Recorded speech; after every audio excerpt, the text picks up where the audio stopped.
All right, what's up, guys? Welcome back. Yo, Firekeeper, thanks for the resub, man. Thanks for the tier 3 resub for 13 months, dude. Thank you so much. Let's try to make everything here. Pop this chat. Pop this other chat.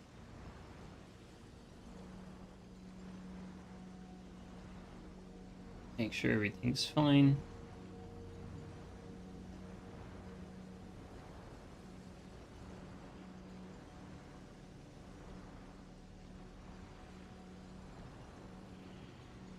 Okay.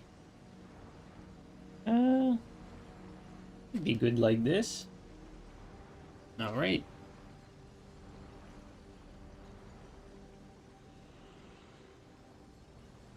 All right.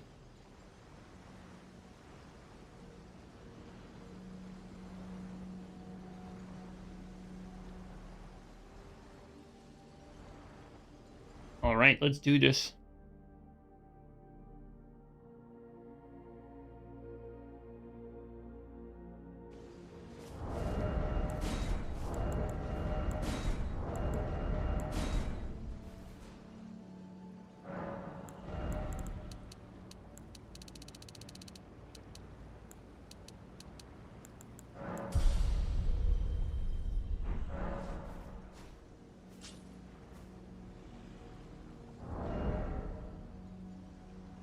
Okay. You know what? I want to use again that Blade Gugs that was like super strong that last time. Let's use this one. Make this a Blade Gug. That Bragger Blade Gugs was fucking nasty, man. It definitely did work for invasions. Okay, this one. What's the actually let me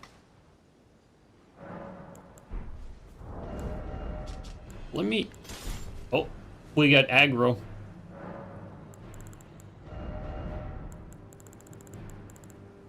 We got aggro. We compare the damage with Zwei. So Bleed Zwei has 532 and Bleed Gugs has 687. Wait, what? 532 versus 687? Yo, the difference is so massive. What the hell? Oh my god, the difference is so huge. That's crazy. I think it really has to do with the scaling. I mean, that Zwei actually has dex scaling, like what the hell? Yeah, that Zwei has dex scaling. What about one-handed? One-handed 617. I mean, it's still gonna... Dude, it's not even close. It is not even... Dude, that Zwei cannot be arcane infused. We tried Savage Lion Claw on Bleed Gugs. We tried it with Frost last time, like Tumble Buff Frost. It was really bad.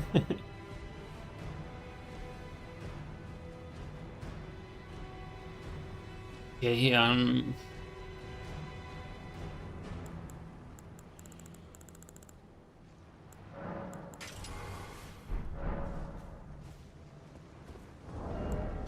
okay, 723 versus 680. Dude, that Gugs is nasty. That Gugs is the real deal. Alright, guys, let's do this. Nightreign was fun. Looking forward to updates and DLC. I'm still actually playing Nightreign. I played yesterday with Cleve and Canuck. So I'm still playing Nightreign. I'm looking forward to the new stuff that they're gonna add. I'm just playing off stream. That's it.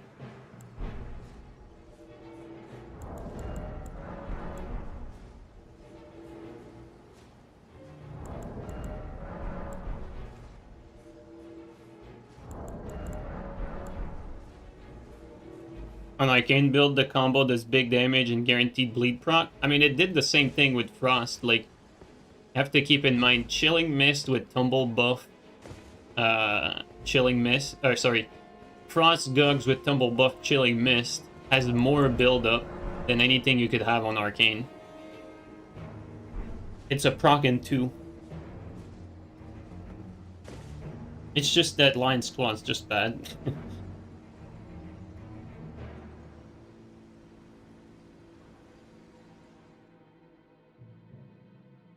You only beat 3 Night Lords? Sorry, Brian. Dude, right now, like, in Nightreign, we're on a 14 Night Lord kill streak. Because you can actually see the kill streak that you're on right now. We're on a 14 kill streak right now. We just can't lose. And we beat all of them, like, in a row, and then we're just putting them on the randomizer now.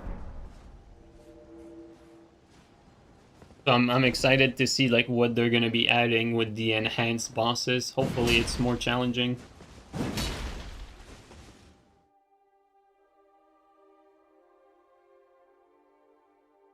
Played with randoms quite a few times. Honestly, like all the randoms I got, like even the ones where you could tell that they were not like mechanically skilled, they all did super well.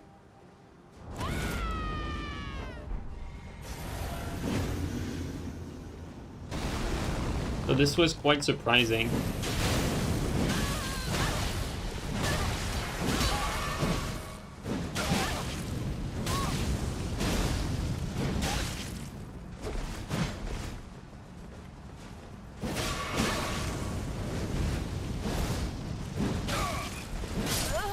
Oh, first invasion. We got some shit players that were just fucking straight up griefing.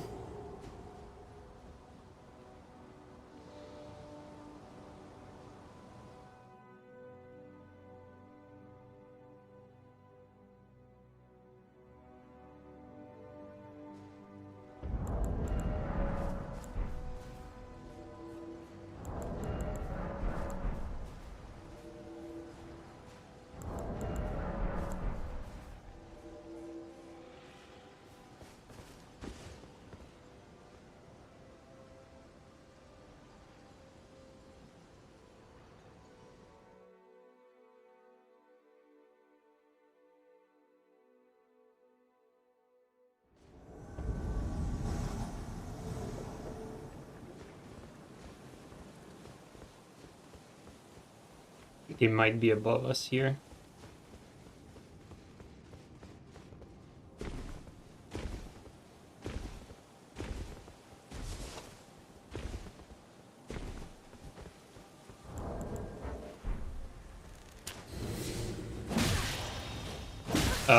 Wait, this guy is lagging, I think. Yeah, this is like unplayable shitnet. Jesus Christ, dude, these invasions to start with are brutal.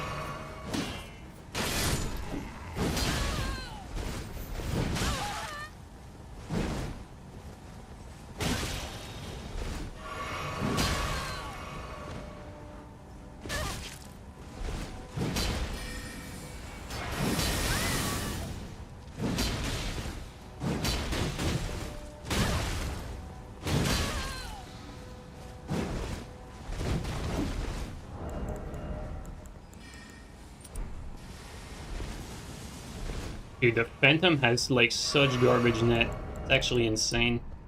It's sad how garbage his net is even.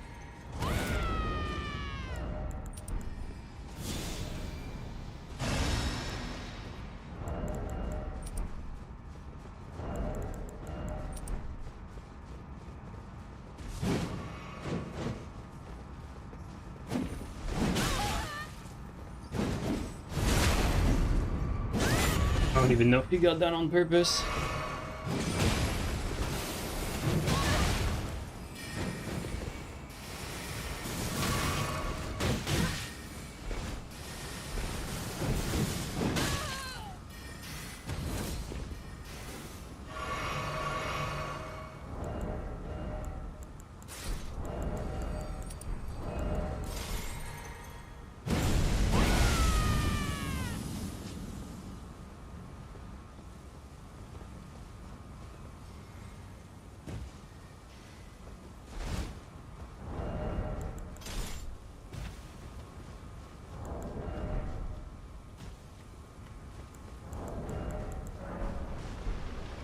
Yo, Luvial, thanks for the resub for 14, bro.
I don't think I can reach.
Insane shit players, dude. Insane, dude. What the fuck?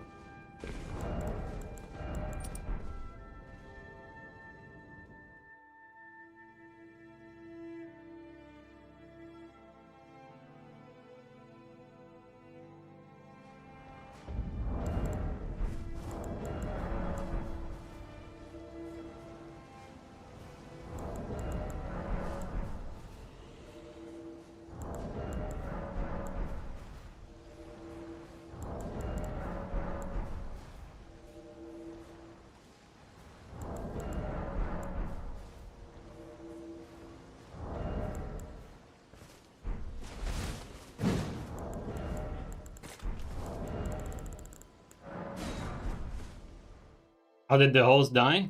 He fell on a fucking banana peel that I left, you know, when I ate the banana earlier.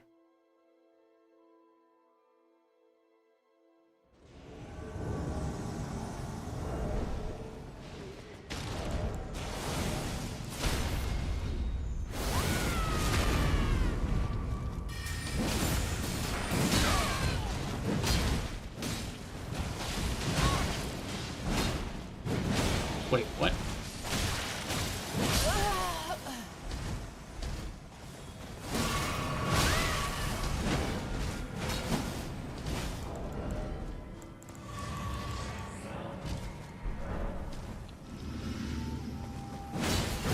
Come on.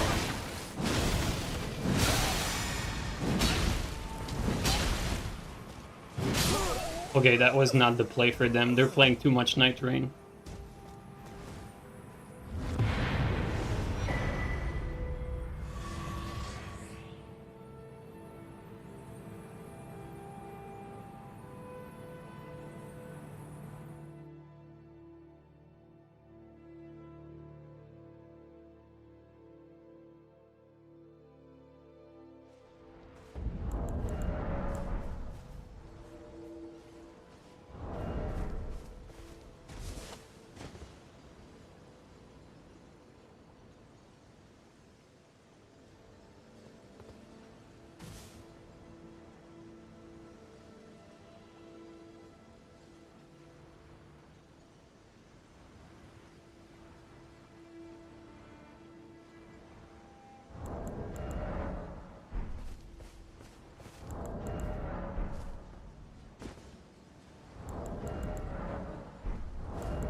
Not my turn yet, guys.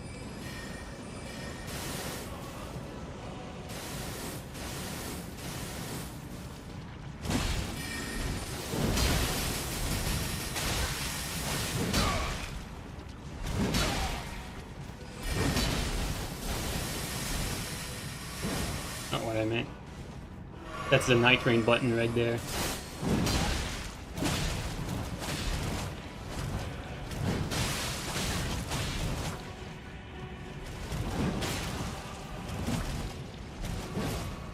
That's the Nightreign button there again.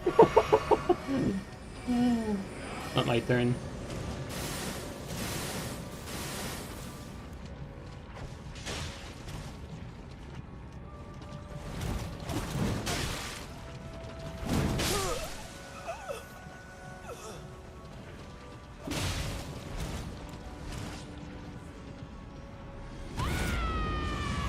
All right.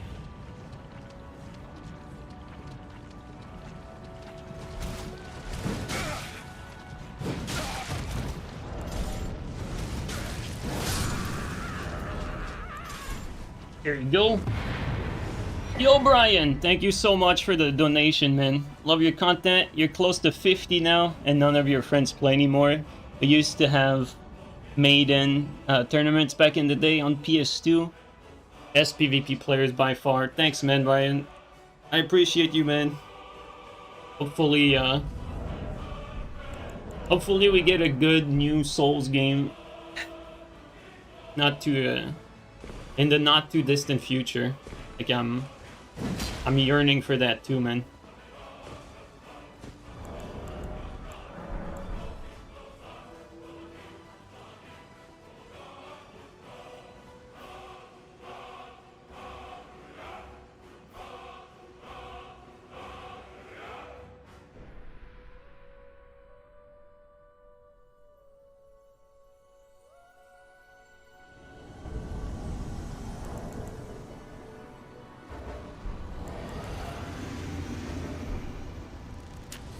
There's some dragon breath in there. Well, let's hose down.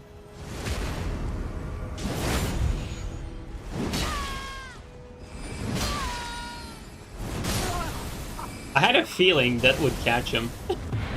I just knew.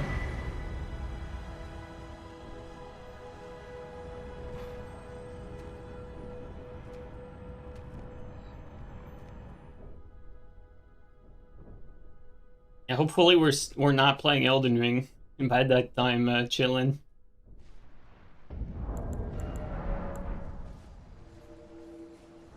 Hopefully we're playing something else.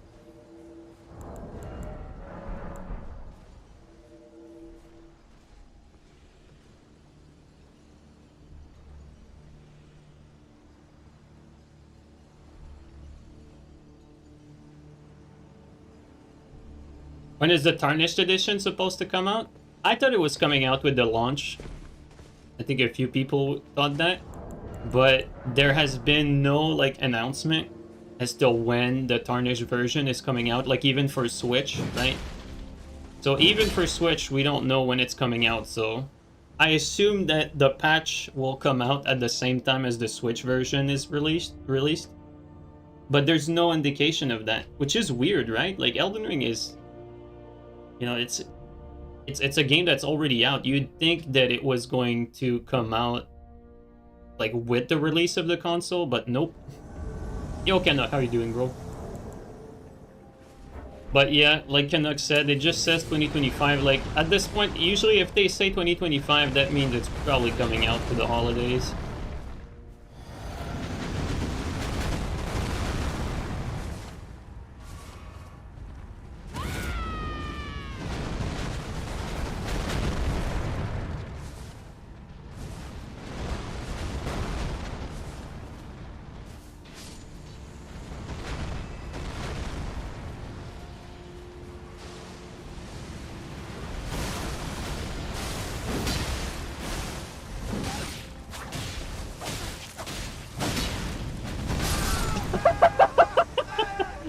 Insane. What the fuck?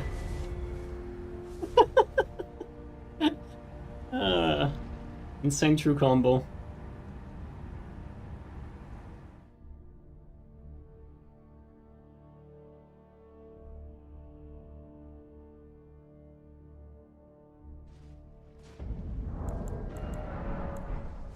Such a small update to take this long. Tarnished edition is so weird. Yeah, I know, right? I mean, I'm assuming that's because they're probably not done with the port for the Switch 2.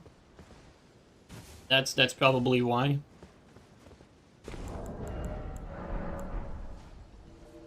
They're probably not done, like, making sure the performance are good enough. And because it's from software, you know? Technology isn't their forte, and it sounds like they're actually the ones that are porting it. Could be wrong, but... I haven't heard of, like, any third-party studio making that, but, you know, it could be possible. It could just be something happening, like, behind the curtain. Maybe they don't want it to overlap with Nightreign too much. Yeah, that's probably most of it, to be honest. You're right on that. Yeah, they probably didn't want it to compete with the Nightreign sales. I mean, From Software is always doing that, right? They always stagger their launches as much as they can. And I mean, everyone does that. It's just how you should be doing things, right? You don't want your own fucking games cannibalizing each other.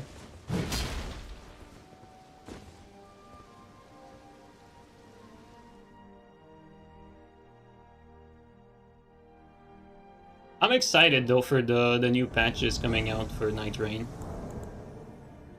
Hope that the enhanced bosses are something interesting. Oh no.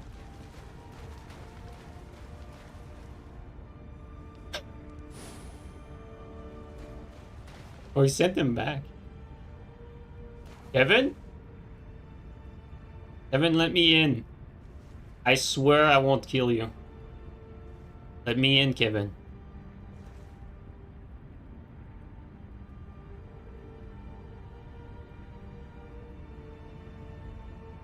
You know what I feel like? I feel like this is some sort of zoo situation.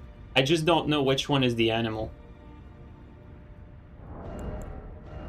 Okay, let's see here. How could we kill him for like max damage?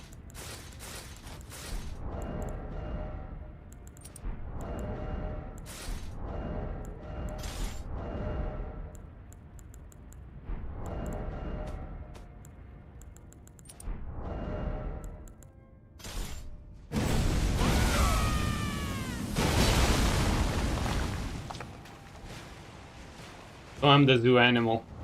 I tried to bite him.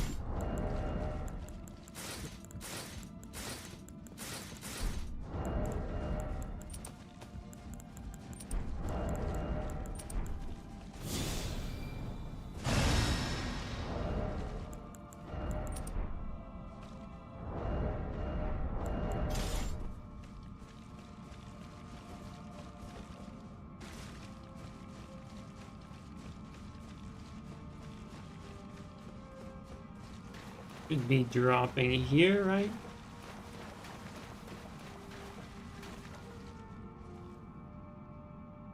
Evan, where are you going? You got two blues now. This is the dead end back there. If you went back this way, that's a dead end.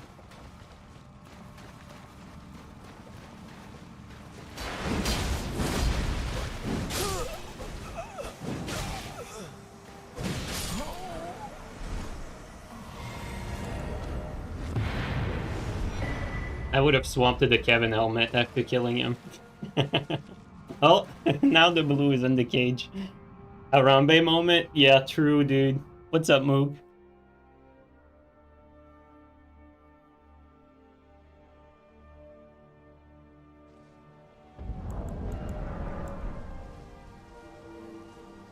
Oh, there you go.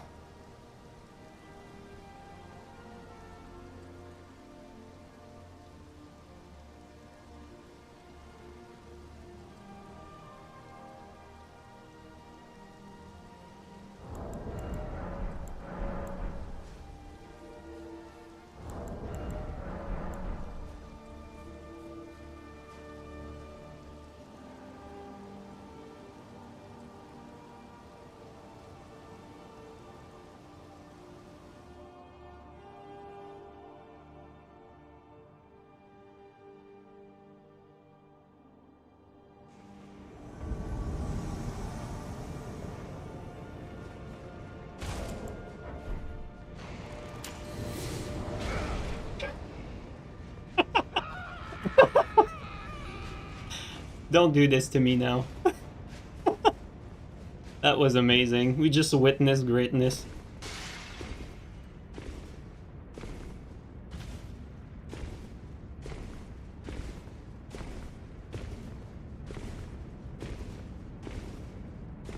Okay, now, is he this way or the other way around?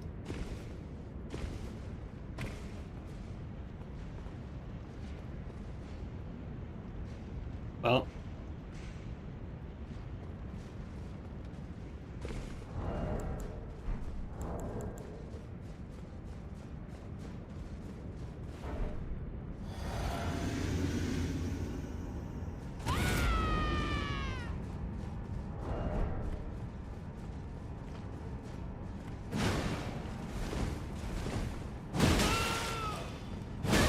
Oh, it stunned me. That's interesting.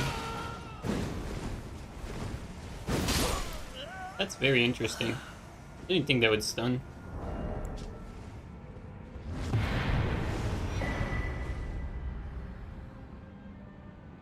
How about the invasion consistency after Nightreign? We did a stream like a week after Nightreign, and it was really fucking dead.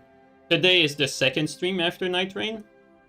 So far, like, it is a lot more active than the first stream right away. And it's not, like, particularly, like, active, but it's a lot better than the last stream we did, activity-wise.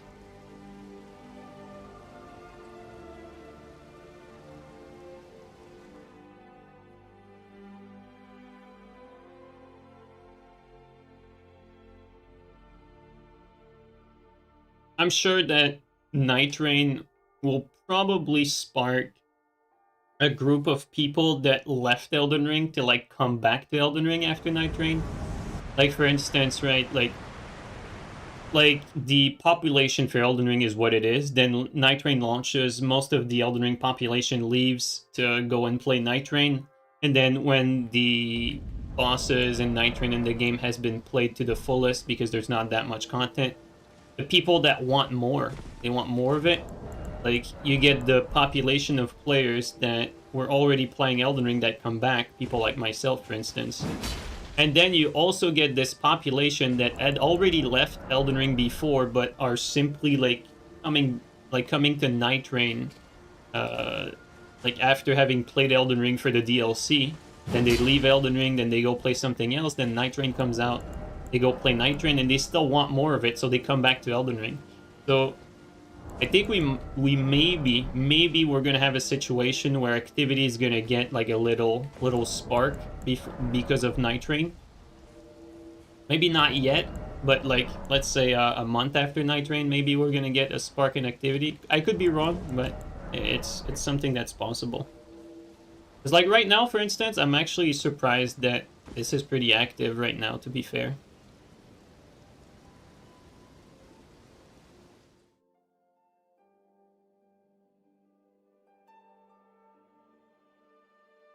By the way,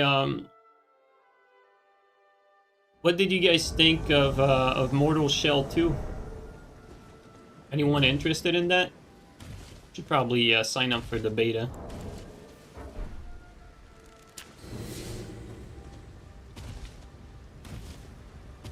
The first one was fun. It was a short game, but it's interesting.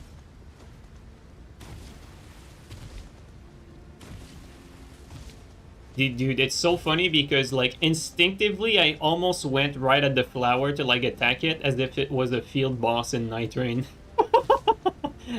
That's actually funny. Like instinctively, like it just kicked in to just attack any PvE on site as fast as possible.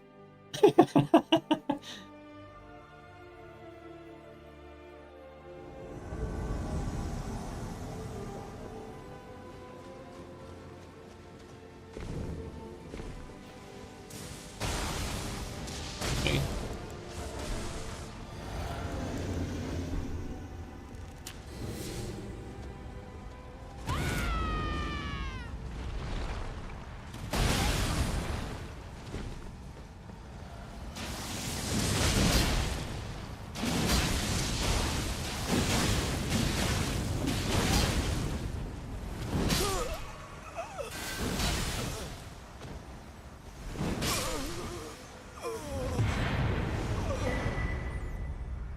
Did you watch the Xbox showcase? Yes, I did the very mistake of getting baited by some fucking YouTuber that said that fucking Elder Scrolls was going to be there, and that's the only fucking reason I watched it. And I watched it until the end because I thought they would announce it at the end.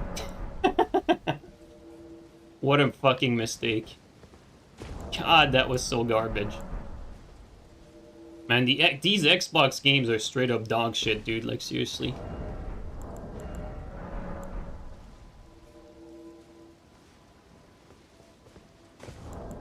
Like, there is not... Like, at least with the PlayStation event, I'm interested in Mortal Shell, so there's at least one game that I care about. That Xbox thing, man, there's like nothing I care about.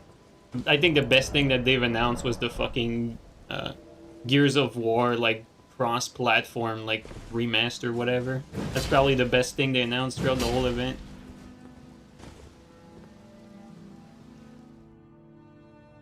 Is there anything to play on Switch 2 besides Mario Kart? I don't know, Mook. I don't think they have many exclusives right now.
What the fuck? Did you guys see that?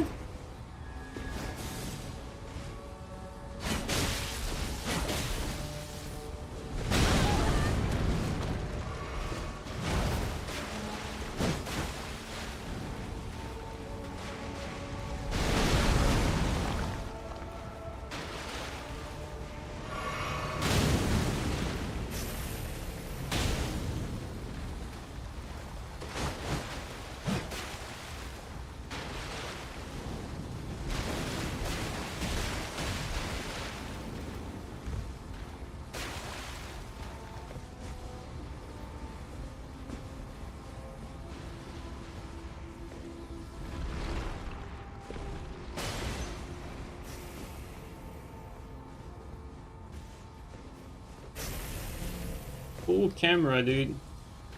Stupid ass camera.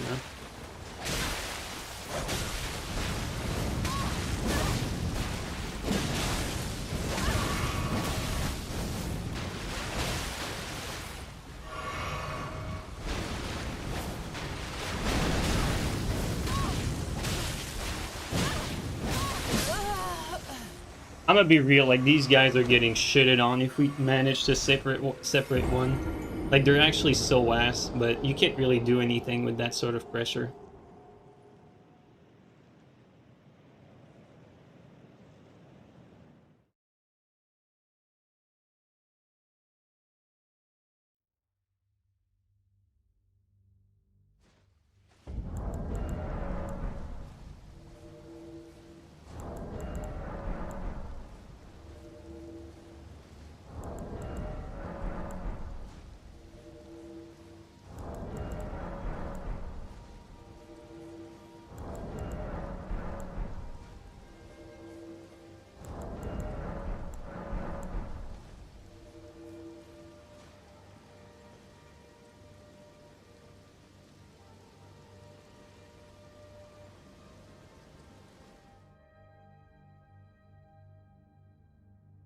And do you return to Dark Souls 3? Dude, if you're playing Dark Souls 3 right now, realize that you're playing an 8-year-old game. Maybe, dude, is it 8-year-old? Or is it even fucking older than that?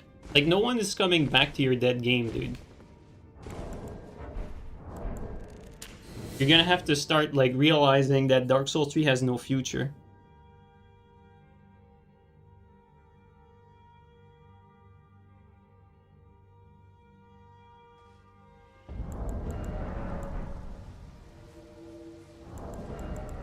What's your opinion on Nightreign? I like it. I play Nightreign off stream with friends. It's a lot of fun, actually. But Nightreign is not a PvP game.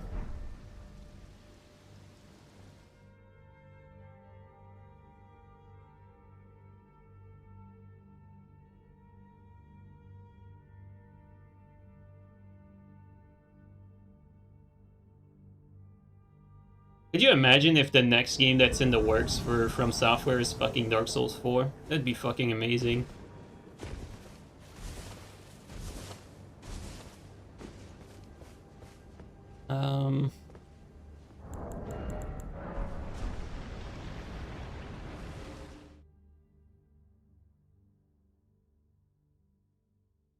It's honestly fucking dead anyway. I mean, the game is super old, like...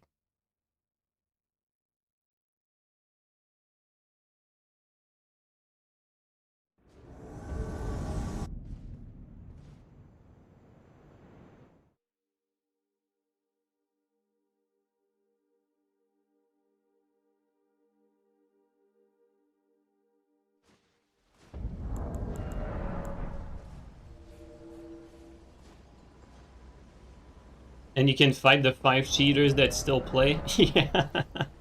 That's another thing, right? I remember, I think it was Vale that was telling me, or either Vale or OnGone, that like everyone left on PC is basically like a Chinese cheater. Just kind of funny. I mean, not surprising though, like in the least.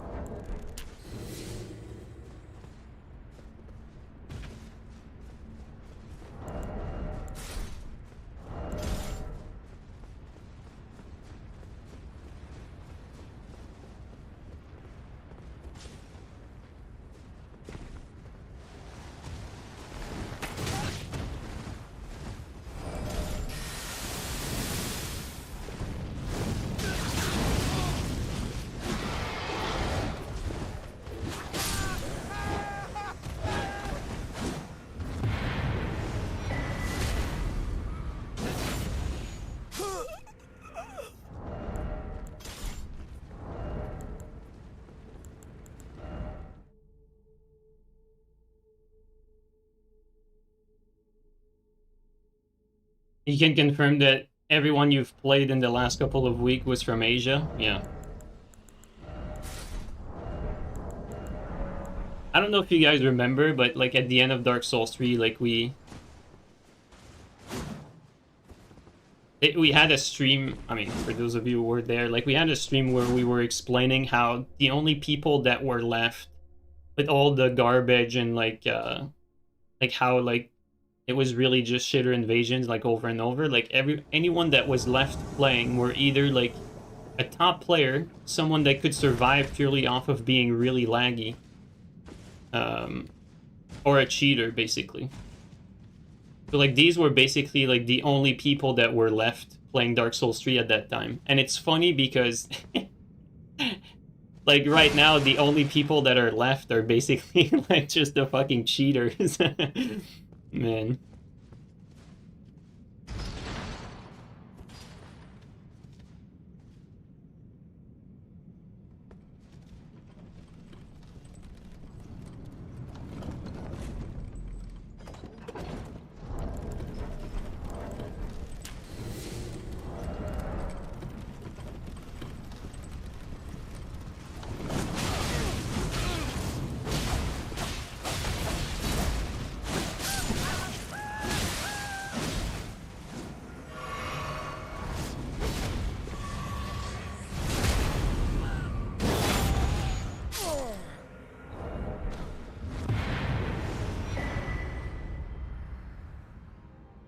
Apparently, if you play Dark Souls 1 on PC right now without a mod, people will just brick your save. It's so sad, really. It's really sad.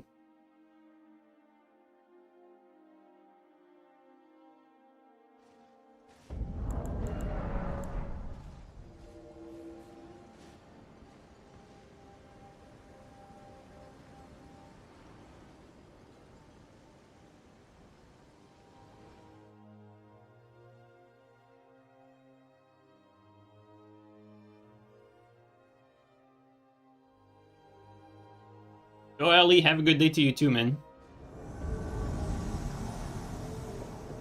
There we go, let's rush to the field boss here.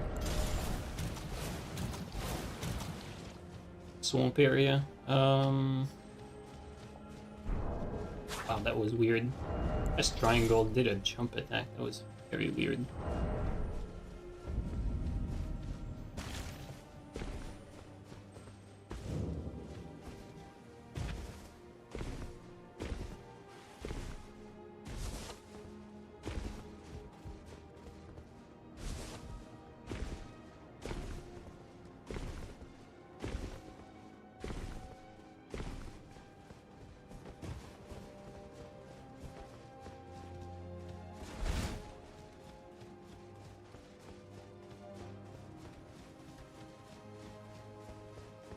Spellblade invasions when?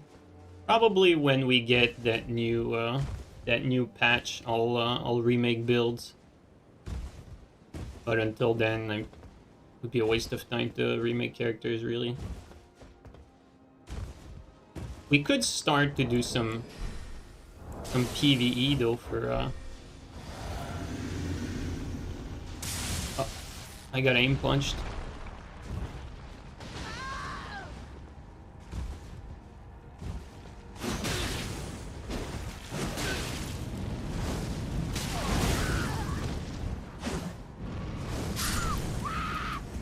That post that. Oh, it was him.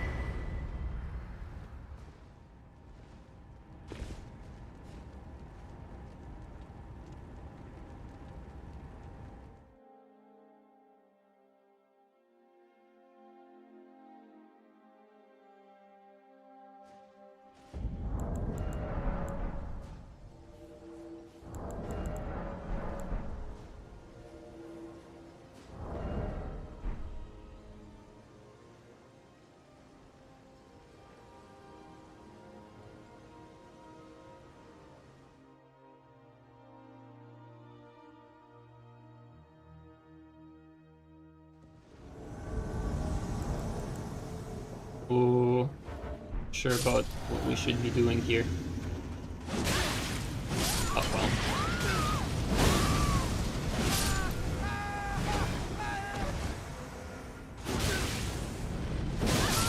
Okay, well that went a lot better than I expected. I thought the shield would just shut me down.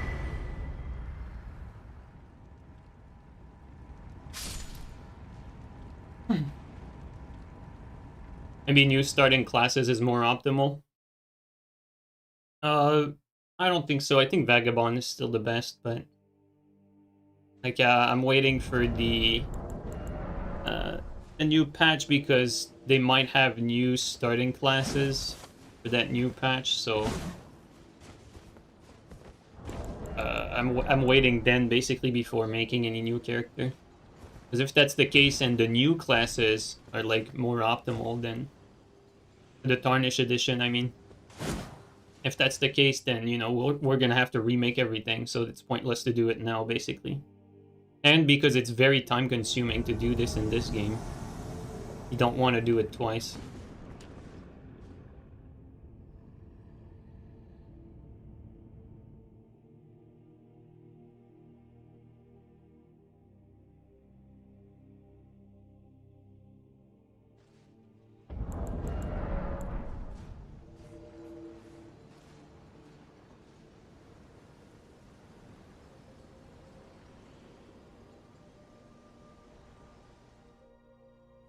Miyazaki's final gift, new optimal class that ruins everyone's build. I'd be down for something better than Vagabond. Why not? Like, force everyone to remake their builds? Why not? And the game is old, like, they can, like, stir things up a little bit. I'd be fine with that.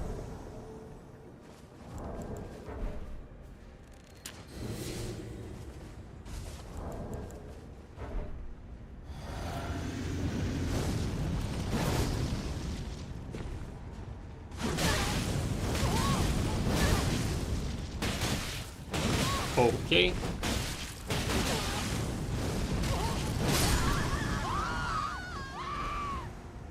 I didn't want to kill the host. I wanted to take the host on an adventure again, like push him somewhere.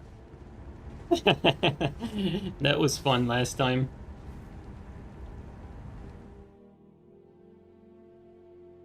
How do you invade so quickly? It takes you ages. To be honest, last stream, Like, it was very dead, like very, very dead. I'd not seen the game dead like that, basically, since they introduced the Invade Everywhere feature. Today is surprisingly quite active, I would say.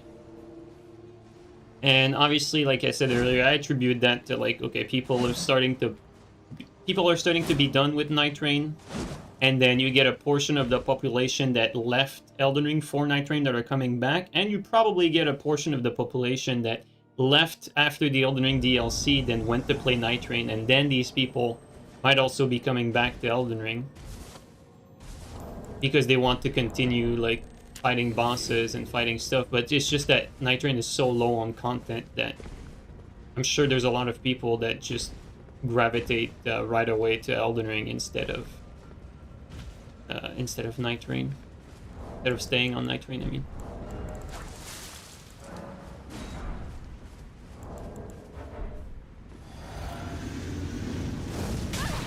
He just walked through it. Oh, he's lagging his life away.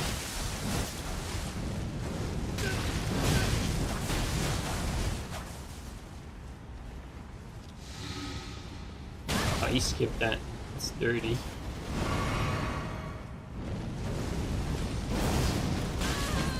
That fucking... Oh my god. Guy's net is too shit.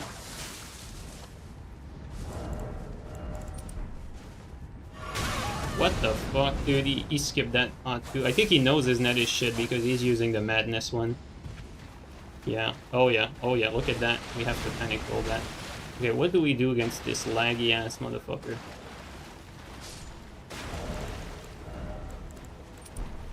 Oh, come on, baby, jump.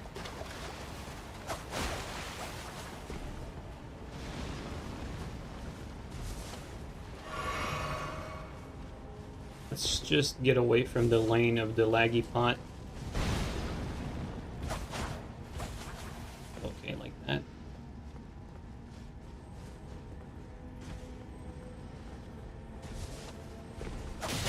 Should be good after we turn that corner.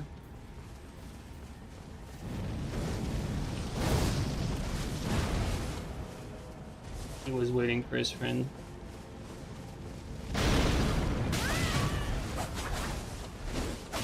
Oh, this is so ass, like...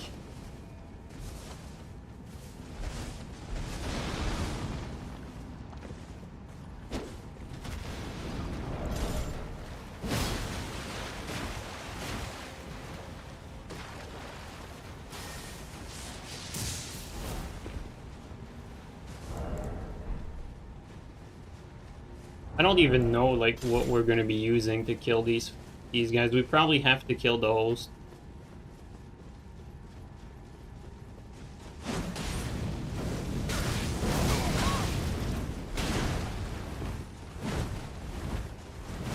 Oh my god.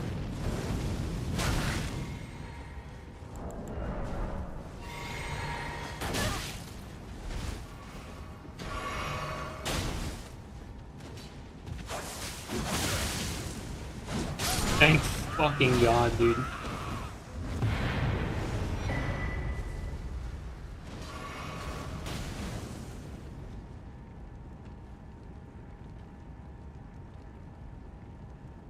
I wanted to block that laggy ass unplayable Phantom. Yo, Pulpy, how are you doing, man? Pulpy, thanks for the resub for 27, bro. Welcome back. Pulpy, are you playing Nightreign? Or did you ditch it?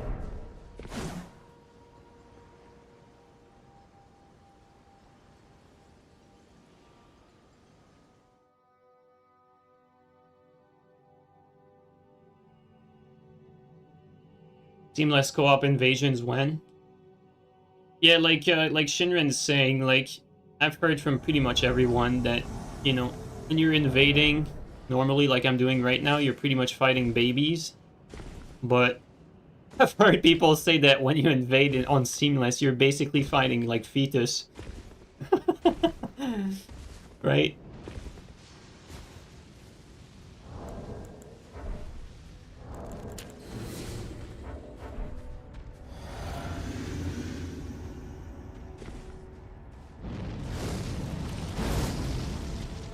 Pretty much everyone that plays Seamless has told me that.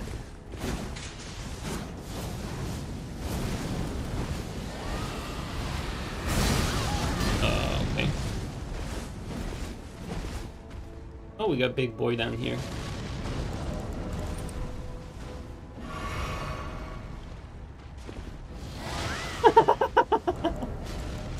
Oh.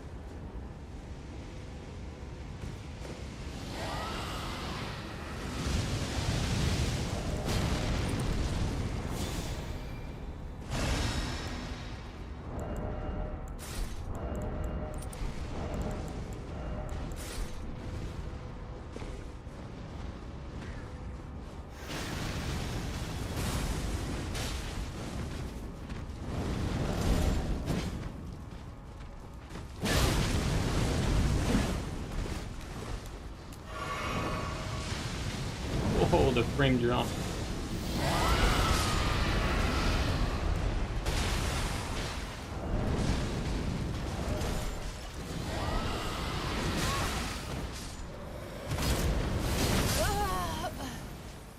Light work.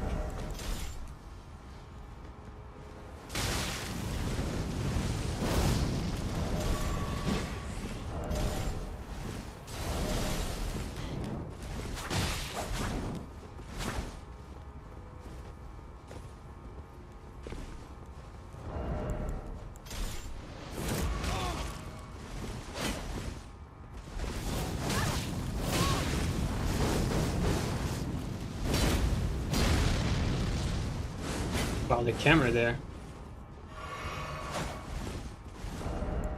Okay.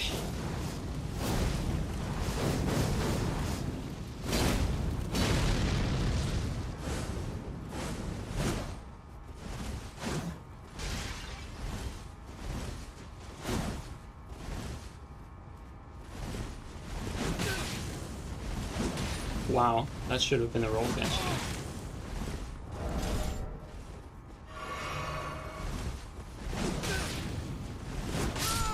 Like, the reason why this guy was harder to roll catch was because he was panic rolling while out of stam. So instead of like panic rolling with the rolls like staggered, he couldn't roll right away because his stamina was completely empty. So that made the fucking roll catching like super random.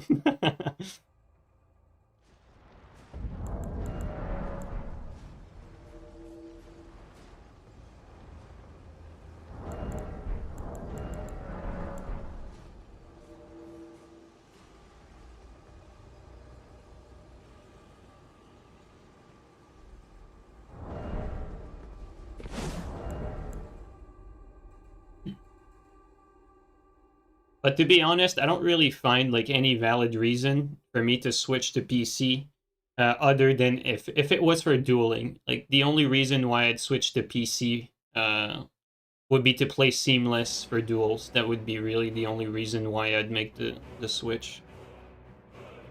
Because quite frankly, like, everything else, like invasion related, it seems to be better on PlayStation.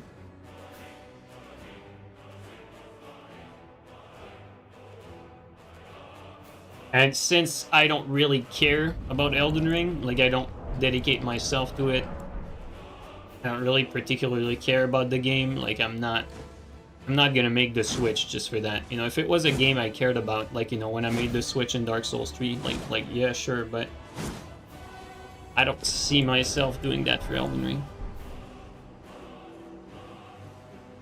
You played the Nightreign slot, what do you think about it? I played yesterday, Pulpy. I'm playing with Cleve and with Canuck. We're basically just chilling together in Discord and then just shredding all the bosses. There's not enough content. Like, I don't think the game is worth the price tag that they charge, but it's fun. Like, it's undeniably fun, and the gameplay loop is definitely there. They just lack content, like, massively.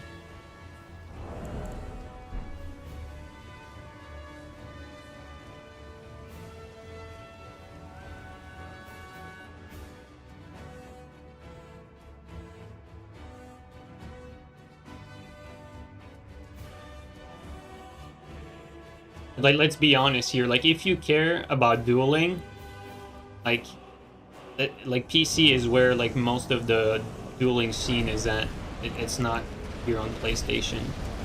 This isn't like fucking Dark Souls 3 where at like different eras, like PlayStation was more popular than PC at a certain time, then PC was more popular. Like it changed a few times, but like the competition was mostly on a certain platform at a specific point. Here with Elden Ring, the competition has always been mostly on PC.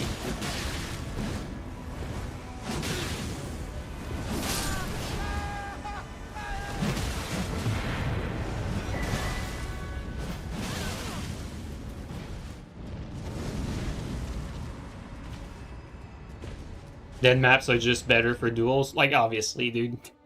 Obviously, then maps are better. Although, the one spot we fight at in Stormville, that spot's pretty good. I really like this spot. You know, the one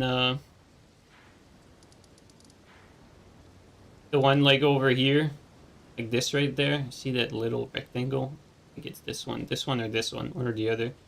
Like, this is a pretty good dueling spot. I like this spot.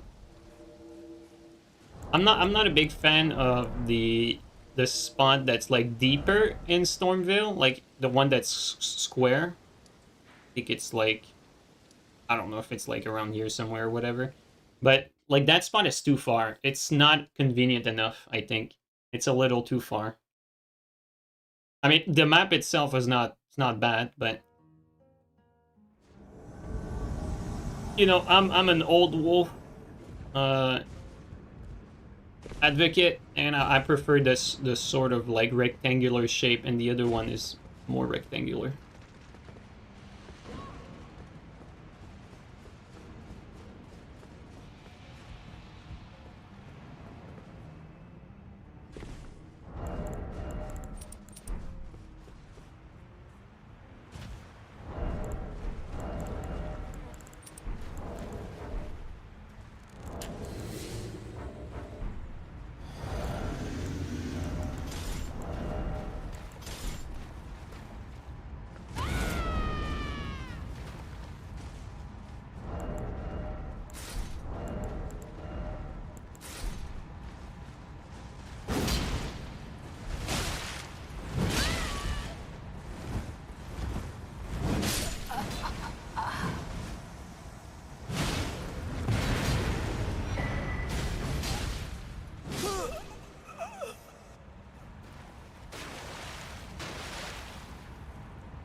Did you look at Lies of P DLC at all? No, I don't really care about Lies of P. Like, genuinely, I do not give a shit about Lies of P. I have zero interest for that game.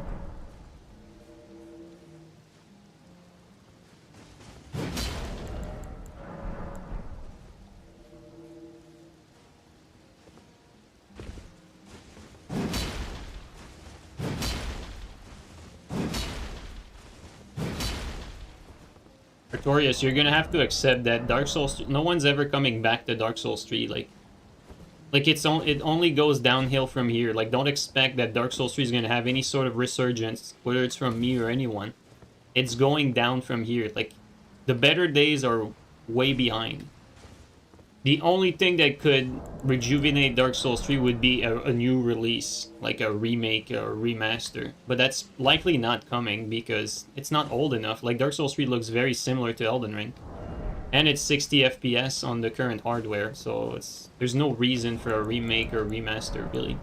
Maybe in, like, you know, a few years' time when like some of the newer generation consoles are here, the graphics improve. Like, for instance, imagine that we get some new AI technique that enhance images with new details, like extra details, and so like you get a wave of like remasters and remakes of a bunch of popular games. Then I could see a scenario where Dark Souls 3 gets rejuvenated. But that's about it.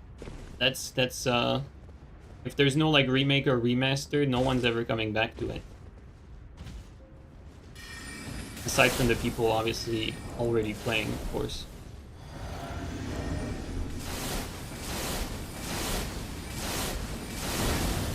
This guy is good. Holy shit.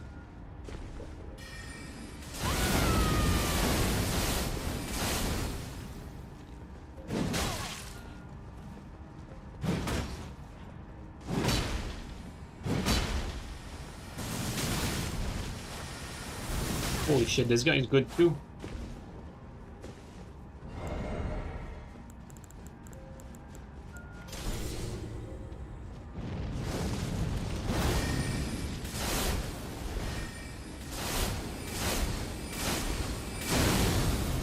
The sneaking a rolling attack doesn't work.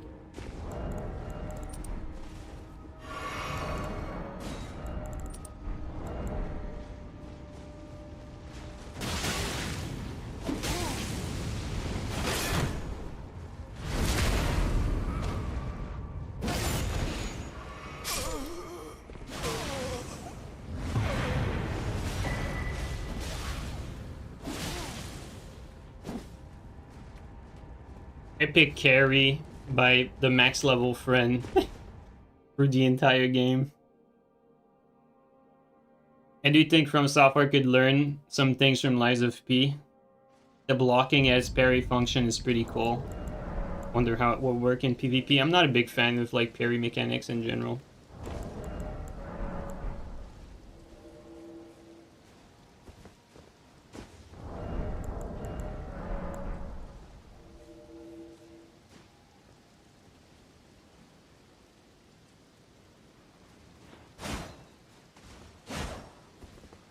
Imagine bow glitch in Dark Souls 3 Remake Day 1. Yeah. I mean, glitch-wise, Dark Souls 3 when I left was in a pretty fucking terrible state. At least Elden Ring, like, when it comes to glitches, like, there's nothing that's, like, too bad that I know of. Like, chainsaw has been fixed, thankfully. Wait, I was about to say, can I jump there?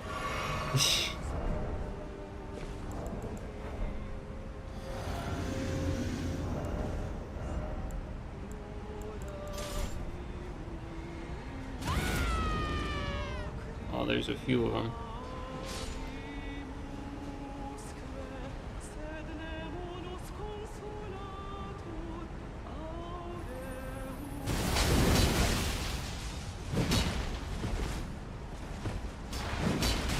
This guy has that net. Oh my god. Jesus, I don't know how we're gonna kill this guy.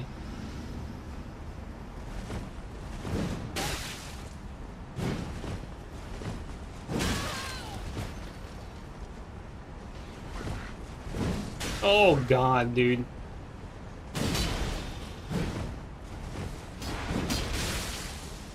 Fuck's sake. Yes! Thank fucking god. This latency pretty much made him invulnerable.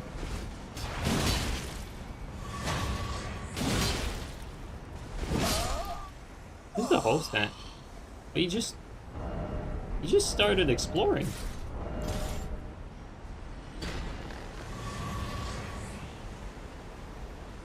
He's all the way to the top already, man. That guy's on a mission.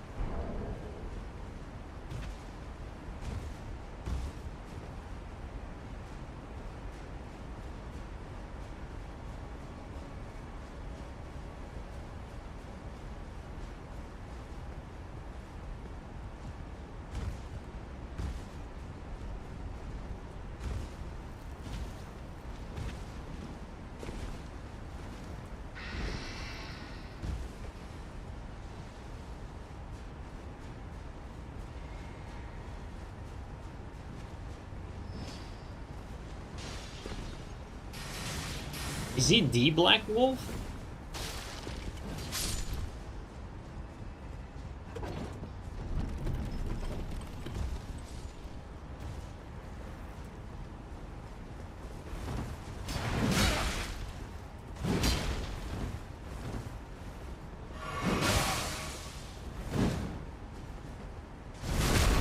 I bet he DC'd. Did he DC?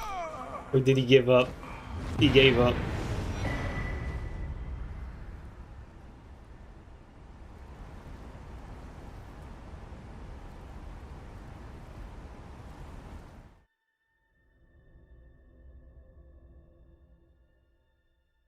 He probably saw the type of damage I was doing to him and he said, fuck it, I'm out of this.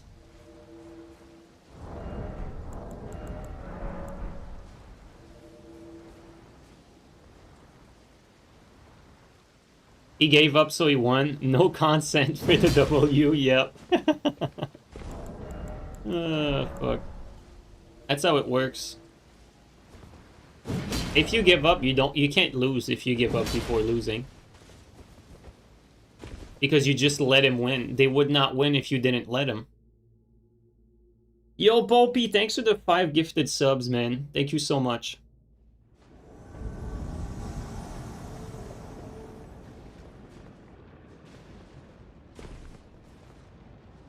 I feel like these guys are under me.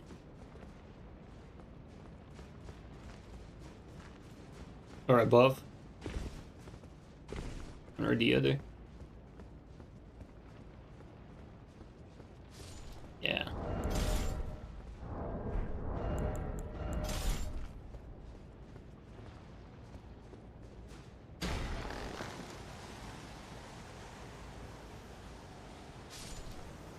Okay.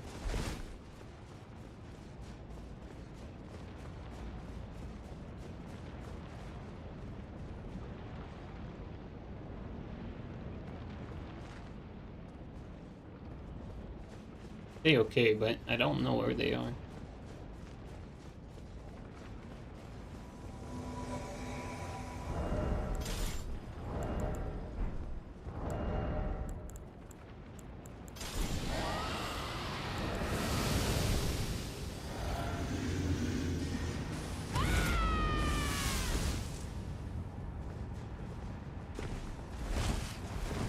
Great game.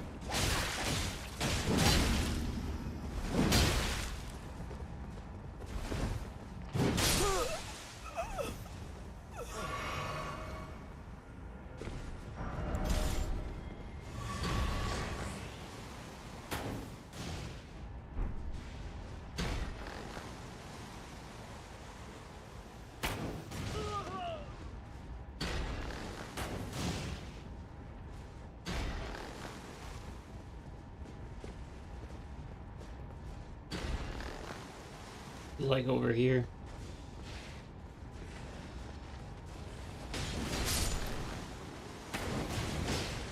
Can't reach high enough here now.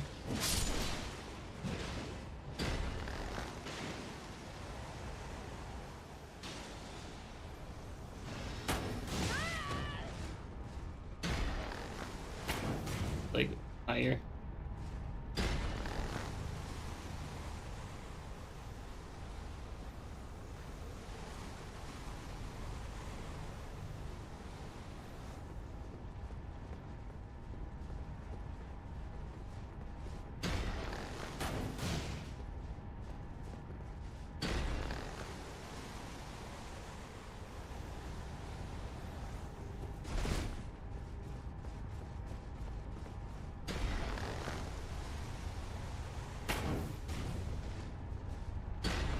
Where the hell did you come from?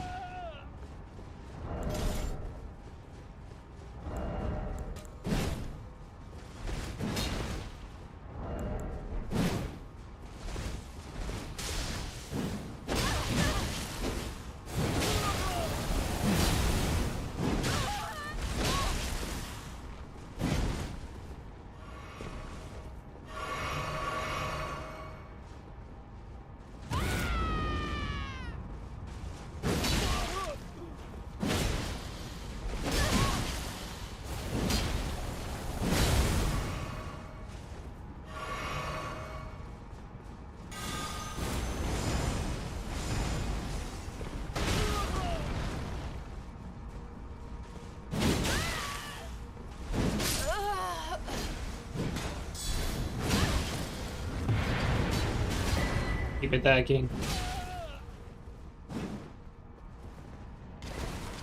I didn't want to switch to Scythe here, even though it was a better play against the shield, because I wanted to have hyper armor priority against the spear guy.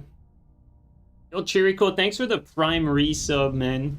Thank you so much for 42 fucking months. Thank you, bro. Still enjoying Nightreign? Yeah, played yesterday.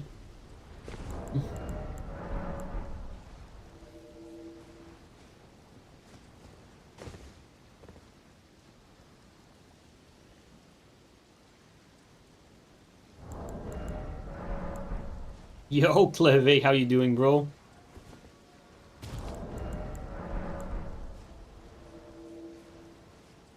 Cleve, after the stream, I might actually hop on Nightreign. I don't know if you're planning on playing today. I saw Canuck earlier. I don't know if he's gonna be there either. Is it true that Bloodborne PvP was shit? Actually, Bloodborne did not have PvP. It's just a meme that the community invented. Bloodborne never had PvP. You were about to ask? Let's go, dude. What's your favorite game these days? Will you crucify me if I'm honest with you?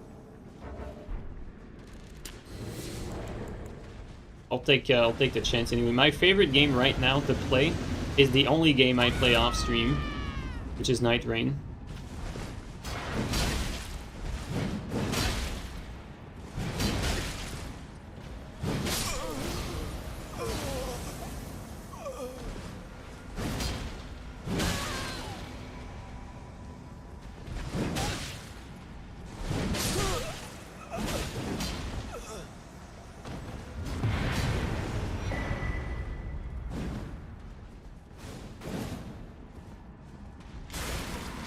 I'm Mineral. Thank you so much for the 5 gifted subs, man. Thank you so much, dude. Another game that I would really love to play off stream, but I feel kind of forced to not play off stream and only play on stream is Oblivion. I want to finish my permadeath run. But like right now with Nightreign and everything, I haven't had much time to go back to it. And now since I've been off for a few weeks, I'm actually scared to fuck the run up because it takes so long to get there.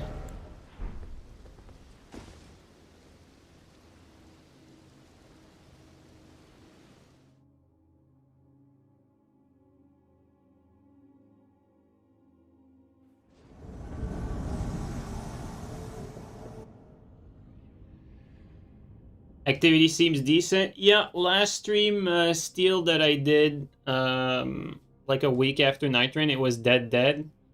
Today, like, it's actually very active. It's very active, actually.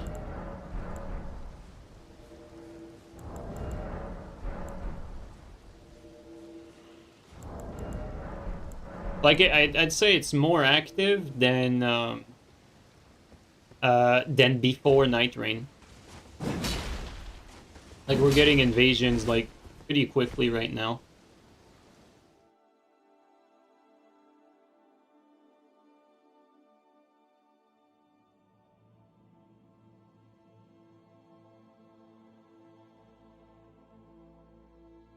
Is the Elden Ring base coming back stronger? I think so. I think Nightreign will have brought back the people that I've left for the DLC. Like, just look at this, right? Invading in Graveside Plain. I don't really get that many invasions here anymore. But I think the reason why I am right now is that these people left for the DLC, they beat Nightreign, and now they're looking for, like, more Elden Ring style content. And just Nightreign doesn't have much, so they're coming back to Elden Ring. That's what I think. Not necessarily true for everyone, but for a lot of people.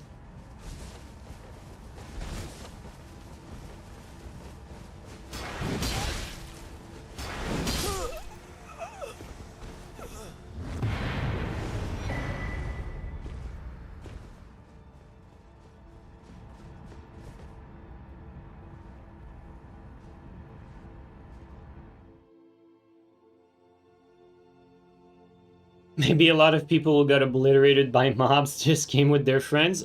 I think people are starting to beat the game. Like, it's been out for a while now.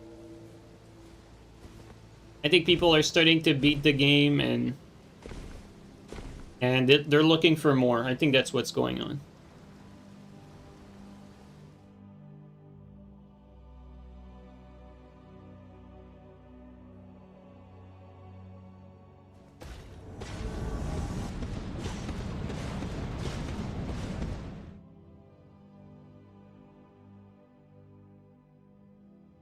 I will say though, I I'm missing the wilder grappling hook in Elden Ring. Like I'm starting to get a lot of fun with the grappling hook in Nightreign.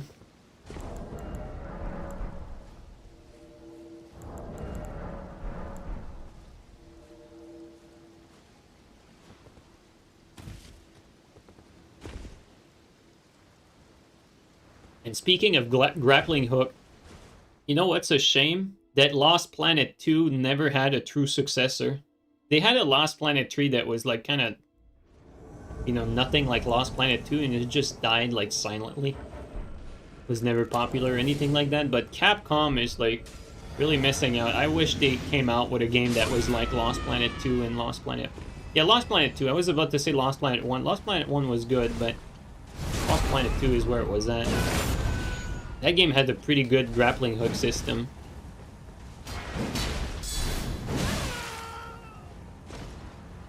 Let's leave him there.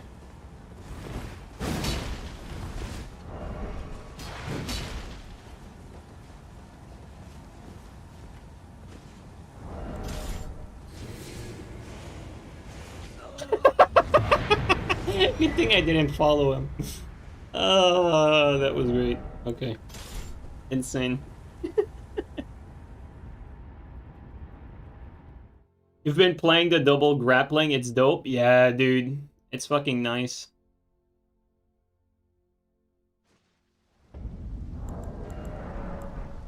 Have you died on gravity because of Nightreign habits? No, but I've actually tried to sprint by crouching, and I've used my consumables for Estus.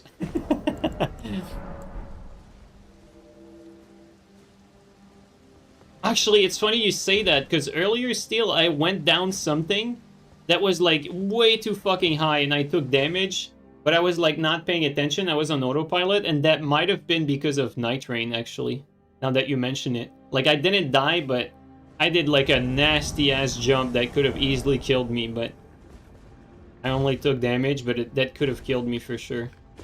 It was a jump like that I had never done before, basically.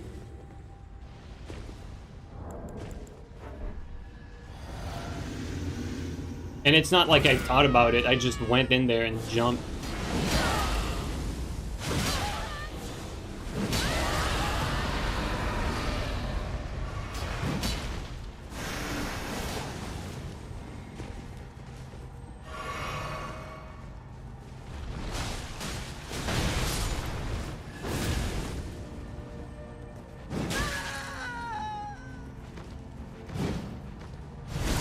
Bro, you did no damage.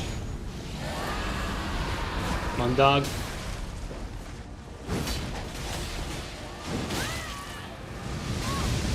That's a lot of dragon damage.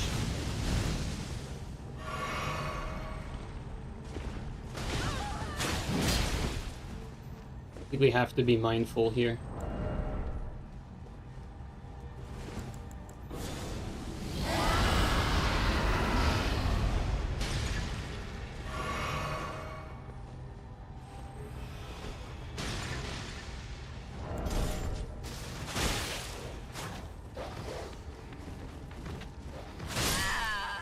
Good thing your friend are pretty good teammate, right?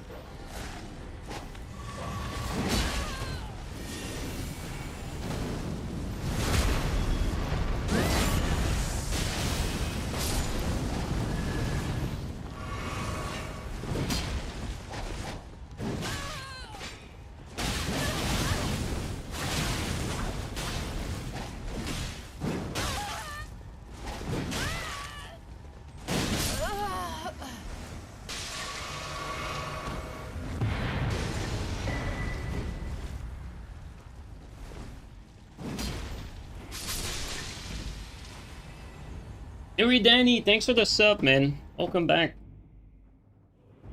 Or actually, welcome in. It's your first sub. Thank you, dude. Really appreciate that.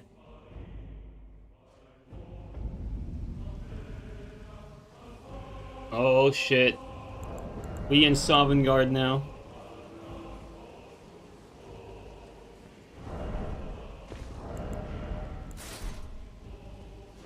But yeah, I want the new armors, man. I want the new Elden Ring armors.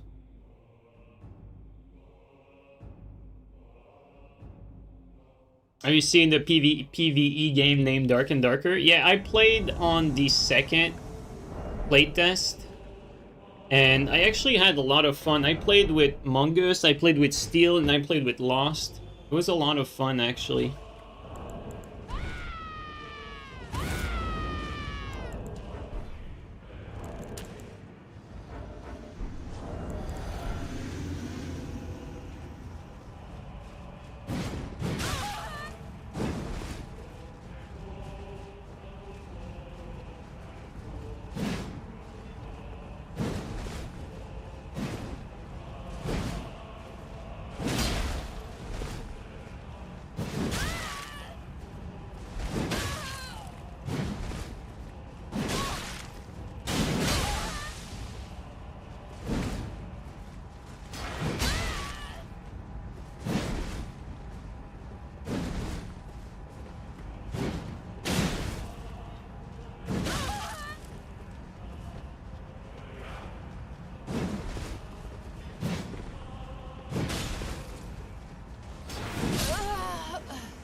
Hey Red, thanks for the Twitch Prime sub. Welcome in, and dude, there's so many new faces in here. That's really nice. Thank you guys.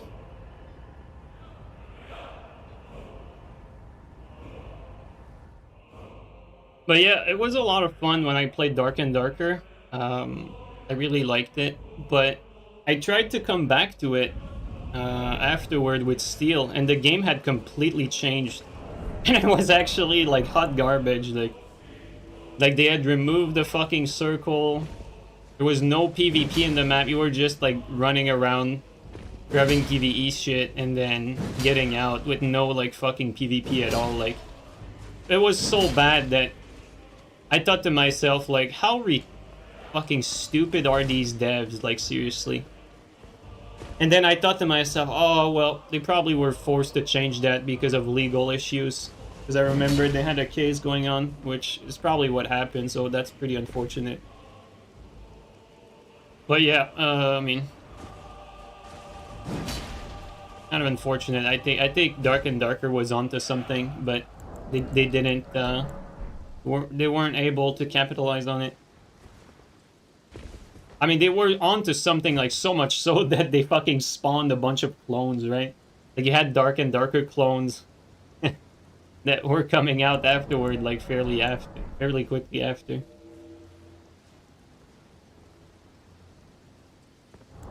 PvPvE game dies when the game dev remove 1P, yeah.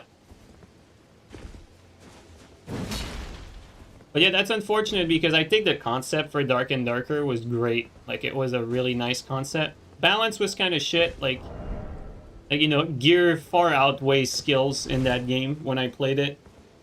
But it was a lot of fun to play with team, like 3v3 in that game with the whole, like, extraction and, like, the end game was really nice. Like, when the circle was getting smaller and you had, like, all the teams basically, like, fighting over portals, that was really cool.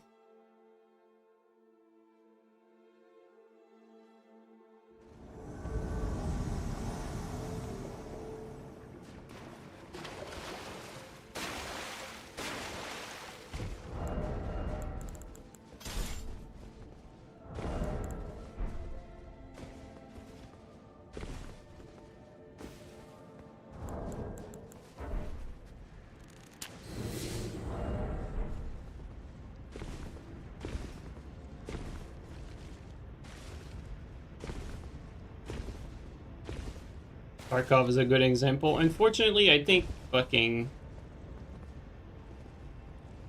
shooters are kind of dead, honestly. Too many cheaters. Like, until they come to a point where the anti-cheat is, like, super strong, I don't think there's really much future for shooters. There's too much cheating in shooters now. Like, it has come to a point where, like, almost unredeemable.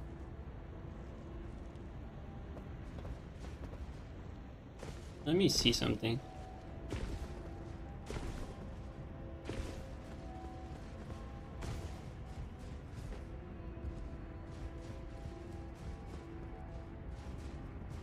Oh shit, they actually... they forgot to turn the tongue off. That's crazy. Alright, we need to group up with JeeNiNe now.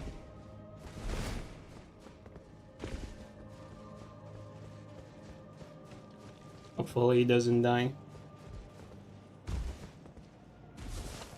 Controversial opinion, we have enough shooters. I don't think it's we have enough shooters, it's more like the shooters that we have are all the same. Like I've been waiting for years for tactical shooters, man. They never came.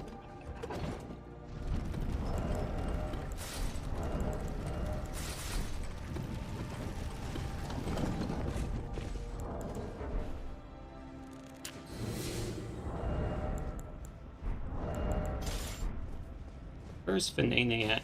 Need to group up with JeeNiNe.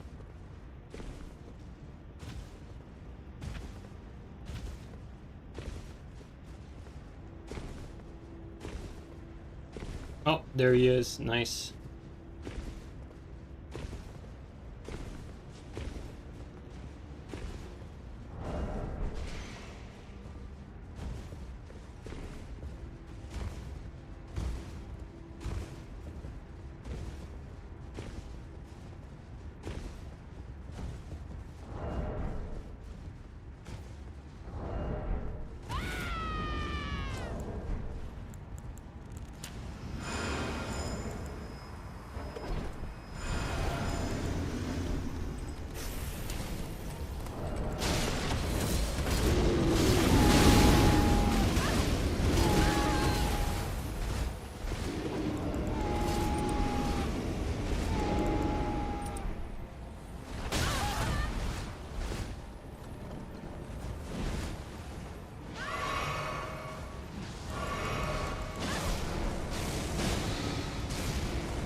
They're such pussies. Like, they only abuse the no friendly fire. Like, they're actually so fucking dog shit. And they can't fight like straight on. Like, they just fucking hug each other and do area of attack. These fucking scrubs, dude. And they're just like camping there. Oh fuck, dude. This is fucking trash.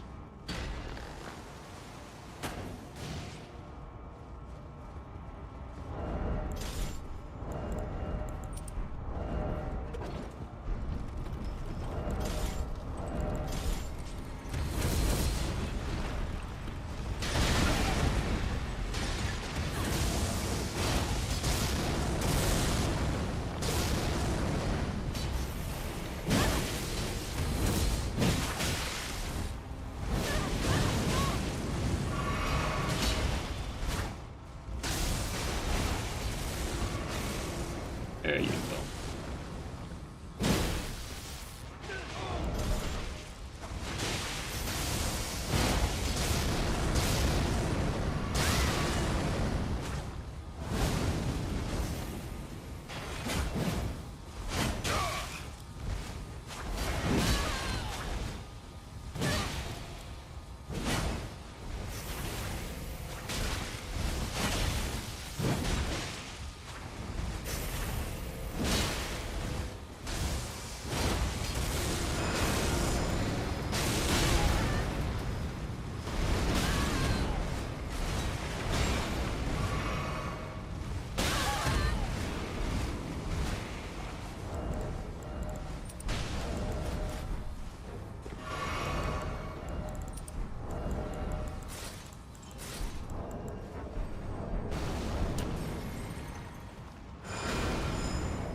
And one dog shit player goes down.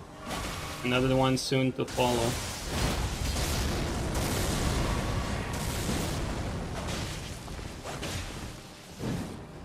I mean, it's not even close, let's be real.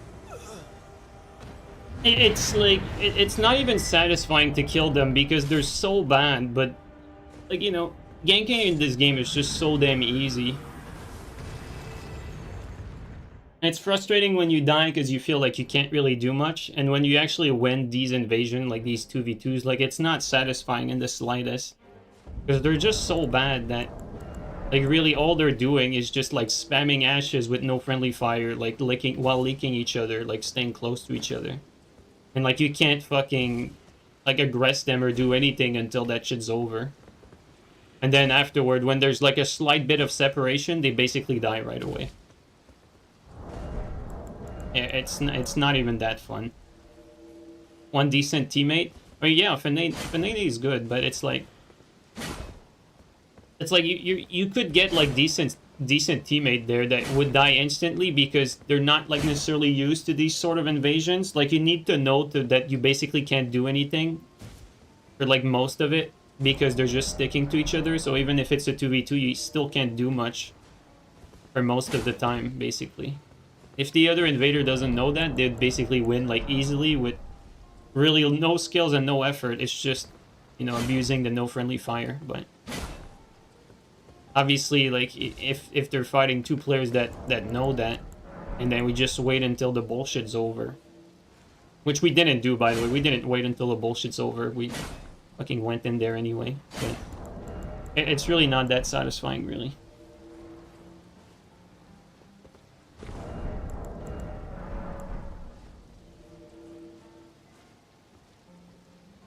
And the worst part about that is that, like, earlier we were getting ganked by these guys.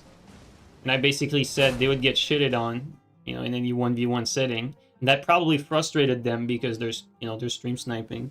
And so, like, they turned on the tongue because they were like, okay, like, we'll see them, what's up, or whatever. And then, you know, that happens.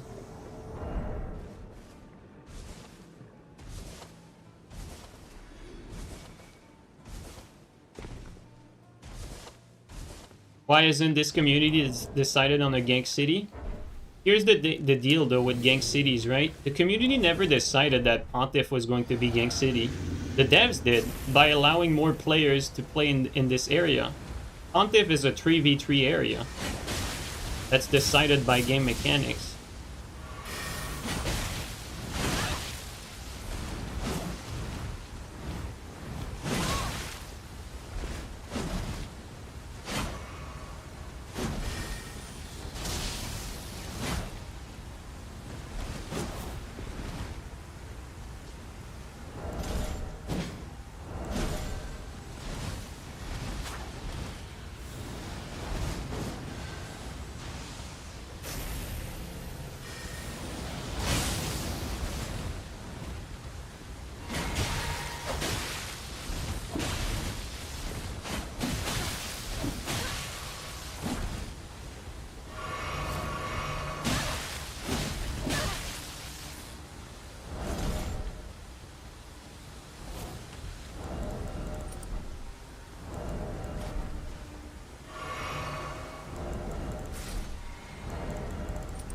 Okay, I need to play more careful here.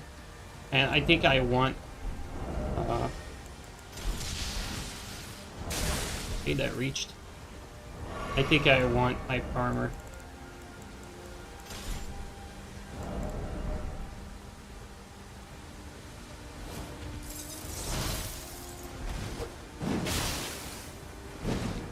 Right there.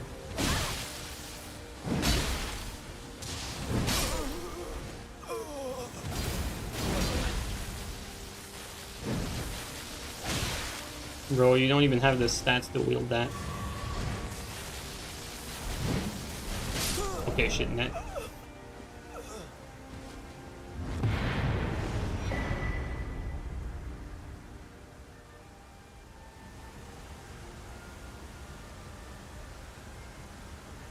No friendly fire is cancer. It is, but at the same time, like, invasions would be a little too easy, honestly. with friendly fire, I think. But I still think it would be a lot healthier to have some sort of friendly fire. Whether it's like, I think like, to me, like the ideal way to do friendly fire would be to have stun for friendly fire and damage, but to be doing like, let's say 10% of your normal damage in friendly fire with the stun. So like, for instance, if I was to do like 100 damage against an enemy, let's say I do like maybe 10 or 20 damage to my teammate by hitting them. Let's say 20, like 80%. Like 80% less. I think that would be like the ideal way to do friendly fire. So you'd still be able to like kill teammate and whatnot, but like it wouldn't cost you too much to like make a mistake while fighting a boss or something like that. Like it would still cost, but it wouldn't be like the end of the run, like killing your teammate because of it.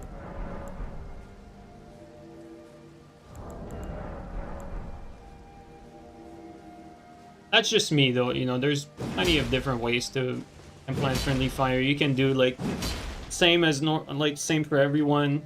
You can do like just stun.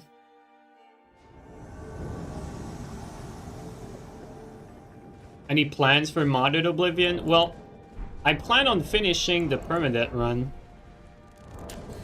but I guess I have not been doing much Oblivion lately.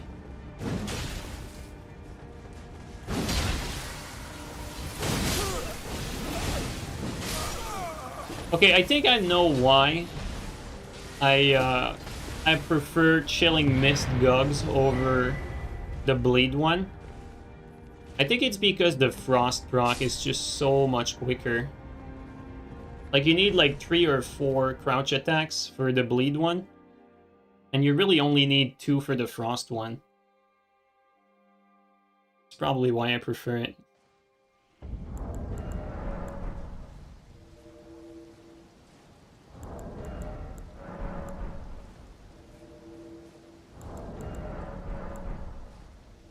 Yo, Teach.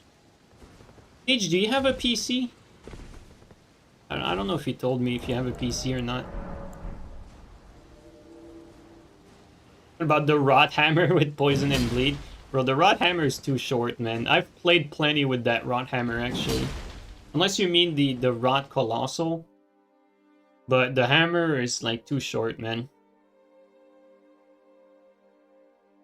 You do? It's kind of mid, though?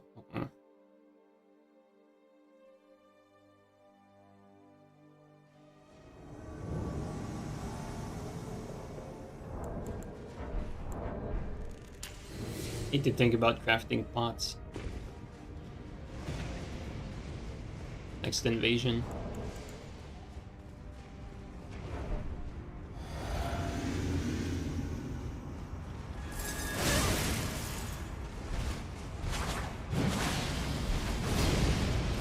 Okay, this guy does a lot of damage with his dagger.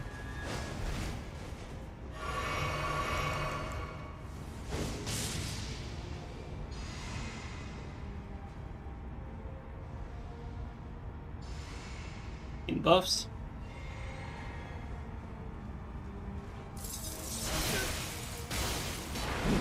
There you go.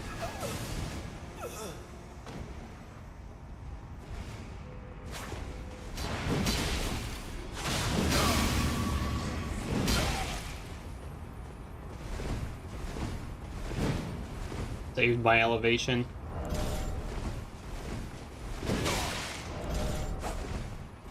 Out of stem for the...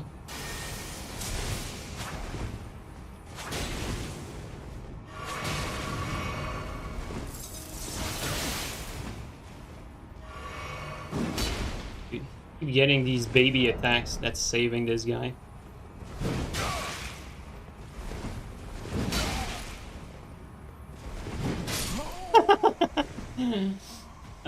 You could tell he was trying to like reaction roll.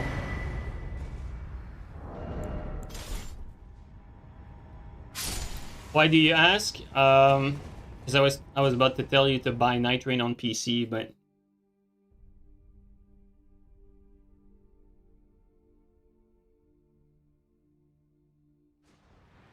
Hyper armor abuser. It's funny because I find playing this game a lot less frustrating with colossal weapons, purely because you don't have to deal with the hyper armor yourself. Like, you have the hyper armor priority on against everyone, basically. Like, your worst case scenario is that you're fighting someone that can also interrupt you, but you can also interrupt them. So, like, I feel that it's just less frustrating to play with, as opposed to, like, some other weapons that might be better, but it's actually more frustrating. Like, let's say, for instance, it would be frustrating to go against, like, multiple people while using even, like, a Shamshir. Even though Shamshir is a better weapon than Gugs, like, Gugs is just less frustrating to play with because you can impose your pressure on them. Like, for instance, if I get someone, like, if I get the first hit on someone or multiple people, I have priority on the second hit, and I will stun them if they try to mash out of it. But Shamshir, I have priority for a second R1, but I have to roll afterward. Or if I want to do a Nash, I have to make sure that whatever attack my opponent is going to do is not going to stun my Ash. So you basically lose pressure after every hit, basically. For most weapons. Like, even stuff like TS. So playing with Gugs like that, it's just a lot more relaxing, because when you hit someone, you can pressure them after. Even if it's not as good. Sorry. If it's not as good at pressuring as some of these slower weapons.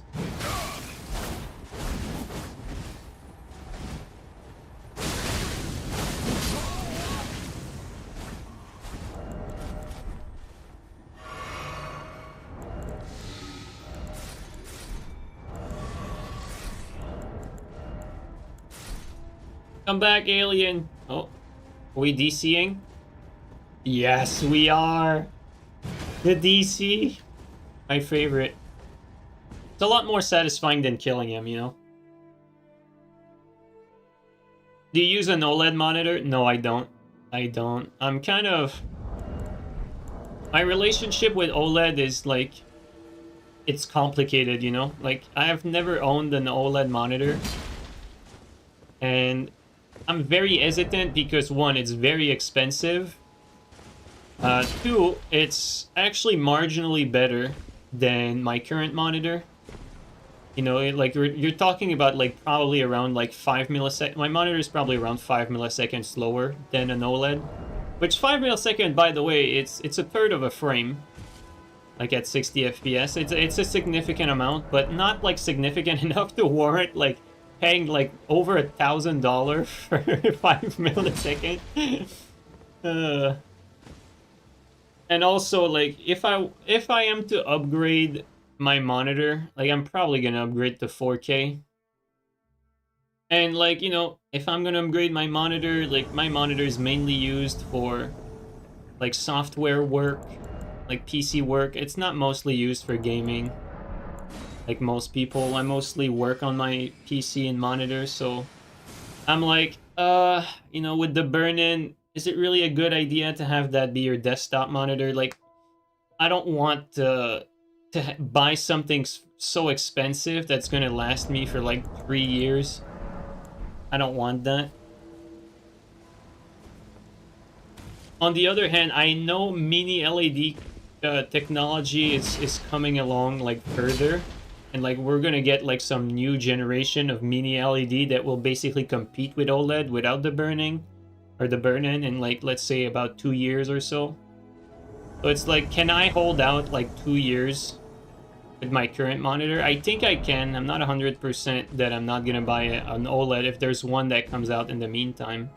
I think if I was to buy an OLED, like, right now there's one that's really nice. It's an LG dual mode. It has, like, 480 hertz, 1080p, and 240 4K, I think. That's something that's interesting because with the 1080 you can play basically the PlayStation games. But it's 32 inch. 32 inch is too big for me. Like, I would be willing to go 27 for a dual mode. but not 32. 32 is a little too much. So that's where I stand with OLED. So, you know, to each his own. Like, OLED is, without a doubt, very good, but without a doubt, when it comes to longevity, it's not the best out there. Free of gankers, outplayed and saved. Oh, I don't like that.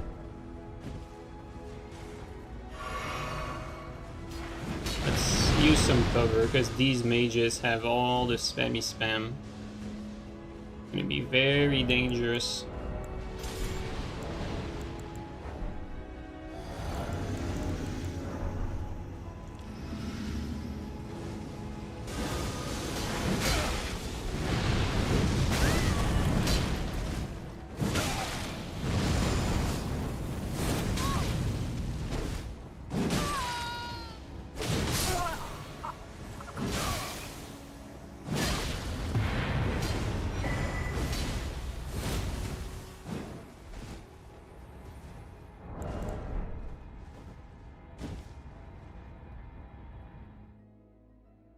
Do you wonder when we will see DS4 in the next Souls game? Well, yeah, but I mean, it's outside. This is the sort of thing that's outside of our control, so I find it pointless to think about, quite frankly. What I'm wondering about though is when is fucking the next Elder Scrolls game coming out? That's what I want to know. Are you a software engineer? Yes, but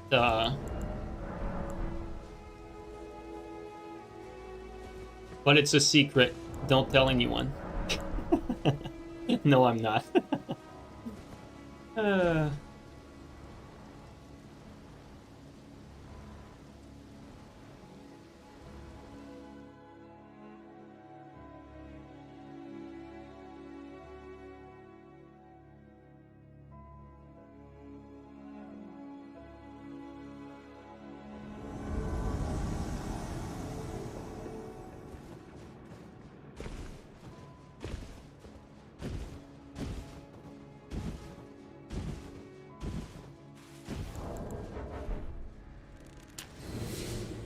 I don't like his staff. And I don't like his friend.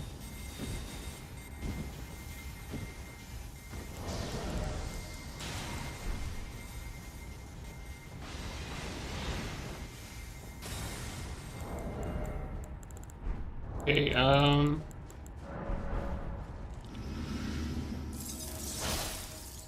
alright. We're in the open against these guys. I'm thinking it's probably best to just play it smart.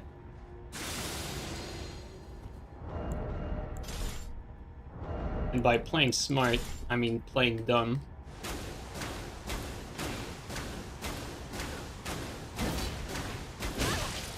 Yo. Amazing job by the blue. Honestly, like, I saw how bad the blue was, and I was like, it would be so funny if I can get the kill while the blue's attacking me. That's why I kept going. Not because it was a good play, but because it was a funny play. I'm like, it's gonna be so funny if I can pull that off. Oh, man. Like, when the blue whiff is when, like, it opened my mind.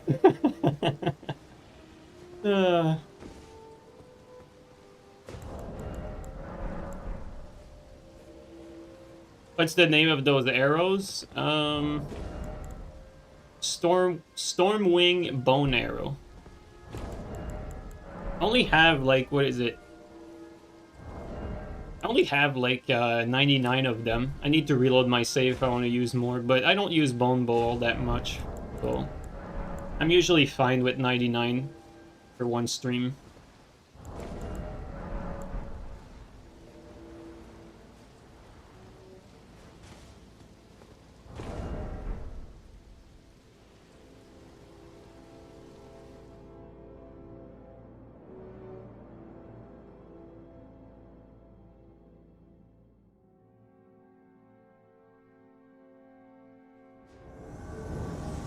You just got a new controller and you're experiencing a lot of input drop. Am I Clone Z or is it the controller?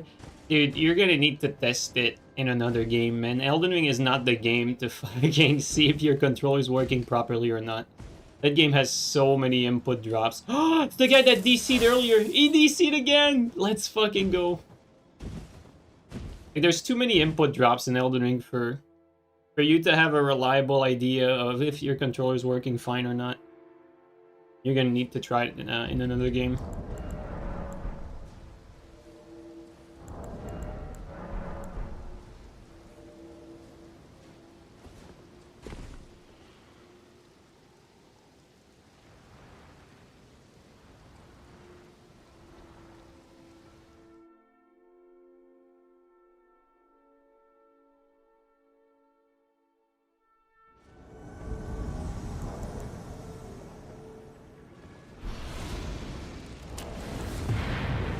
Another good fight.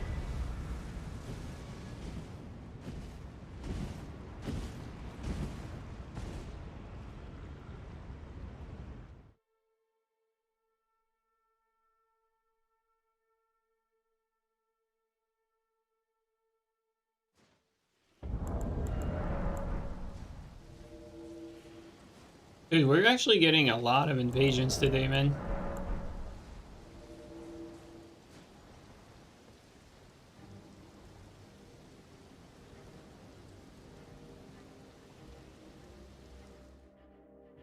This game is surprisingly active. I was wondering, like, I was expecting it to be dead again, but I'm happy that it's not.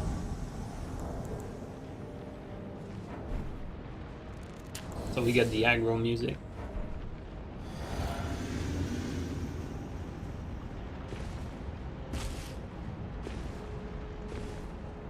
You know what?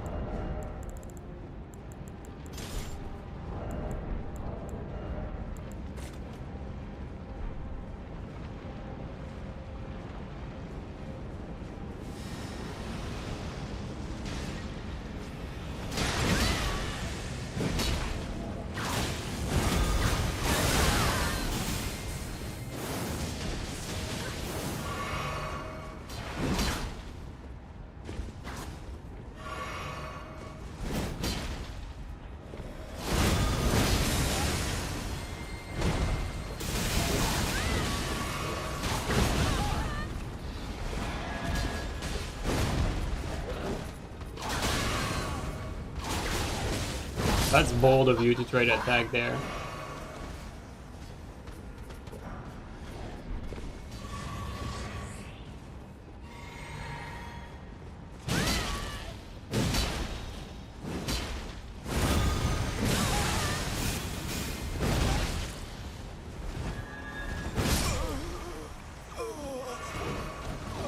That was him.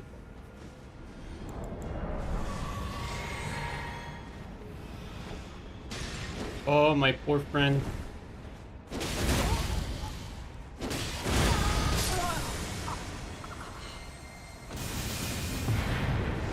Yo, Jay, how you doing, man?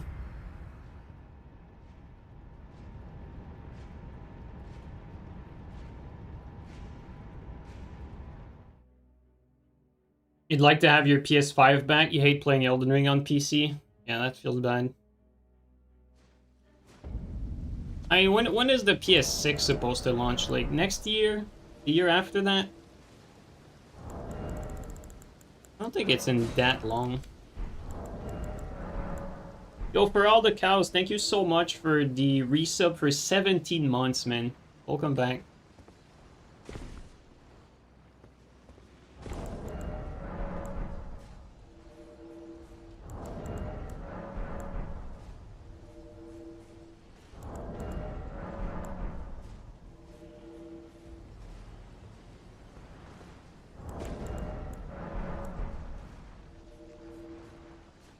PS6 launch title, The Last of Us Remastered. Dude, they have to have a launch title be like Bloodborne fucking remake or Bloodborne 2, something like that. Like, they have to do this. Like, come on now.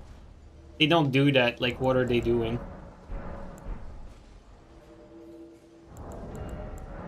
Or, you know, if they do a remake of any of the Dark Souls game, probably, like, maybe a Dark Souls 2 remake, Dude, even a Dark Souls 1 remake, I'd be so down for a remake of Dark Souls 1 as opposed to a remaster. That'd be sick. If they do a Dark Souls 1 remake, that'd be nice. Although, to be fair, that's not likely to happen because Demon Souls was a Sony IP. Whereas the Dark Souls are not Sony IP. Bloodborne is, though, so it's more probable with Bloodborne. Elden Ring Remaster? Yeah, I'd be so down for a Dark Souls 1 remake, to be fair.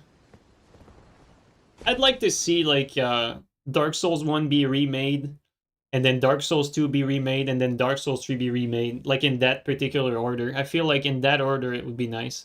Although, like, even today, like, the thing with Dark Souls 1 and 2 is, like, the games don't even feel, like, dated enough, I feel like. Like, you play them, they're still very enjoyable, and you don't feel like they're held back by their age too much, at least PvE-wise. Like, PvP, yeah, sure, but PvE-wise, like, you know, of course, like, they're simpler than Elden Ring, but they still feel nice to play, honestly.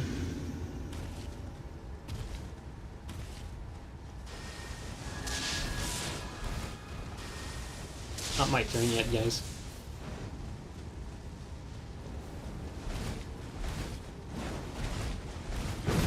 Oh, it has that lag, I have to be careful.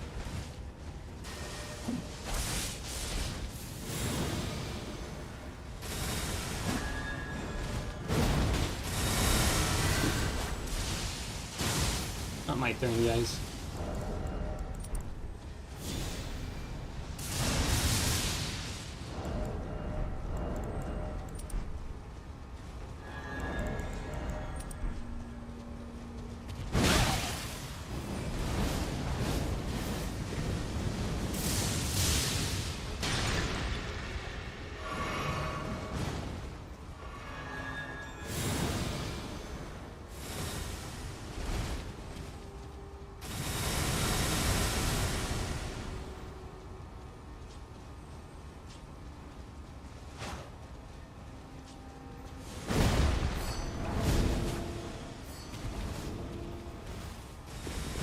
Stuck there.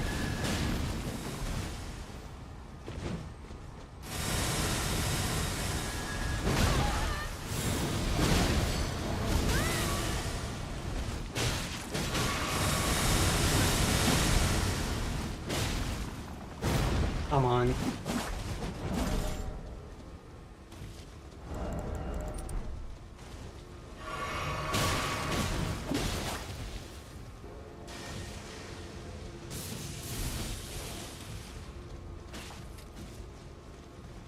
Change of plan, guys.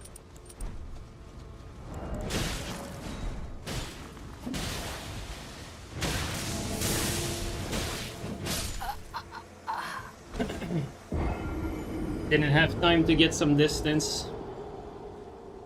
I think for this one, it was not a good idea to have the Ultra. Too much commitment for people that are too aggressive.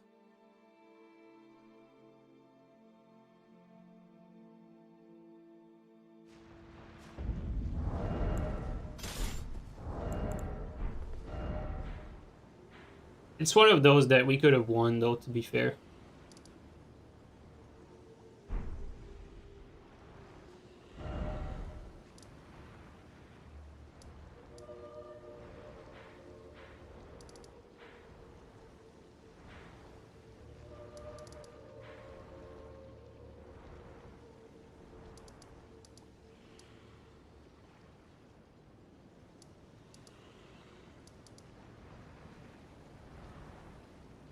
What is this? Where are the ruins?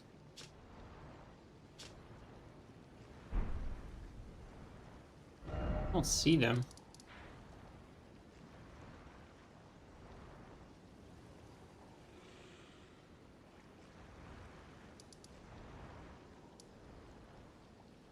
Oh, there they are.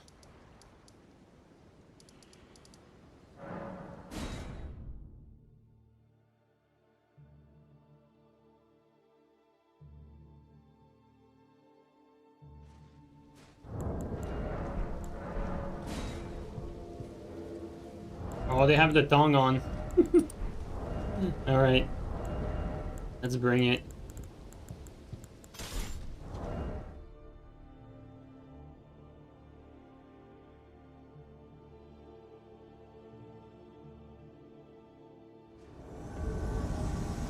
Oh, is that the same?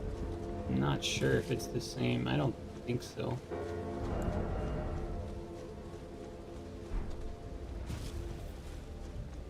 Is it the same? It is, okay. Oh, I don't see the other guy.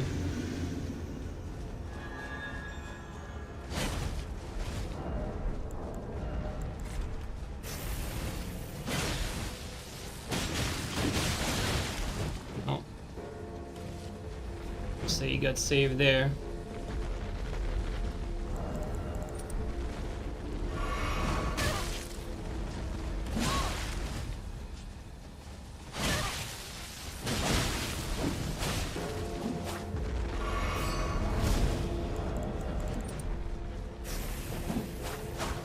Do that.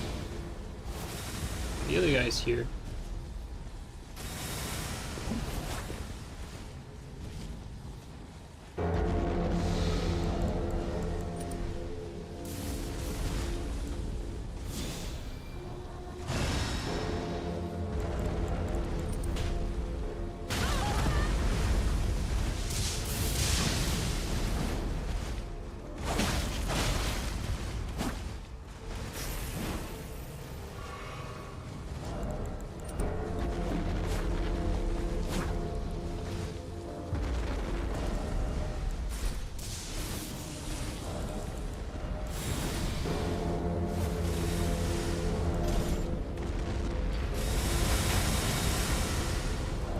And an adventurous one.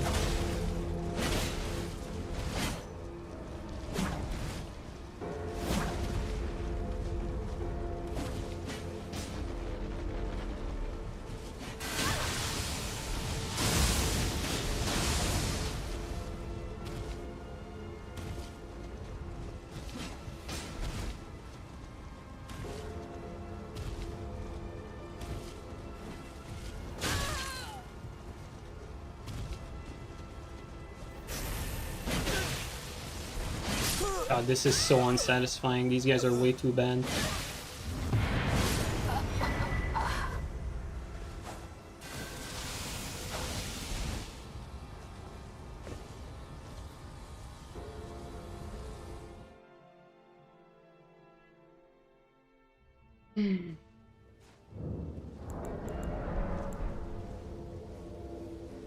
That's the thing, man, with this game. Like, invasions are so fucking unsatisfying. Like, win or lose, like, it's frustrating because you feel like, you know, you got bullshitted. And then when you win them, it's like, bro, it's like nothing. It's like you didn't do anything.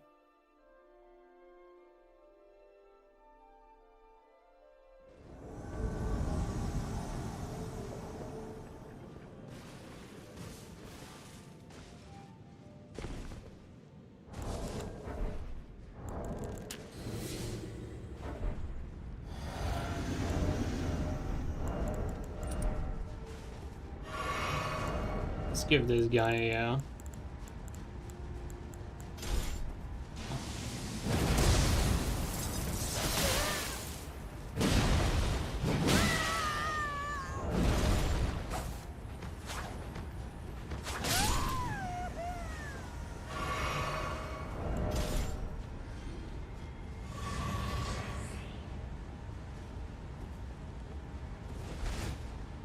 Yo, Pleve, thanks for the gifted subs, man.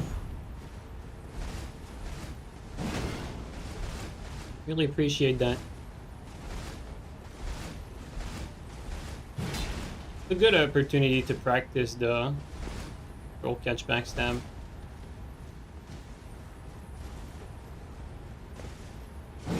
Or not. This guy just started doing random stuff.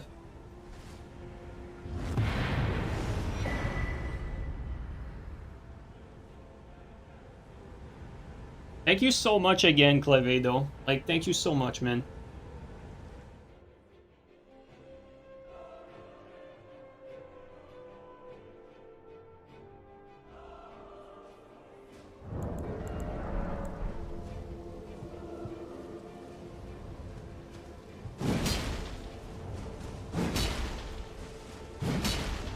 What do you mean by effective methods of PvP, Anchor? like halberd and axe. What's your question? Like, what's a good setup for PvP? Because quite frankly, there's a lot of setups that are good for Elden Ring. Like, you know, throughout all its flaws, there's a lot of setups you can make work to a great extent. Now, after that, it's like, do you want a setup that's like easier to master, harder to master? It's like, if you want something that's harder to master, you can try your hand at, like, you know, getting good with power stance PSGS, for instance. That's not something that anyone can just pick up and be good at from the get-go. Whereas, on the other hand, something like a like a dueling shield, you know, it's gonna be a lot friendlier to get good result right away with. Or even something like Storm Stomp double spear, as opposed to Power Stance Great Spear. Or Pada, like, you know, like Pada. You can just pick up Pada. Doesn't matter how good you are at the game, like, you're gonna be a threat as soon as you pick it up. Very low skill requirement to use effectively. TS is a little different, because with TS, you know, you might have trouble against some things, because you still need to understand your matchup, and you still need good spacing to use TS. Like, VHS TS is definitely, like, on the side of, like, stupid strong, right? That's not saying it's not good. It's just that, you know, anyone can pick it up. I think you still need, like, at least a minimum of understanding to start picking up, like, TS and B, and, like, to a great extent. Like, let's say if you give a noob a weapon, would they do well with TS? No. If you give a noob fucking Pada, would they do well with it? Yes. You see the distinction there? Because they can just... anyone can spam running attacks. And it's going to be hard to, like, get out of range, basically. Whereas with TS, you're still going to need to have some spacing to make use of it.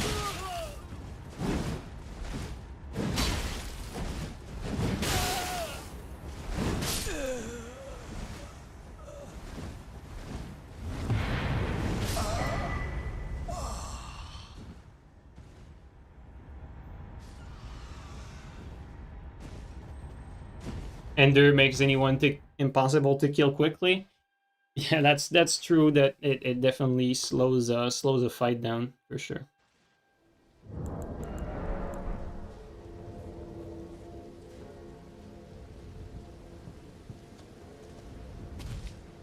What are effective methods of PvP setup? I still don't understand what the question is, but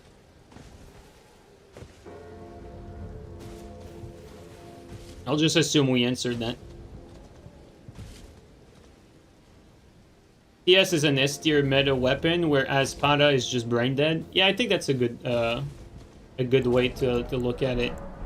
It's like Dueling Shield, right? Like, Dueling Shield is straight up brain dead as well. Like, it's not even, like, in there.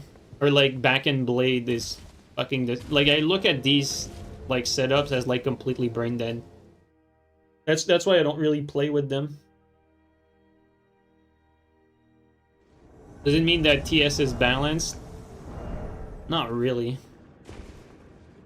But, like, it's not the first of my worry, and at least you still need spacing to use it properly, you know what I mean? Whereas it's not the case for a lot of weapons.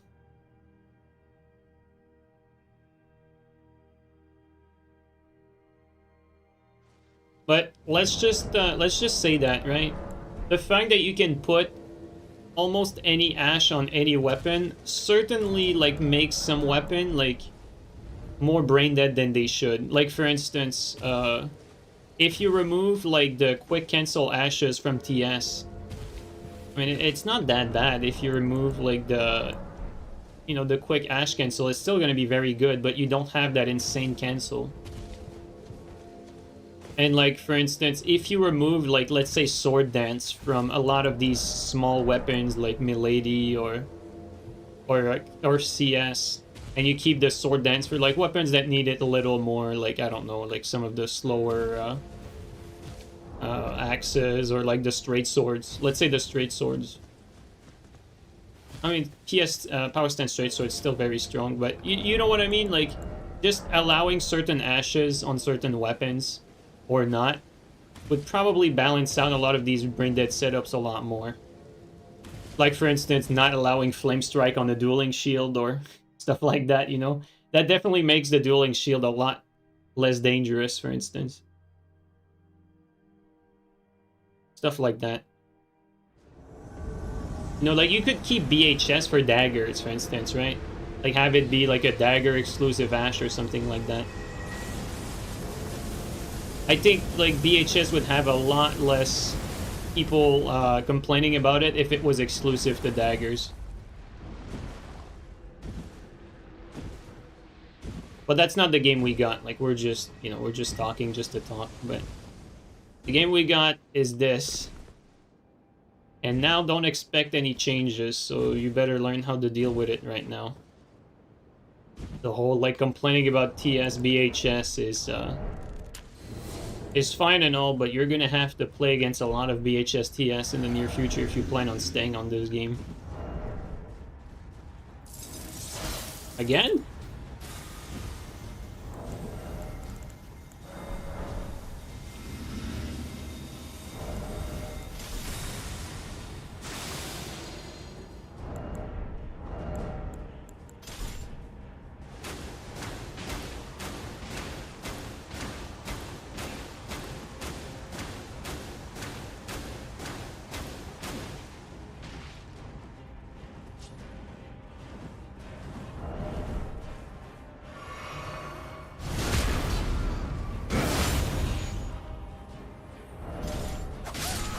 I think he thought he was dead.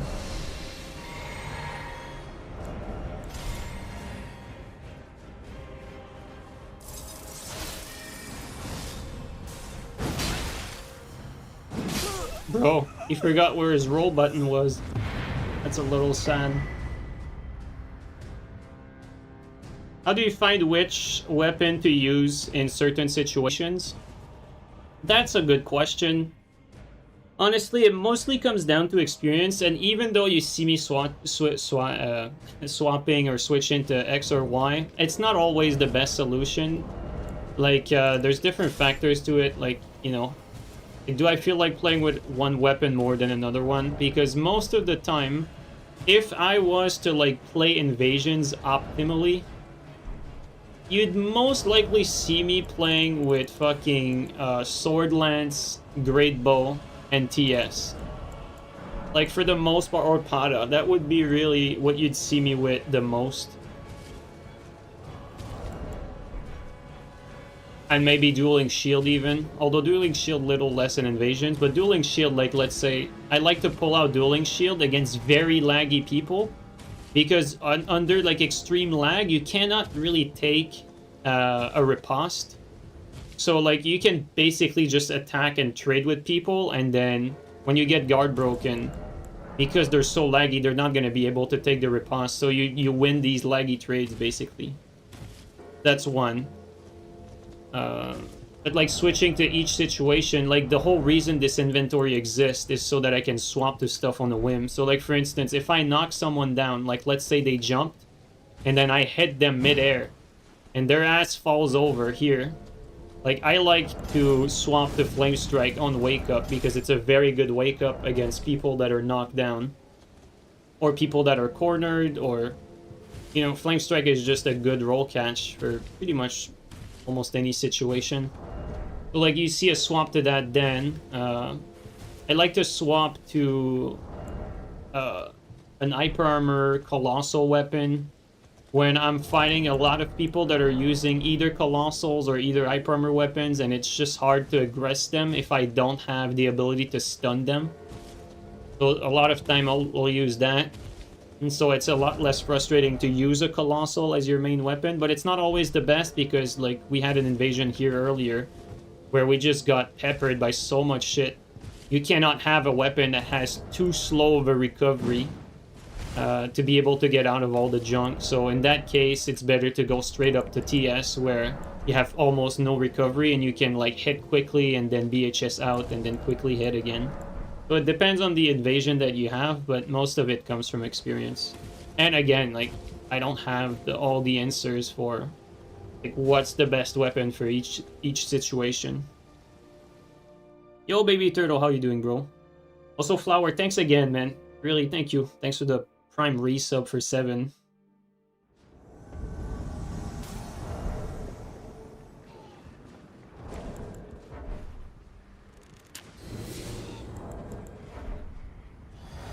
God damn it, I just realized. I thought it was next to me for some reason. Well.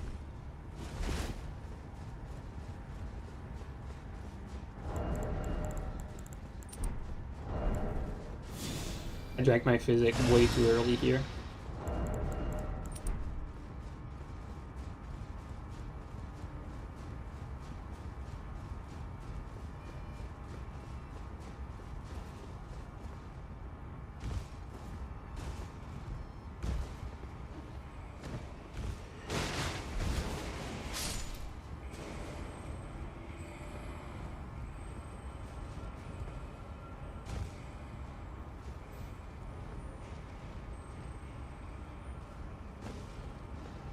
Okay, basically here we have the advantage.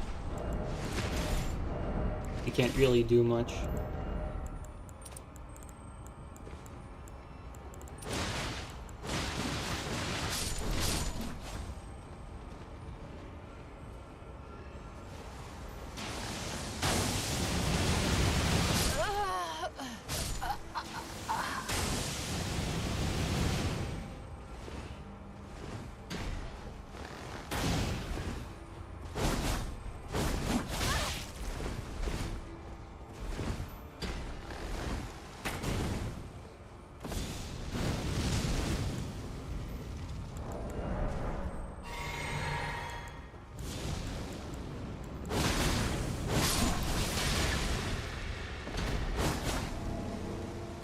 I wanted to get the headshot.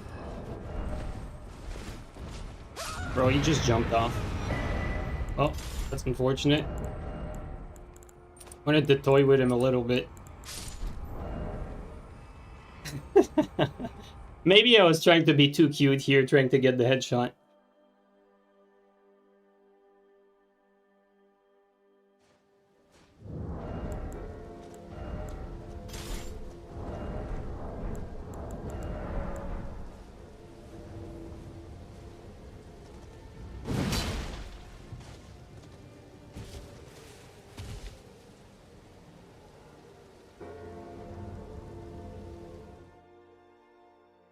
Have you tried Barbro or Pada? Yeah, we've done more than a few streams with those. Like, they're pretty broken.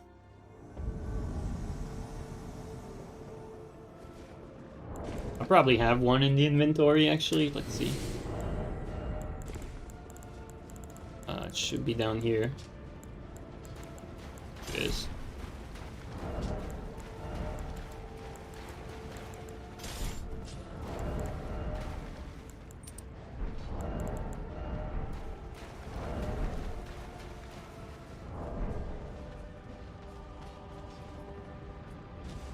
Not sure at this point if they're up top or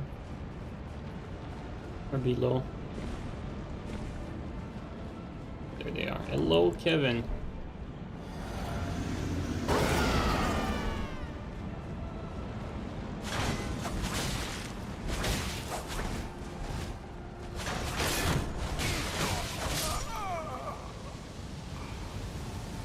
Kind of overkill for a poor Kevin.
Oh, it is here.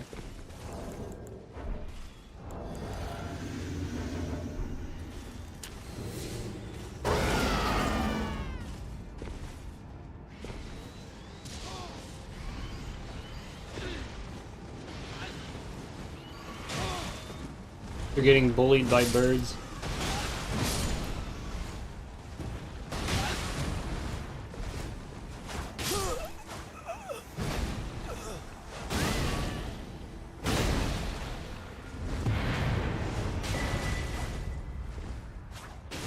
Oh, he lagged there. Are there rumors of a new patch or something? I mean, it's not rumors. We know there's going to be a new patch. A new patch that adds content. It's going to be for the Tarnished edition. What we don't know is when they're going to release that Tarnished game on Switch 2. They've only announced it, but they have not given a release date. We assumed that it was going to release with the Switch. It did not. And so now we're basically in the dark. And I'm assuming it's probably going to come like around the holidays then. Like the Tarnished Edition patch is for sure going to give you, wait for it, 3 horse skins. I know, you can't contain your excitement, but bear with me here. 3 horse skin, a picture of Miyazaki's left toe, and maybe like 4 armors and 4 weapons.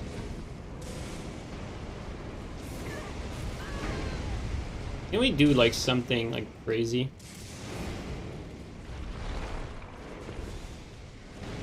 Ah, fuck, man.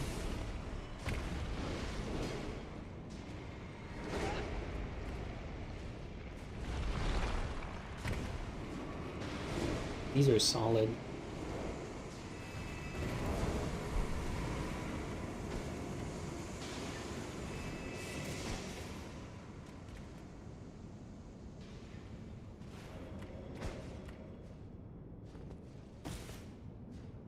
Oh, they end up at a good spot, actually.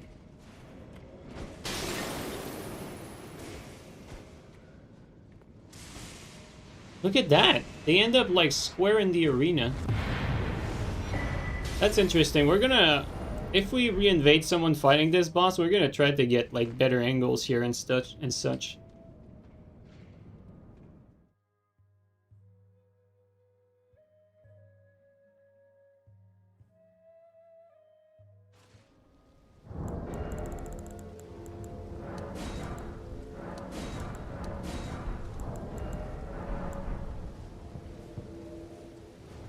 Some dragon tech could work. Yeah, that's true. You can't jump through the window? No, you can't. Too high. This isn't Nightreign. Where you can jump a building.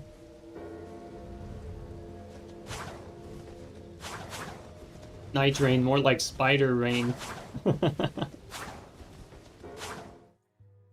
Maybe Rancor Pots? Rancor Pots don't work unless you lock on. If we can lock on, then probably best to do Rain of Arrows.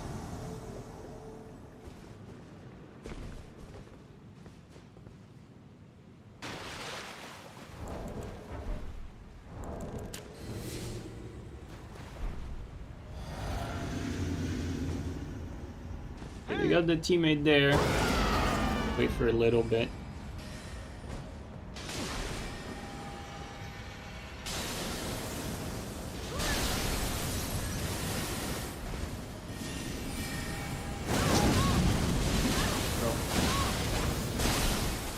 Let's not be too greedy there.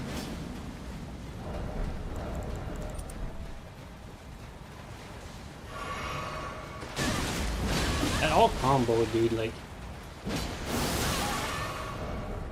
We can't stay here. Too much pressure.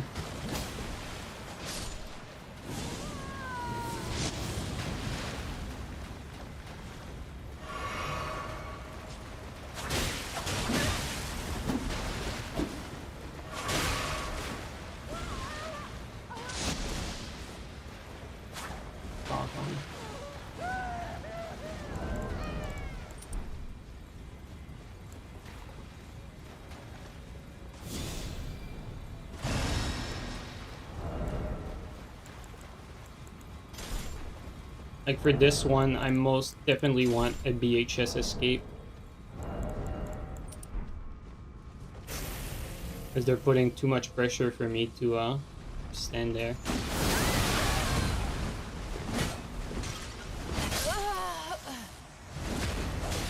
Oh, bro, he took 1,000 damage from that.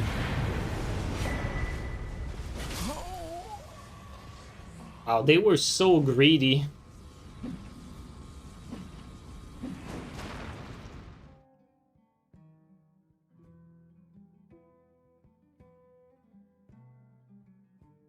He ult, that's why? Yeah, but he took so much still.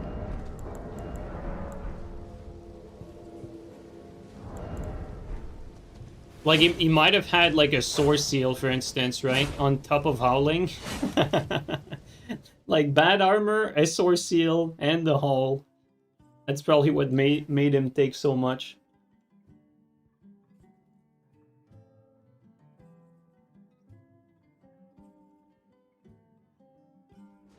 But they were way too greedy there.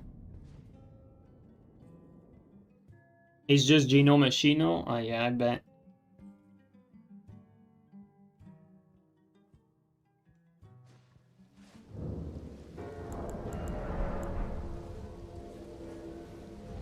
What's the funniest level to play and most cancerous level? Honestly, like, I would have a different answer than you, because no matter which level I play at, I'm gonna be fighting unscaled, like, over-leveled phantoms that are stream sniping. And so if I play at max level, I'm basically not gonna be fighting anyone that's over-leveled compared to me. So it would be easier for me to play at max level, because when I get sniped, the people that I'm fighting are the same level as me. Whereas, if I play at any other level that's lower, when I get sniped by over level, they have a huge advantage on me. So for me, like, it's going to be easier at max level. But for you, if you don't have anyone sniping you, like, you're going to like fight a lot more spam of various ashes and attacks at the higher level you go.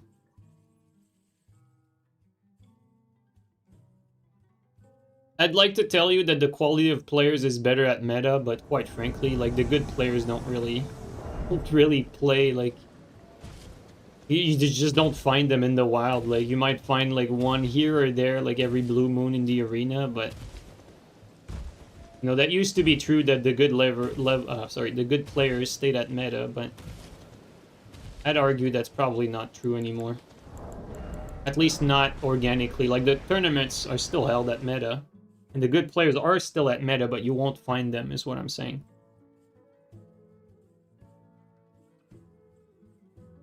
And that's partly due because we don't have a PvP hotspot, I'd say.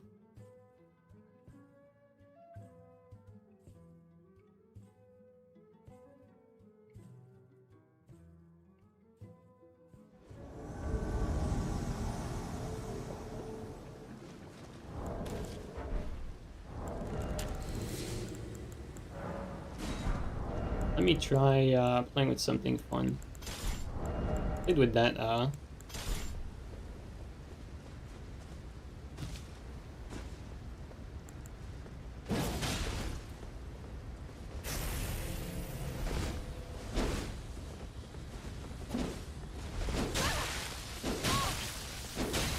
That's for you, baby turtle.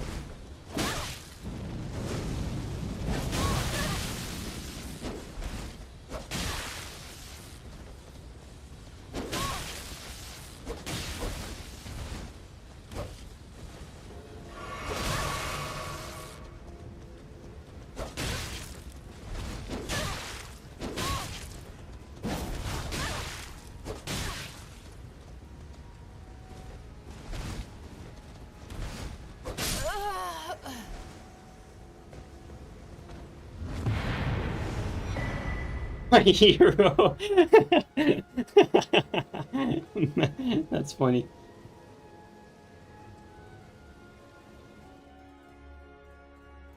Sword and Board is dead to you after they took away the one-hit stun. Yeah, I mean, I actually played a little bit with it, and you know, the way I know how you use it, right? Like, you stagger the two-handed move.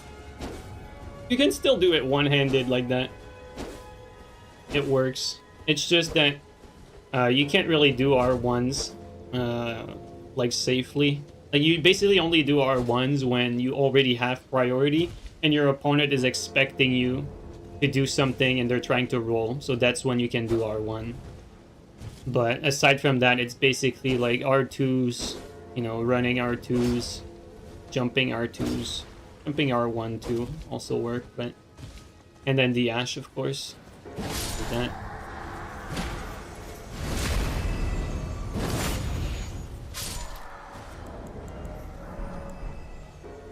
But I noticed that a lot of people try to attack out of its stun when you do the staggered R2s like that. Everyone tries to attack out of its stun. Everyone. Crazy.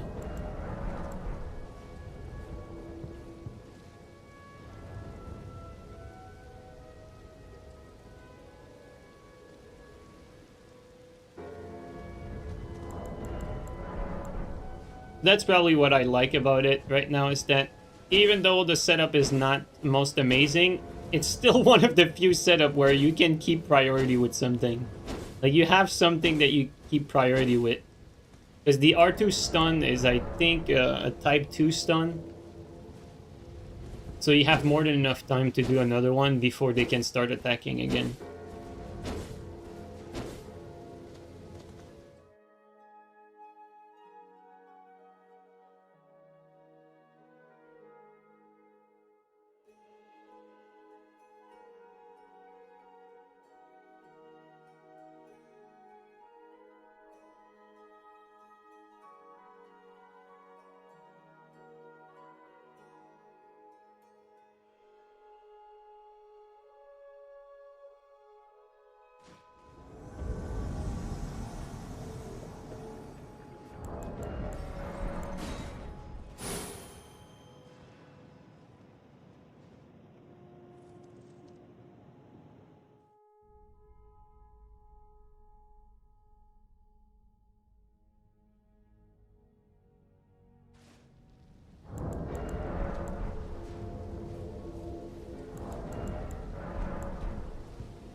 I think it has prio versus most type armor up to like Great Hammer and up.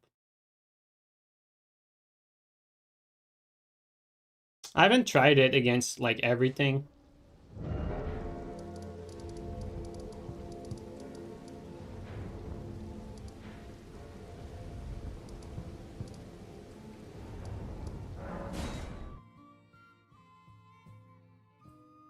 Would a PvP hotspot revive meta?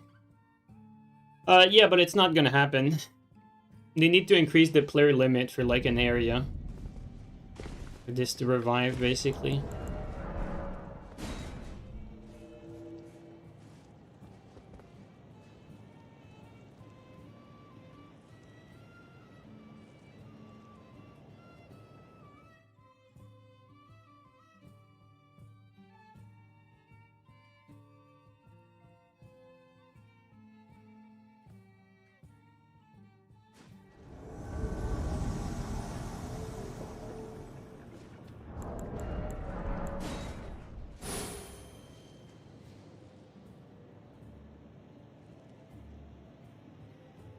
Give me 1 sec, guys. 1 sec and I'll explain what I'm doing.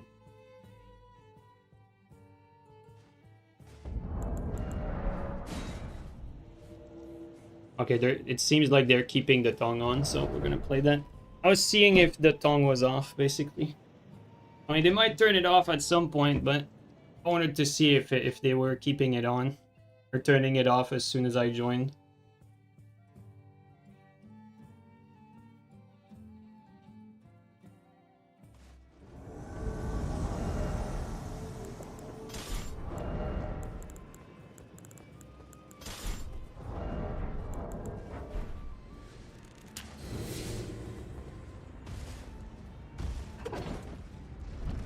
We still have to wait for a teammate though.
If we don't get a teammate in a little bit, I'll probably Black Crystal, because they probably have turned off the Dong like afterward.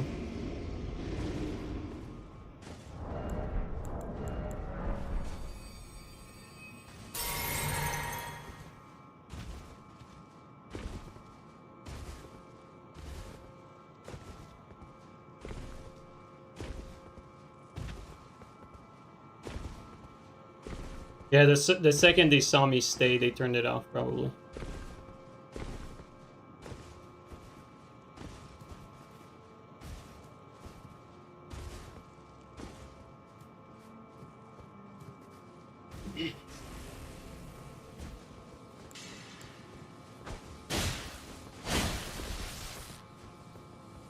We got a teammate.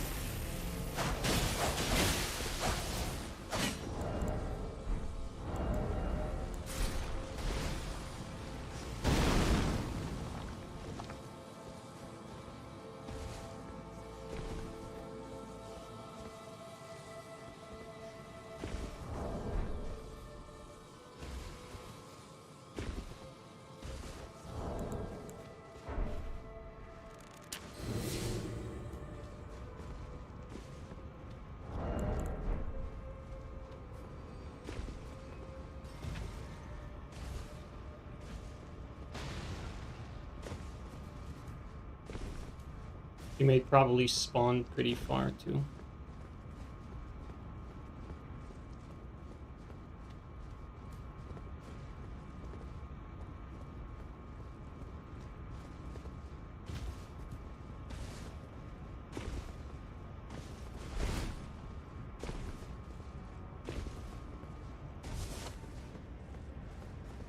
But going back to their spawn, they're gonna be camping up there, up the elevator. That they have a chance at ambushing like that. With no friendly fire.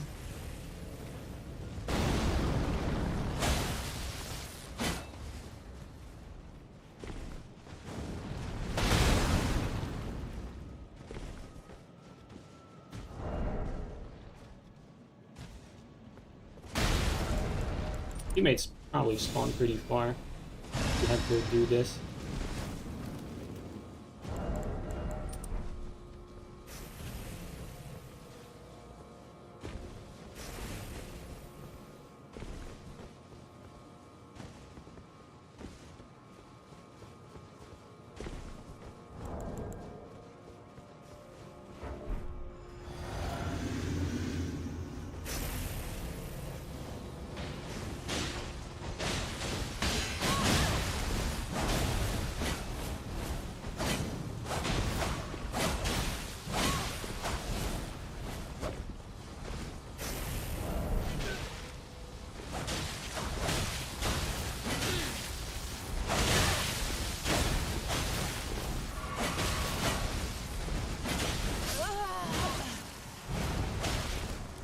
He may get too greedy.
Right, let's be real here. The teammate being way too greedy here pretty much cost us the invasion.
This guy is high level.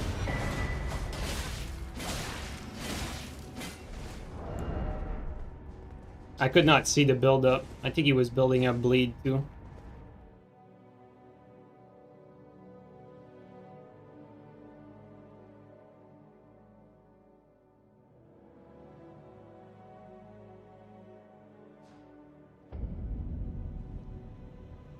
What did you get to get blocked? I mean, do you really need to... Do you need me to, like, tell you? Like, when we do duels, like, you know, you can't just go in there, like, hide and then try to ambush instead of dueling. I mean, pretty obvious, no? You don't think so?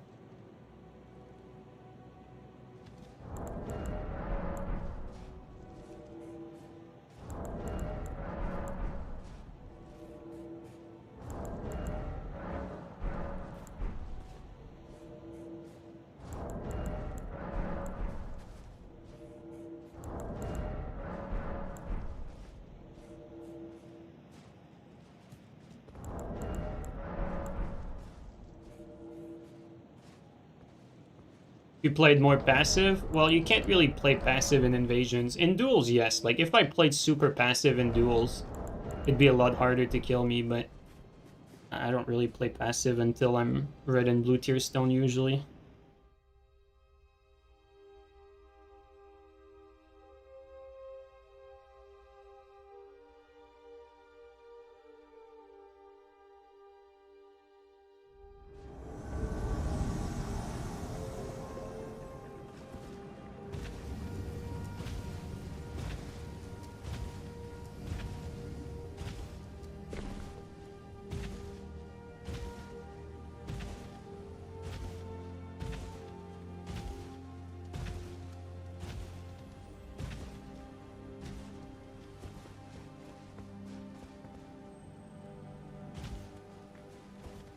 Interesting, they don't appear on the map, they're here.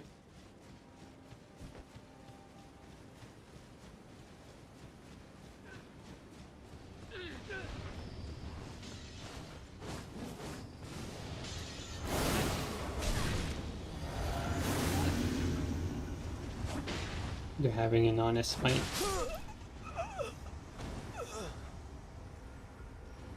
We'll kill the host.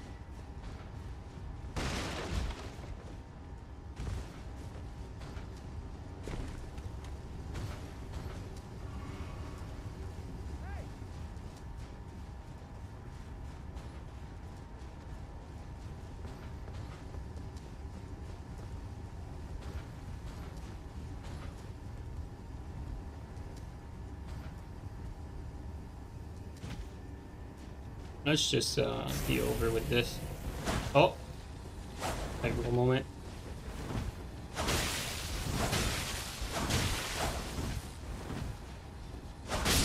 Not your Estes, buddy.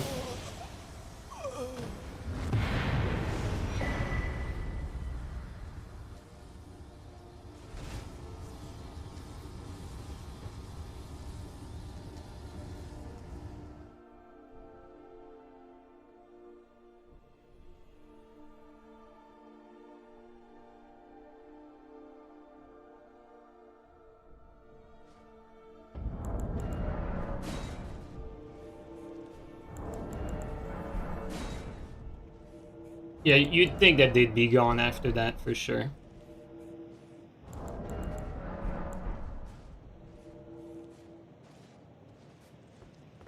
Bro, the people that play these games are straight up like mental, man. Crazy.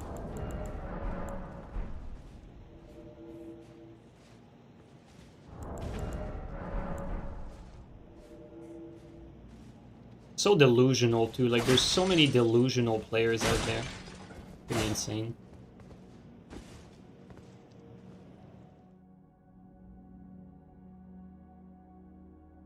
But they're not that delusional because usually, you know, usually when it comes to gankers, like they don't try to fucking show up for duel or they don't try to show up for 2v2s.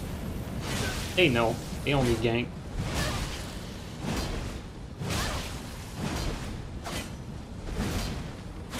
Here. Did he get a fucking hit there?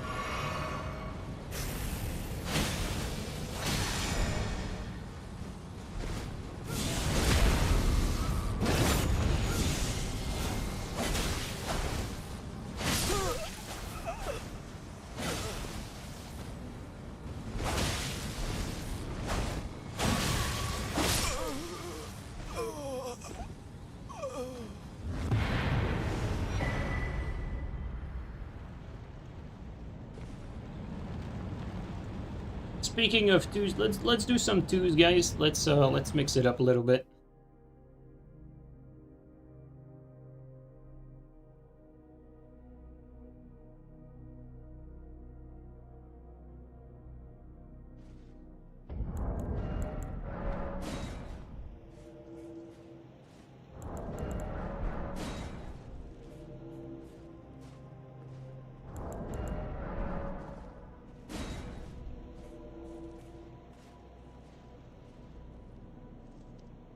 Still here with the tongue on. Are you in there, baby turtle? Oh shit.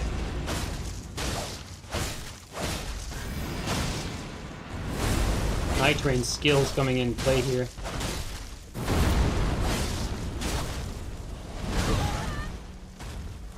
Unfortunate.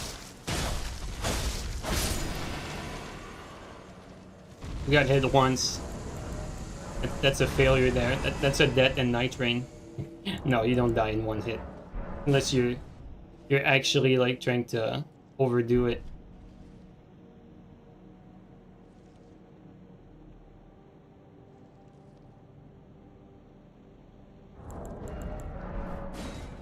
So you're in there, baby turtle. Alright.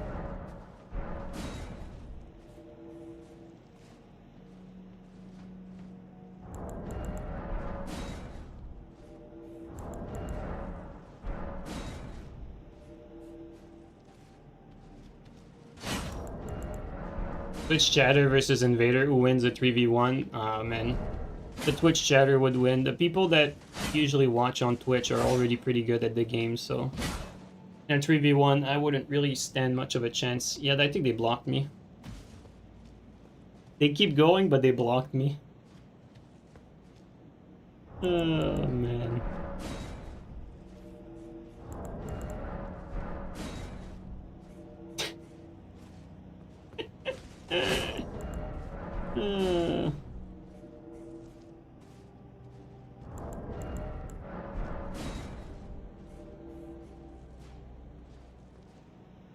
If they disappear from recent player, you can see who blocked.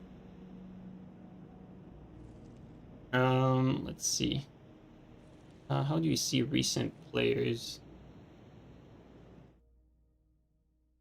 It's here, right? No. Yes.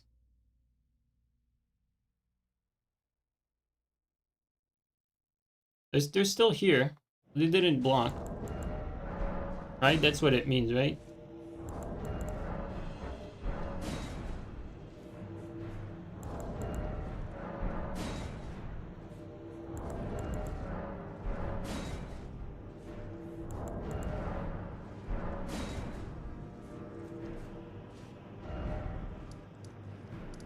The baby turtle says he's in there.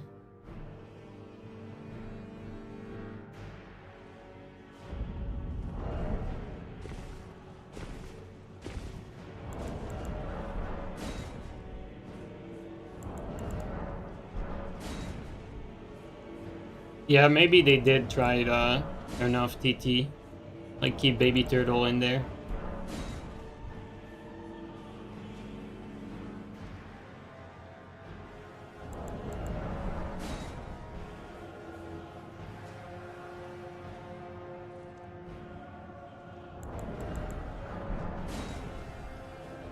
Alright, well, we'll do some twos.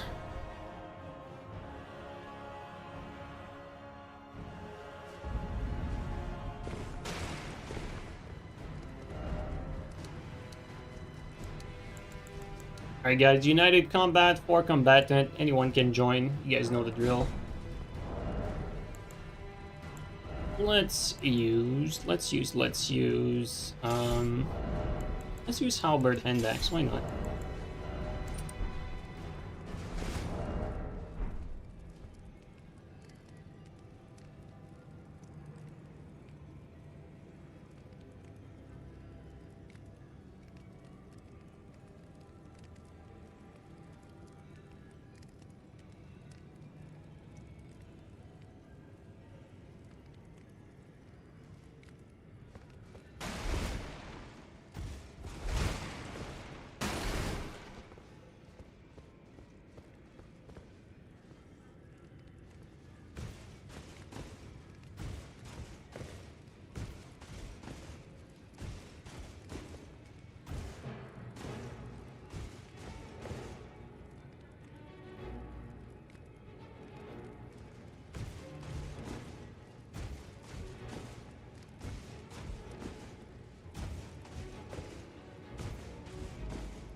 Alright.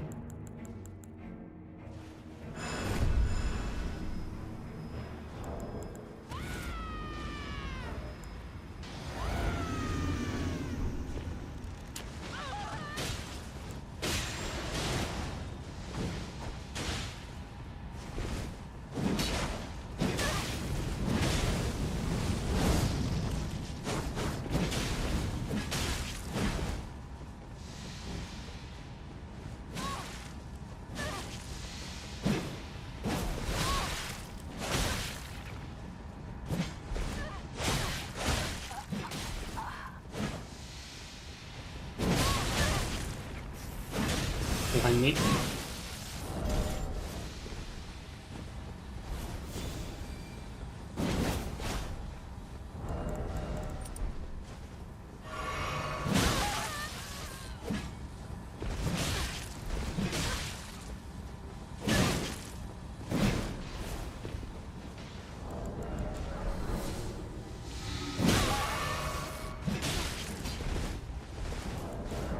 No.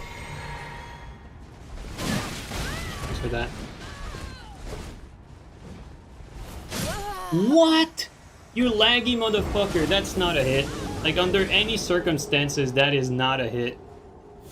What the fuck?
Teammate's just getting farmed. And he's just useless, just fucking throwing sleep bots out of everything he could be throwing. He's throwing the useless stuff.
Yeah, this guy's lagging. Like, he hit that.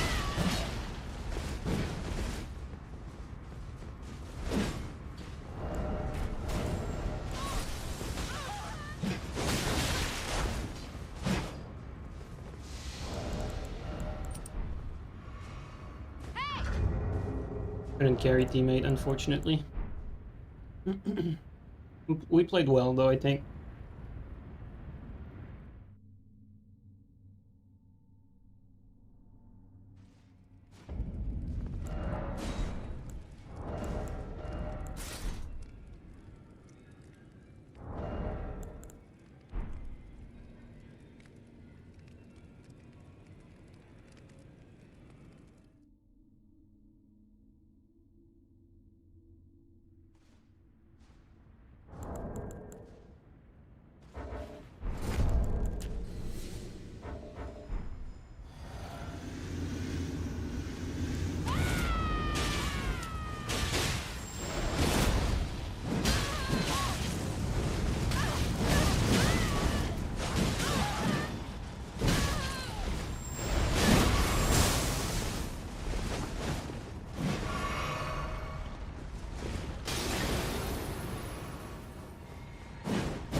Okay, I think we should probably ignore him half the time.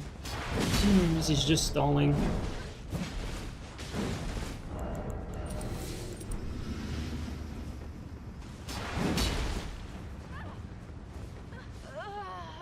Oh, our teammate is dying.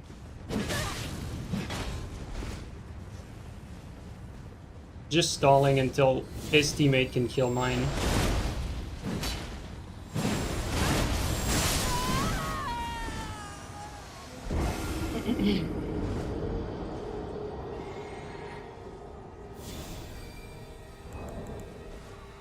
I think I need to go on for JeeNiNe, otherwise my teammate's gonna get farmed up again.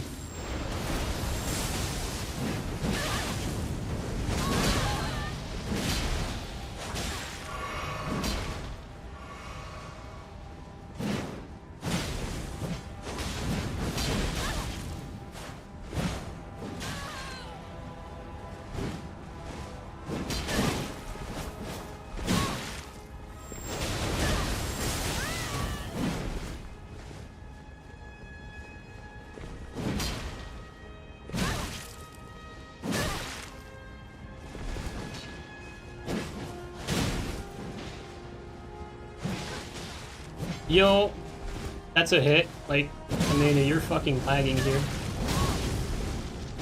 Yep, Anena's lagging. It's fucking insane.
Wait, come on.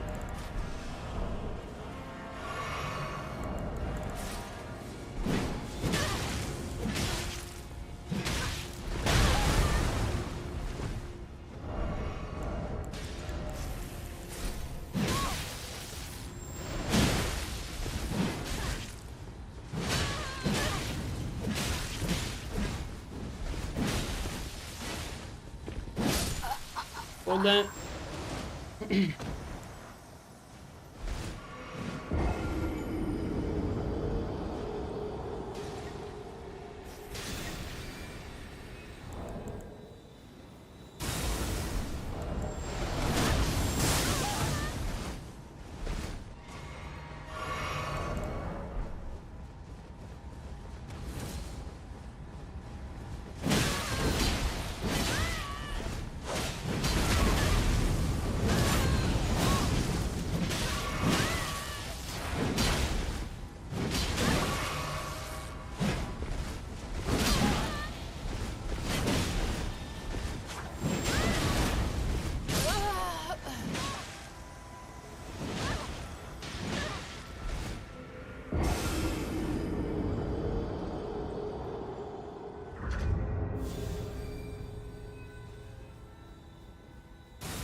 My problem is that I can't kill them fucking fast enough.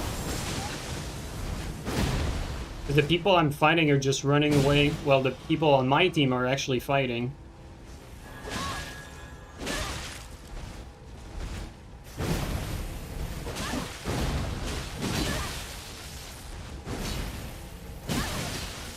push PvP.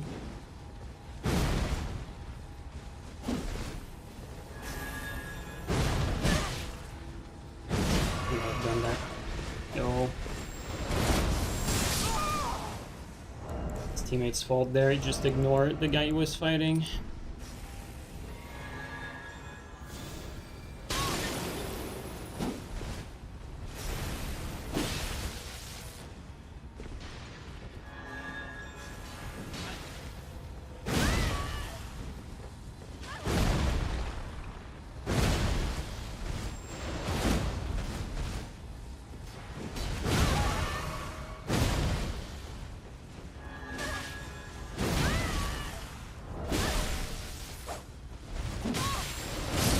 Bro, like, seriously.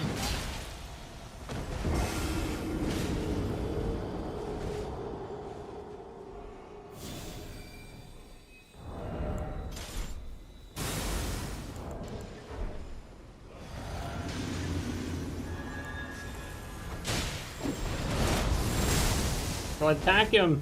He's like ignoring you.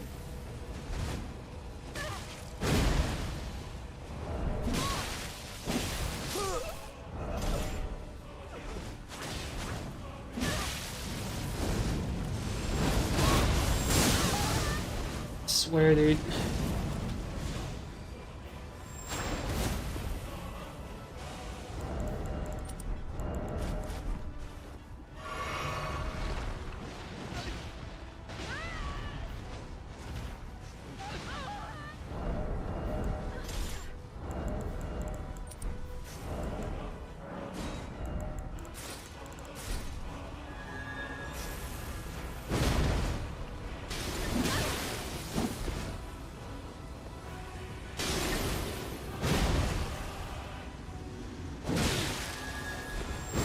No hit.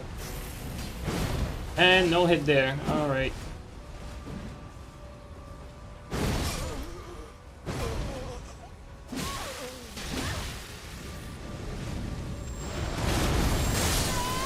And it went above him for some reason. Alright.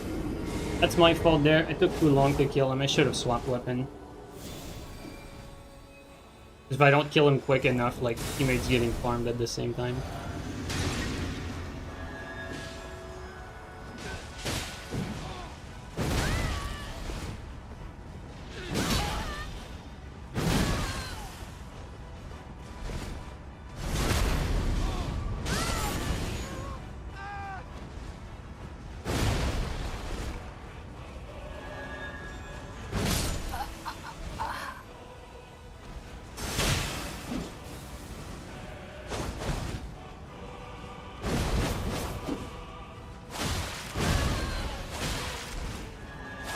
Okay.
Where's teammate? We have so many passengers today, it's fucking crazy.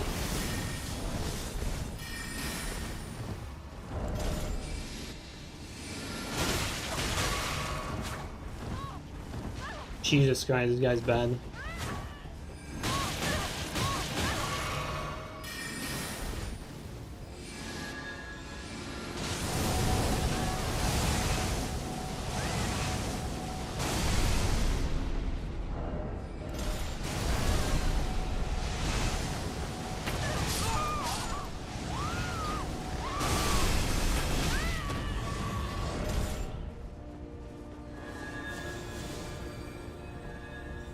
Need to stay on the mage.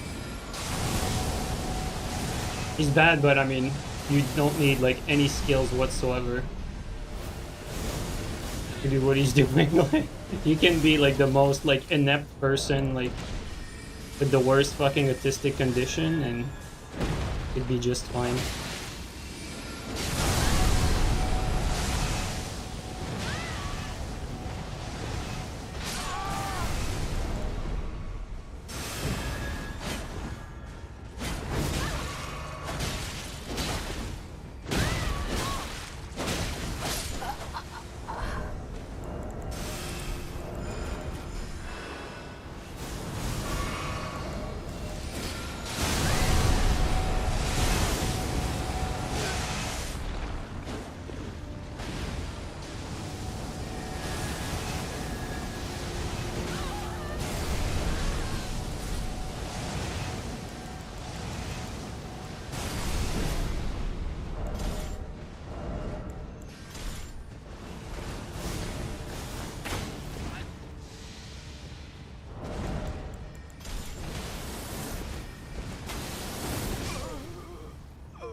Well, the teammate is so bad, like seriously.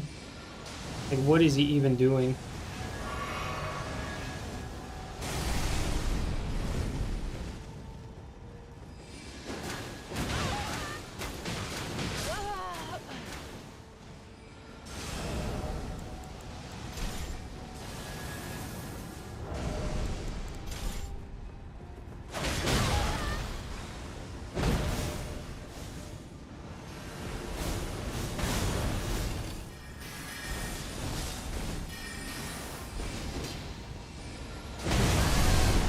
It's like I'm fighting fucking 2v1 basically, like teammate has not done a single thing so far.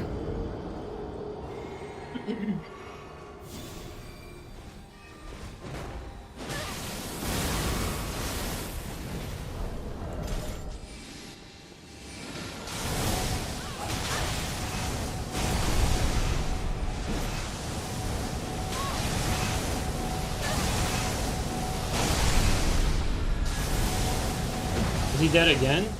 I mean, probably about dead, really.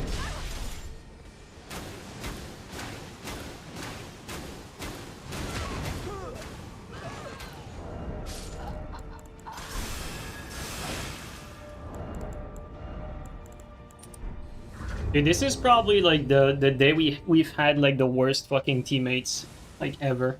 Like teammates are playing so bad every game. Like it's actually crazy. Like we have to carry everyone we play with. Otherwise, like nothing's gonna happen.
base by accident. Oh, nice. He gets killed by one of those. Holy shit.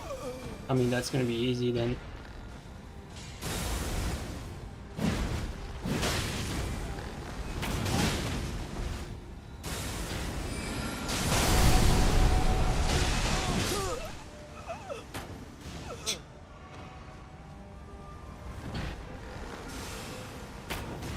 I guess that's what happened when you have some teammate that can play.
Man, when did twos get this bad, guys? Seriously. When did that happen?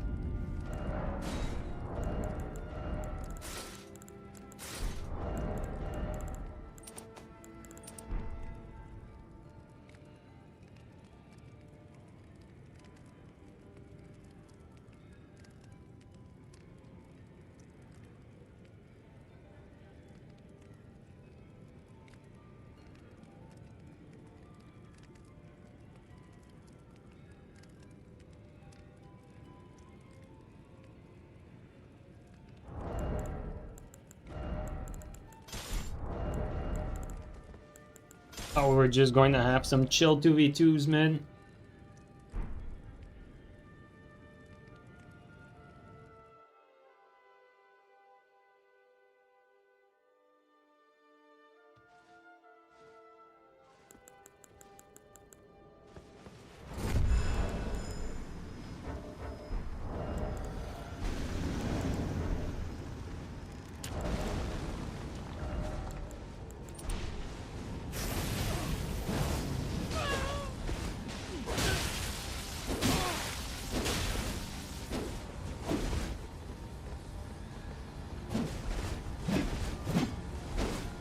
Hey, that's Dante, what the hell?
Insane lock on.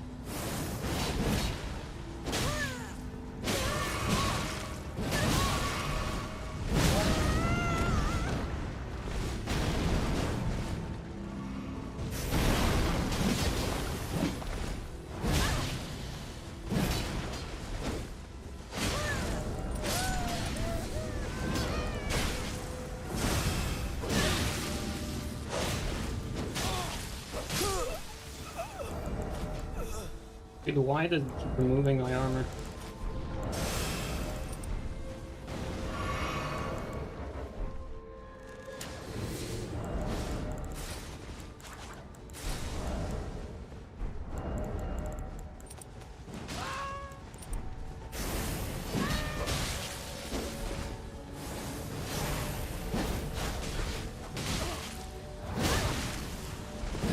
Ouch.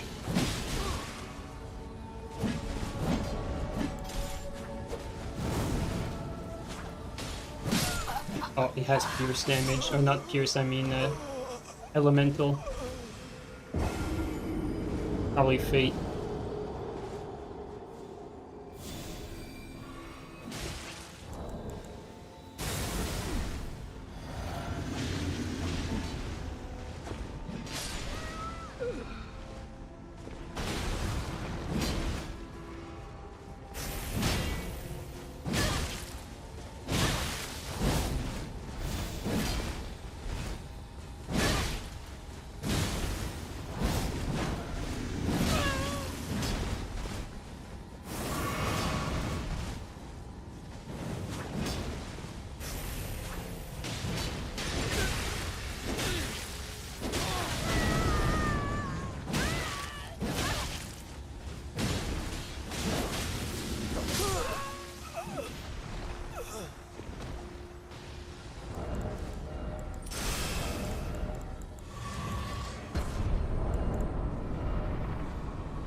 think he missed.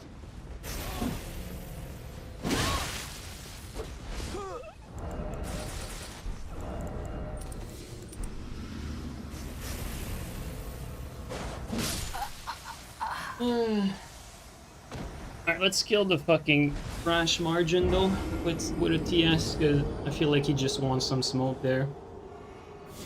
And just use a straight sword here.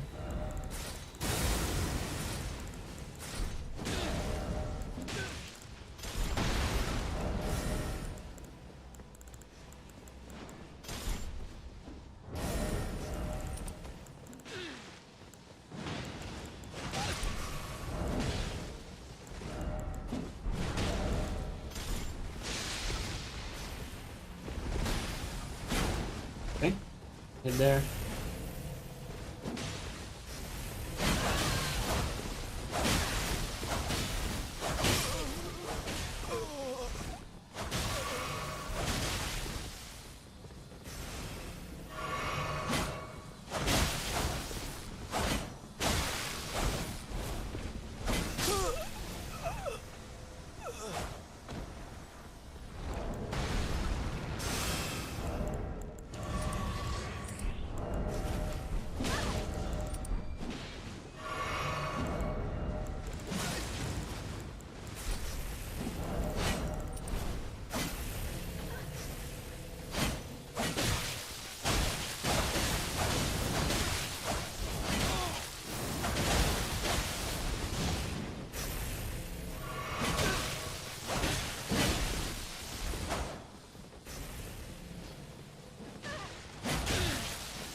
Dude, why does it always remove the armor? Like, I'm not pressing the inputs wrong. Like, the controller has an arrow problems. The first time I have a controller that has that, though.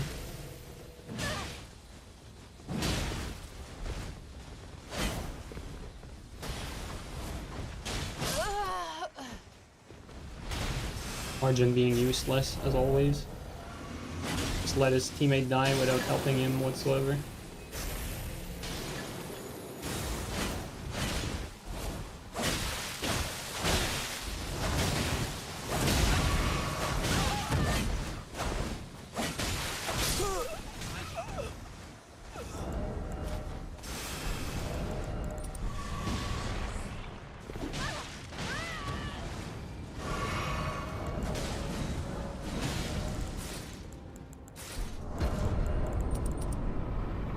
Must be frustrating for Canuck to play with someone like that.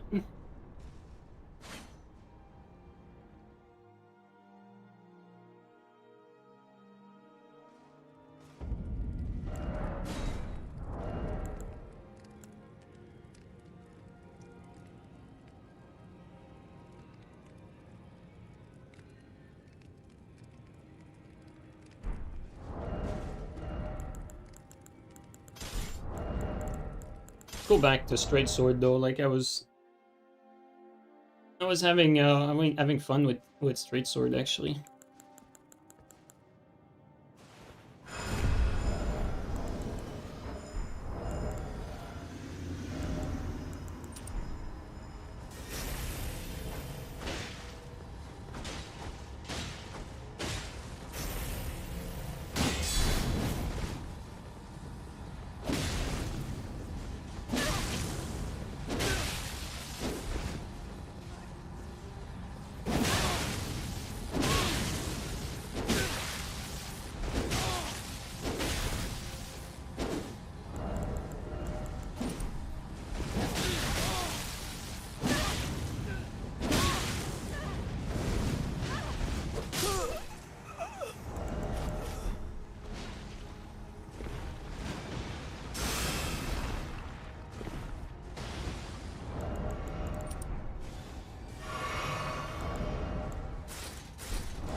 teammate.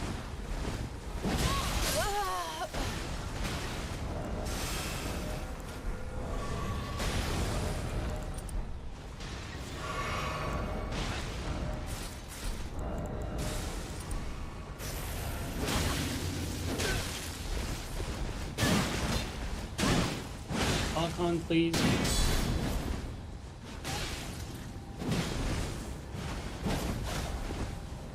Oh, ate my input.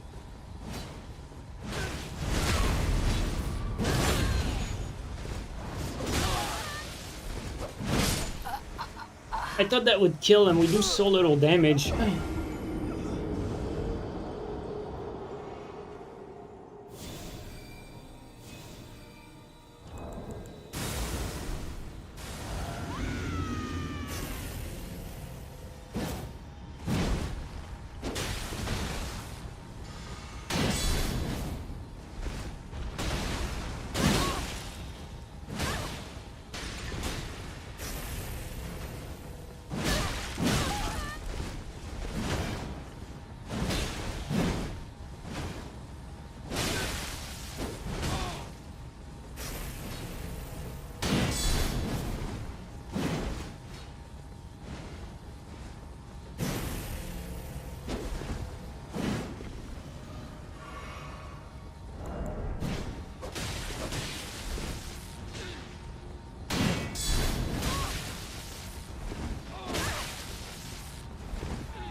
My teammate was not able to get a single hit on Elden Ring. There you go.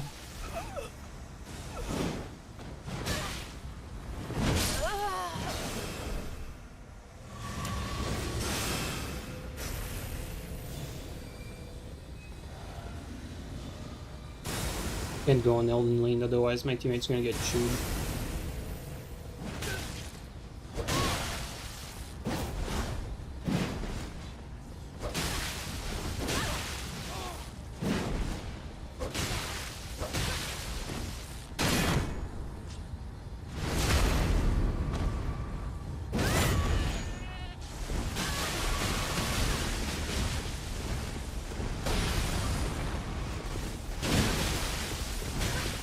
Bro, that is actually so funny.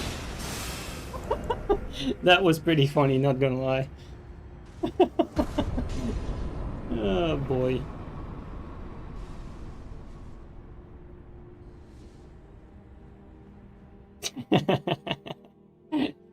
Oh god.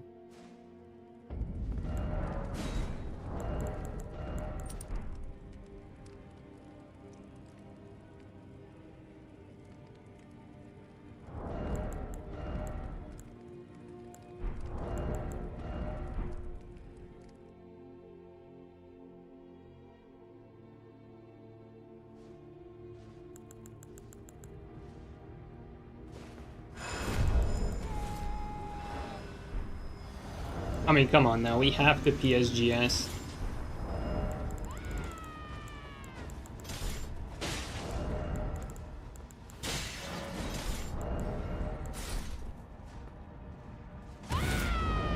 Sorry, teammate. Took me a bit to get set up. My fault.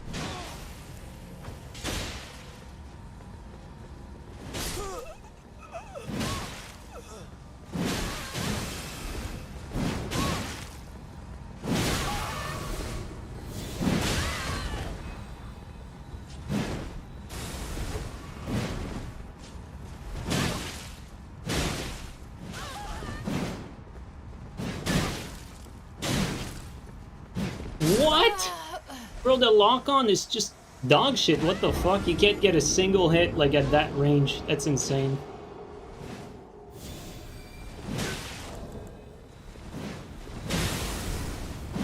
I just ate my input. Insane.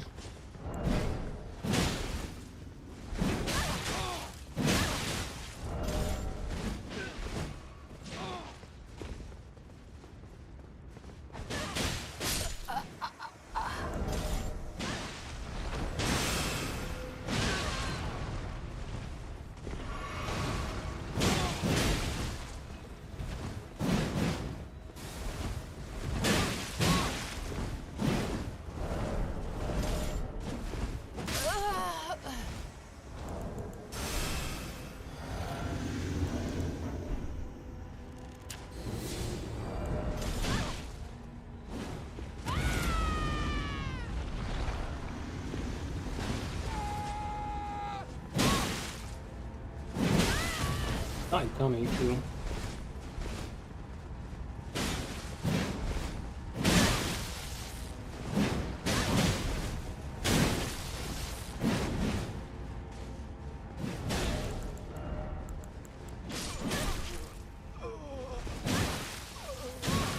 Range.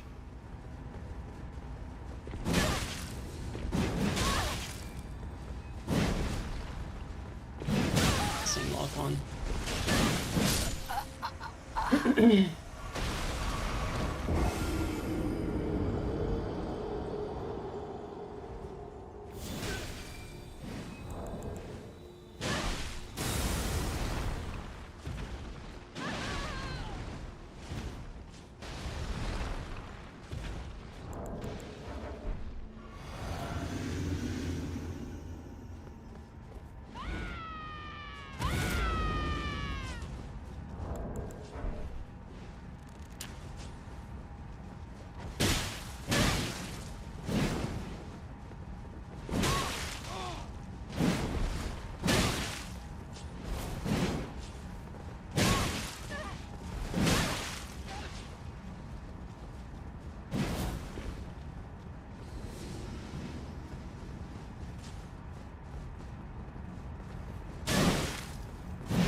Come on, game, like seriously.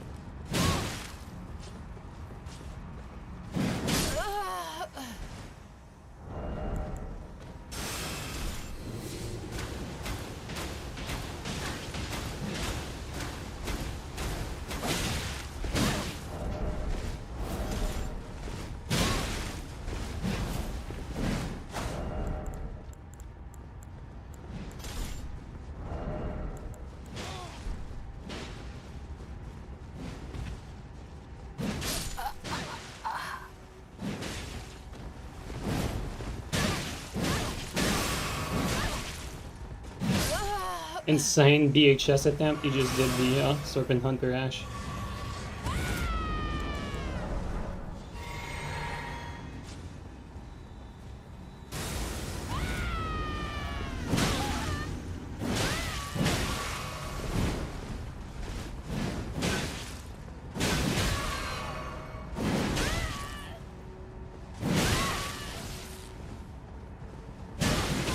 He saved them.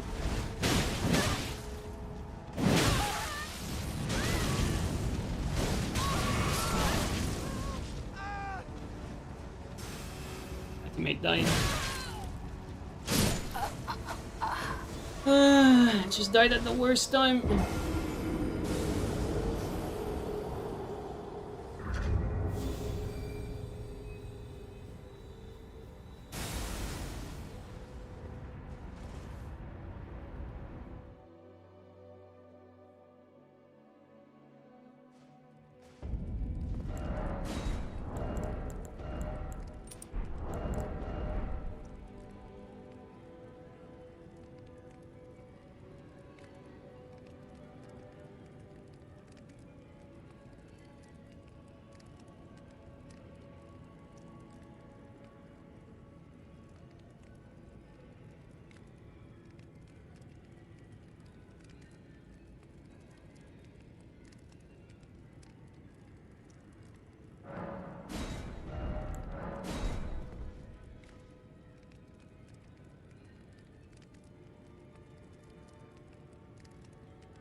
Like, people play twos like so bad, it's actually insane. Like, their like teammate just left them to randomly like attack the guy I was fighting just to have us like get hit from behind.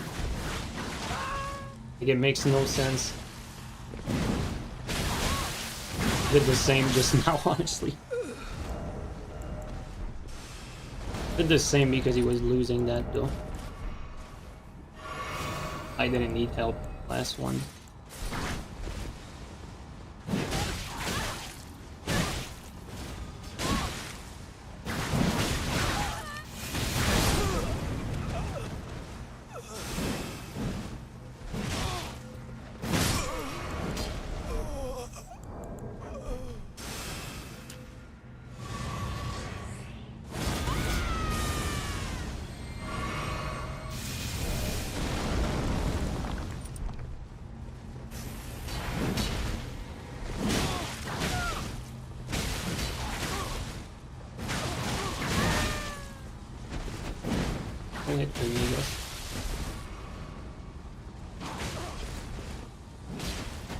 Paid my input, great game.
Oh, nice unlock.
do I want? I want this.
Oh.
You're washed? Yeah, I mean, if you don't play for a while, it's definitely going to be a thing for sure. But it's gonna come back though if you play for a little bit. I'd say like 2 weeks you're gonna be back in shape if you play for 2 weeks. Should be good.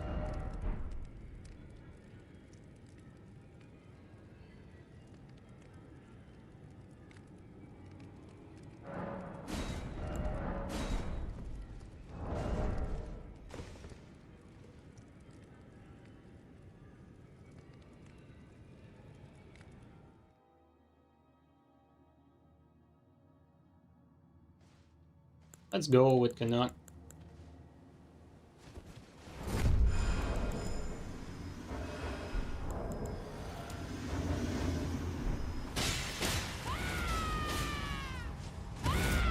I did that, but because I'm playing against Baby Turtle, I want to try, if I can fucking find it.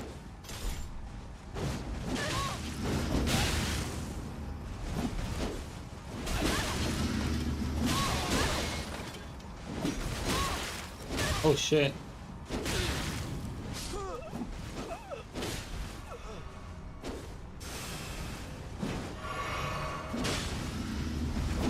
Ouch, that hurts.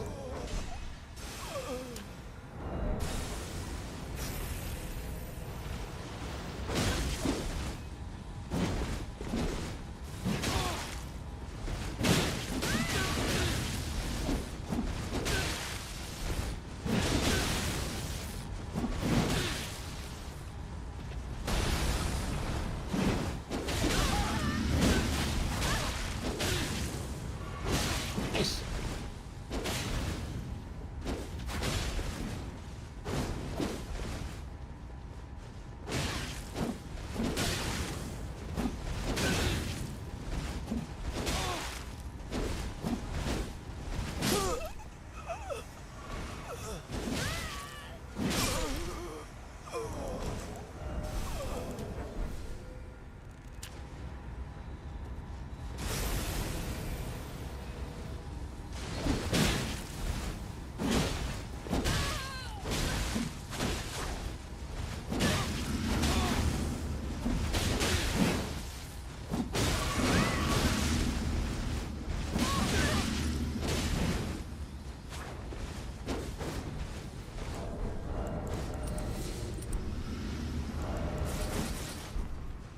Oh, that's a bad idea to do that. Yeah, I can't poise it. It was a bad play. Didn't think about that.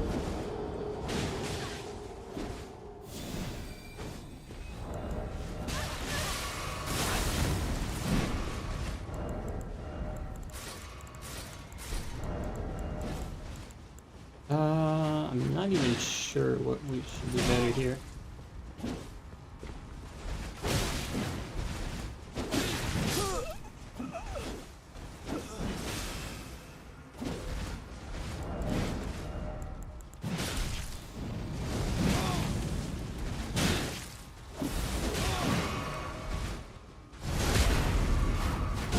Baby Turtle special. Yanking into backstab.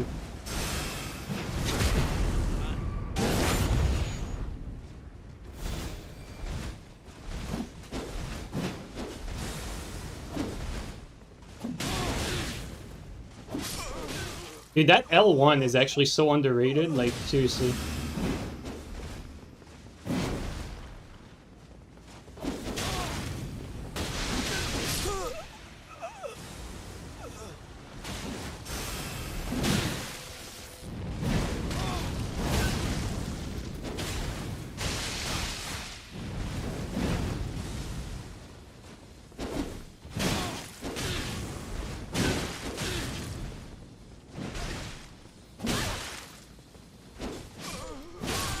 Yeah, maybe that wasn't the play though. I never play with that, so I don't know what makes sense to do.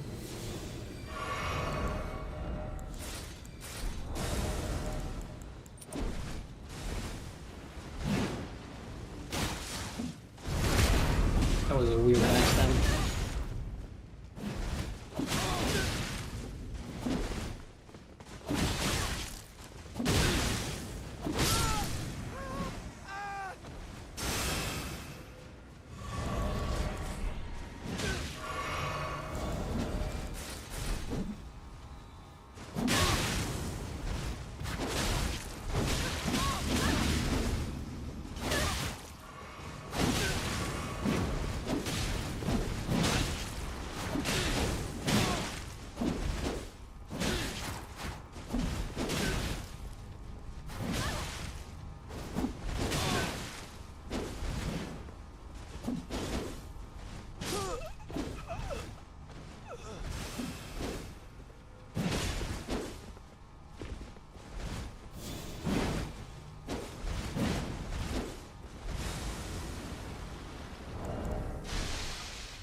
Oh, Stance Rakshasa might be crazy with hyper armor? Yeah, true.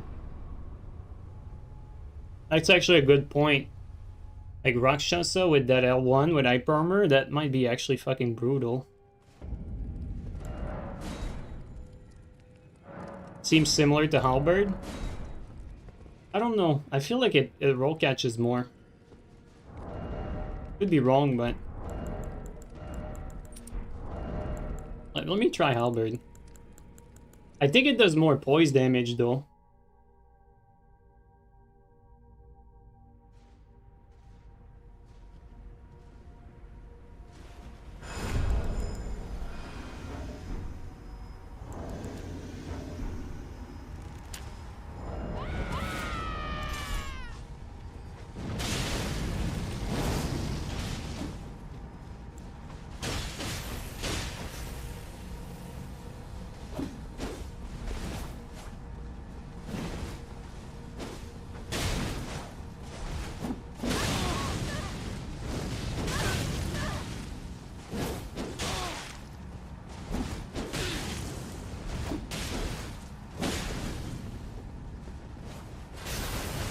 But I could tank that.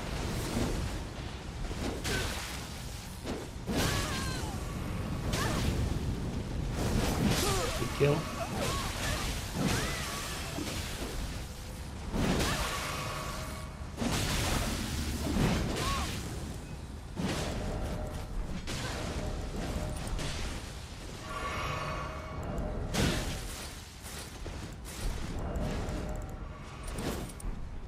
I should probably do that.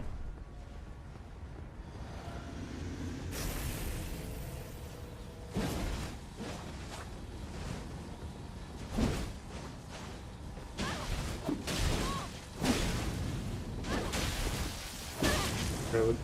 Could go around that. Oh, you can tank it. Okay.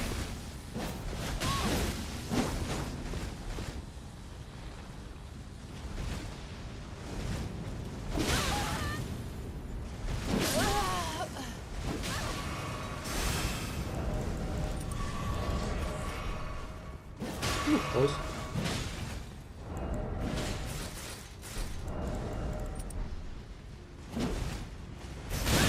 Good save by him.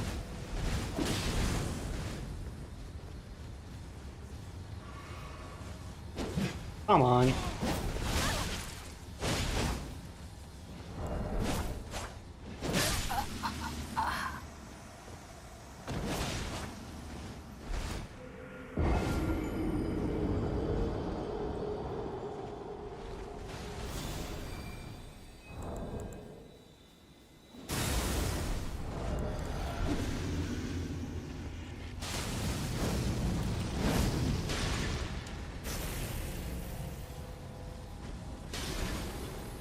I'm gonna try 2 halberds after that.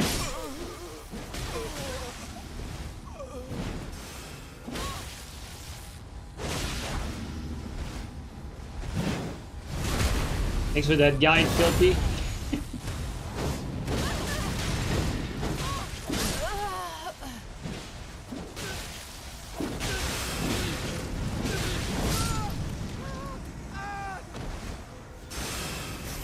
Probably prefer cat two-handed though.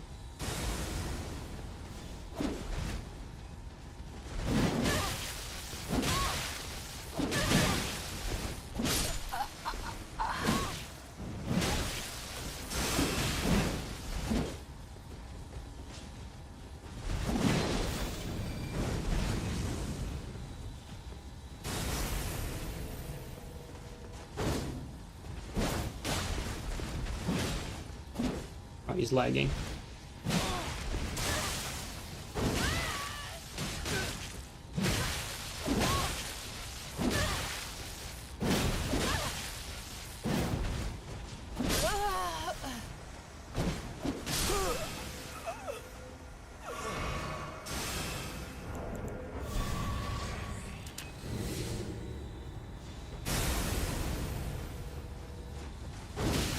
Nice. Thanks for the help.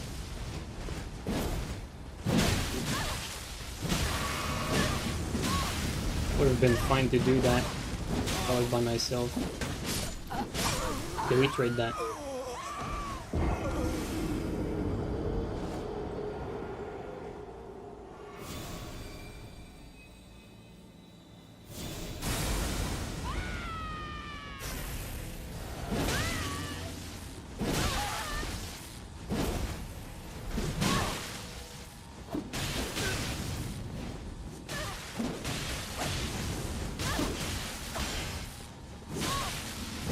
Arjun, you don't know how to strafe.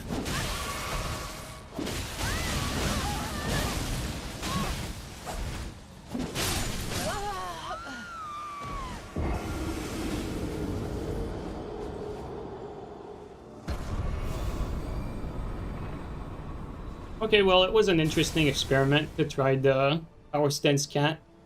Let's try a double halberd now. I want to see if we can make like similar use out of it.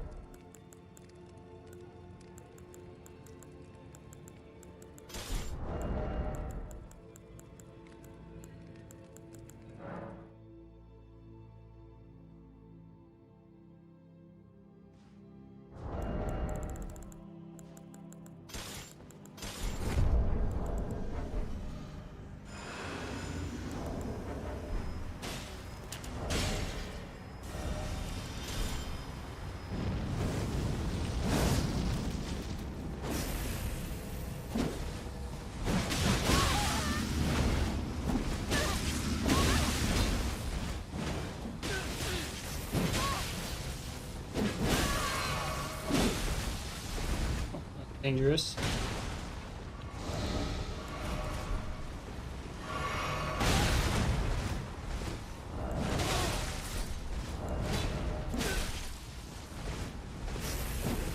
Stop it, baby turtle.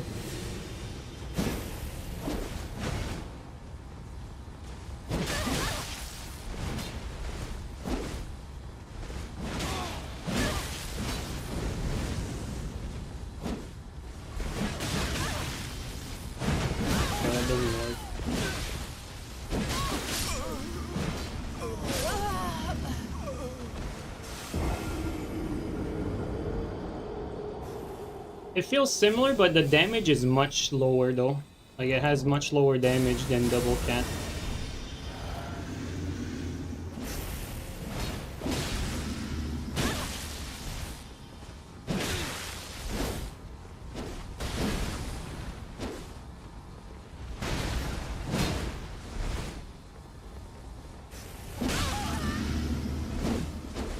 What is teammate doing?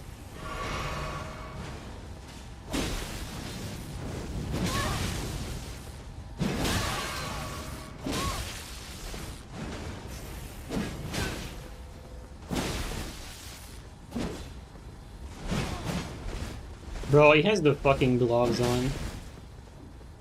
That's kind of shitty. Fucking trash.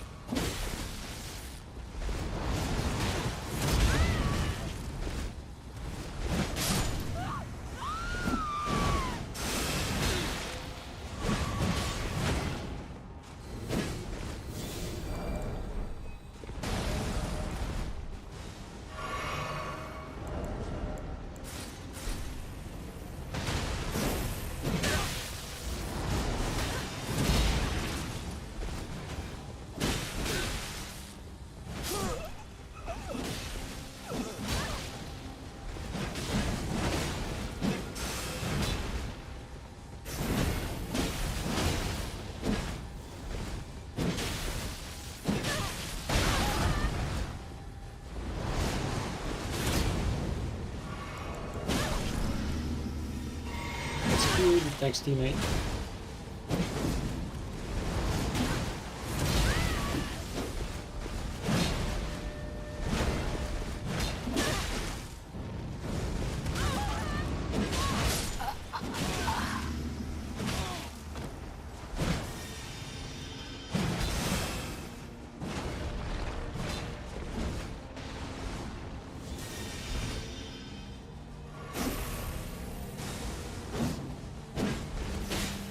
You'll hold the lag. Here, man.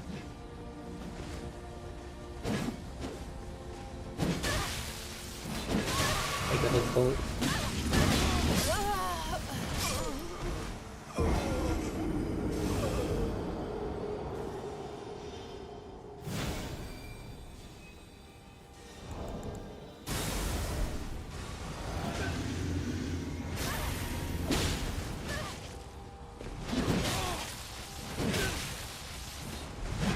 It's not fast enough to do like the neutral L1 like the cats.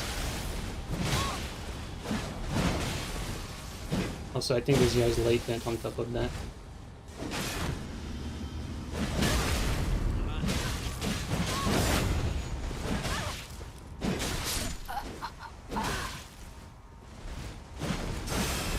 How do you even...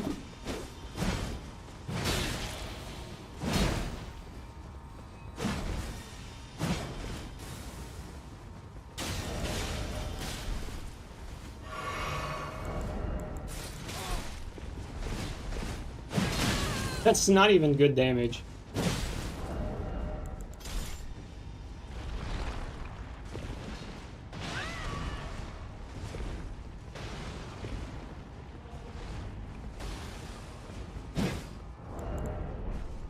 Okay, these double halberd are not as good as double cat, in my opinion. It's actually pretty bad. I mean, I tried it. Someone said it's similar to halberd, but it's just much... It feels like a slower startup.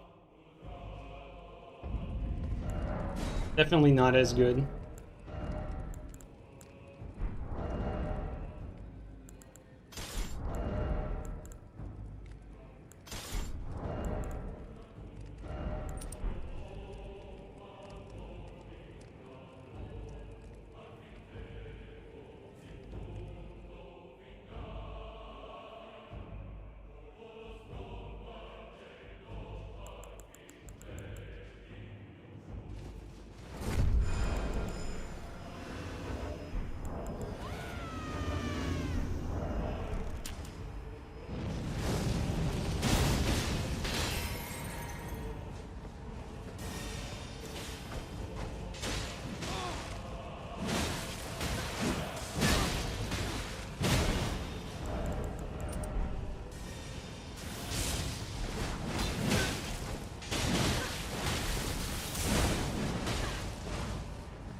Got headshotted, but still got one.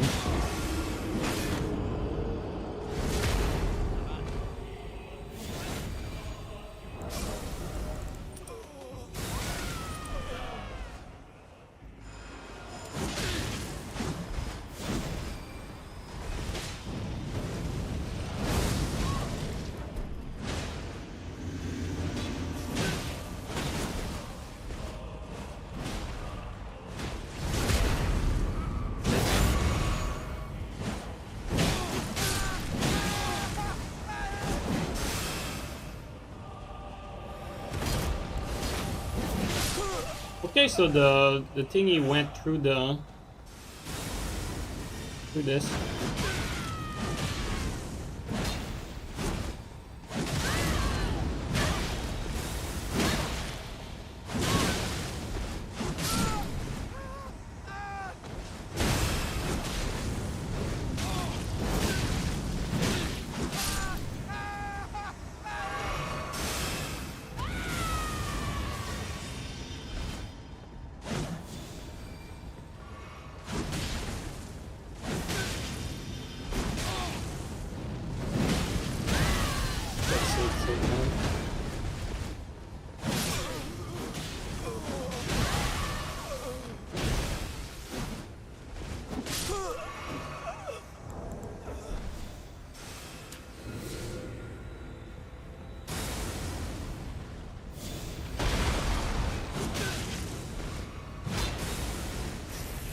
I'm here. Yeah, I'm playing stupid in there. Yeah. What? I was out of that. That's not my fault there. Unless I got shot by the arrow, maybe?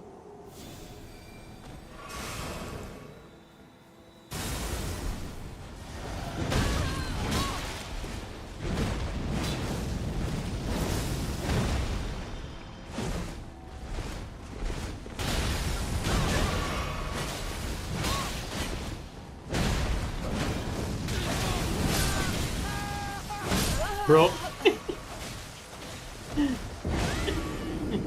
Oh, fucking lat, dude. Like, you play well, the game doesn't care.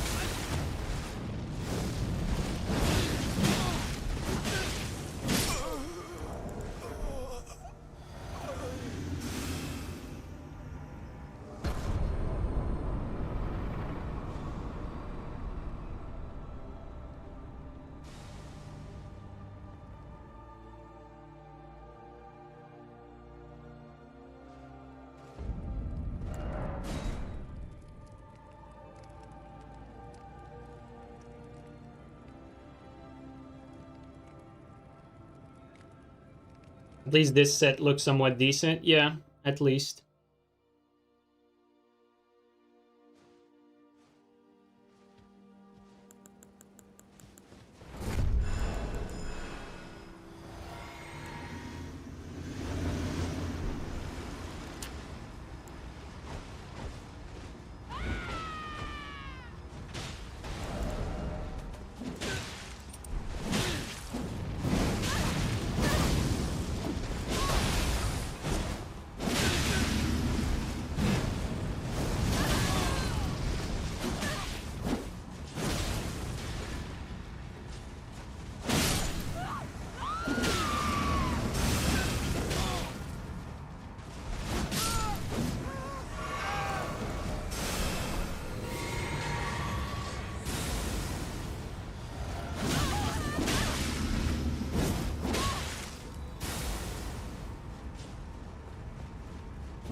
Good play margin.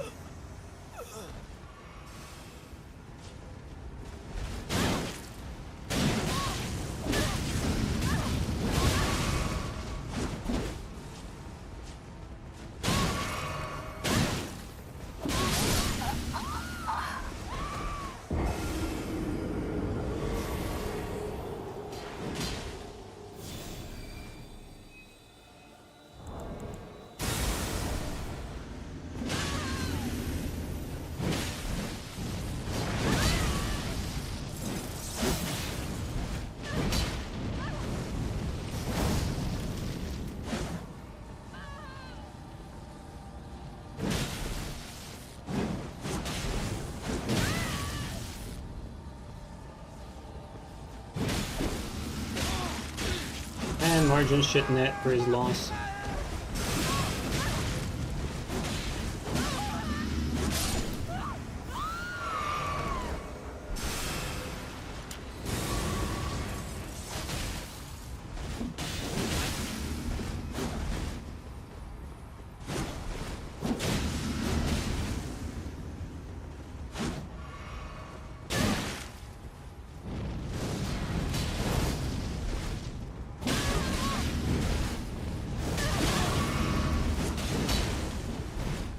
Unfortunate.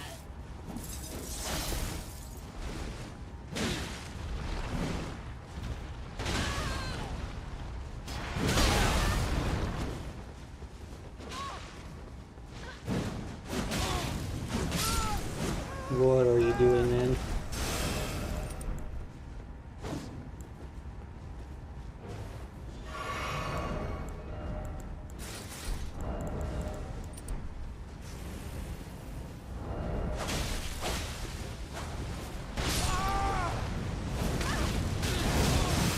save them.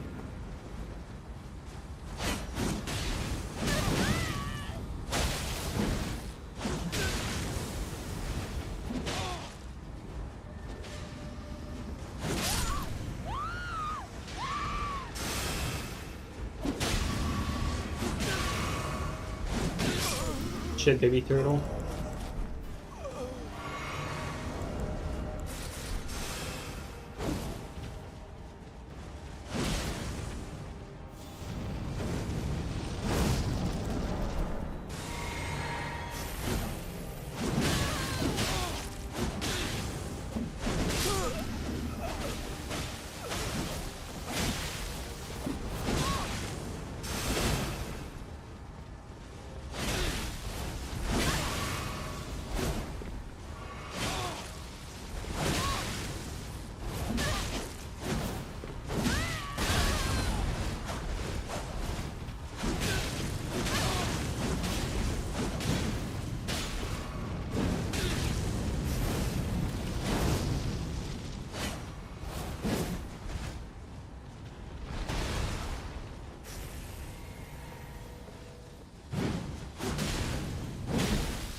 Walk on, give me back this guy. There you go.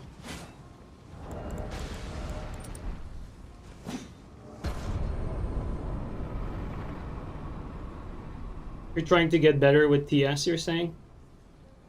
Yeah, I see what you mean.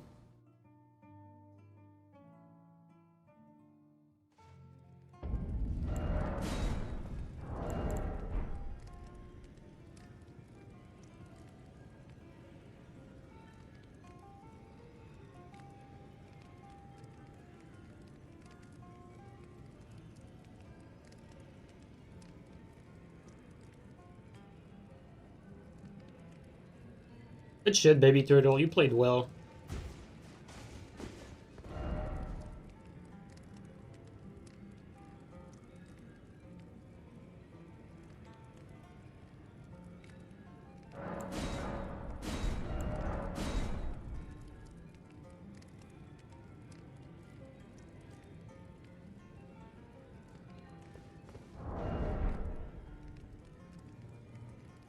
I think what I like the most about Freya is the fucking insane damage it has.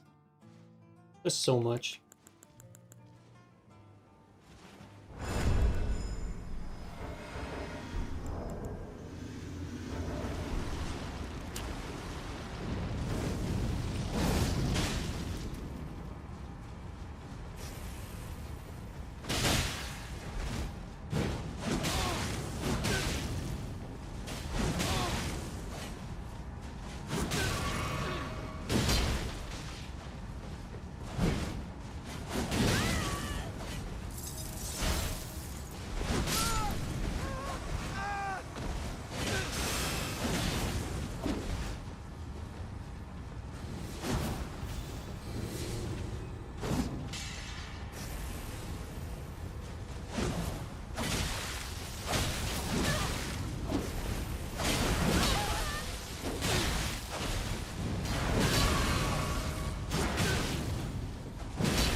unfortunate. Oh, should have caught, dude.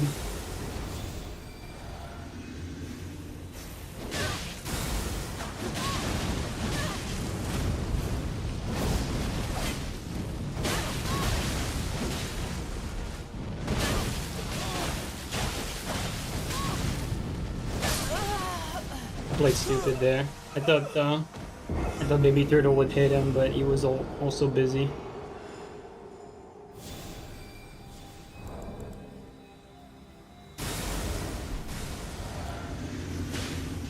My favorite part is them trying to like counter what we're doing.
Bro, matchup-wise, they should not have lost that.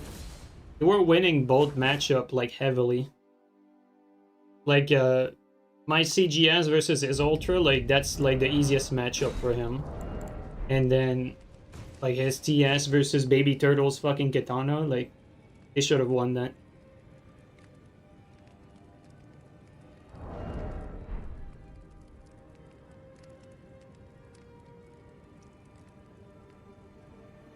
Actually, I said those matchups, but the reverse also is the same. Like TS versus CGS, TS wins, and then fucking the Ultra versus the Tower Stance Great Cat, the Ultra also wins. They were winning like both matchups both ways.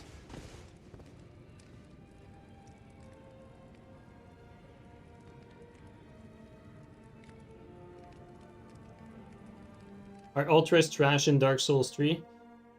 They're good if you know how to play them, but not amazing. But they're definitely good if you know how to play them. But you have to roll mix up for them to work.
Could have gotten a BS there.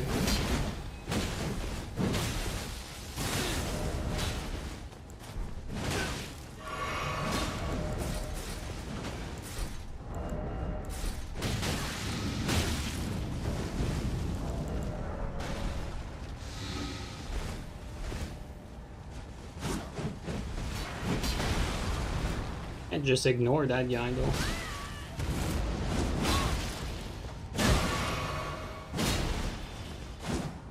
Okay, that's just bad play. Mate is just getting farmed again.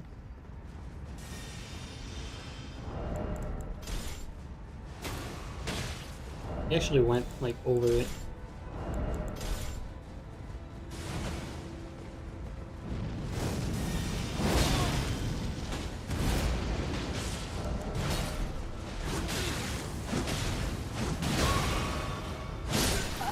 I don't know why I thought I'd win that.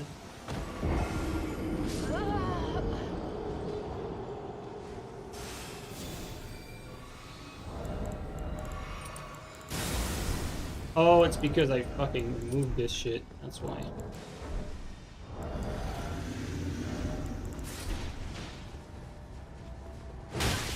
That combo, no, it's because I jumped.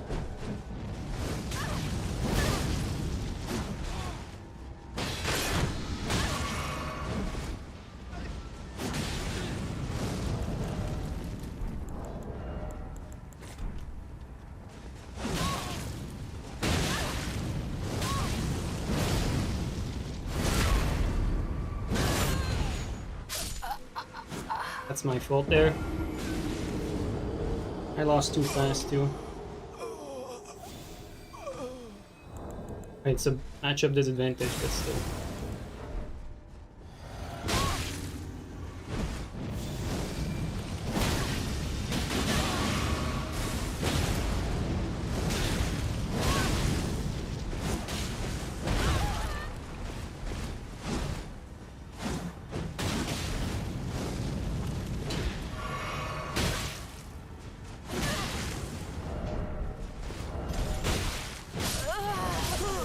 I missed my swap, insane. That's just bad play. I had the swap, the running attack would have killed me, but I swapped to nothing.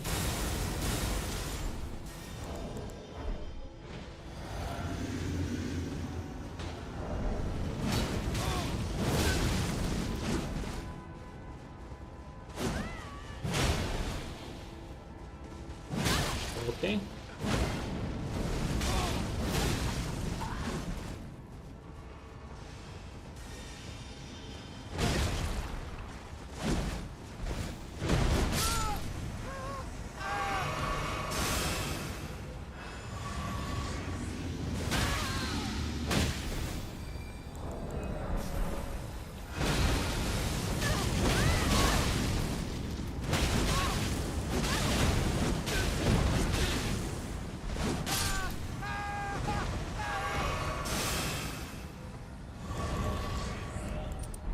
Played bad this one.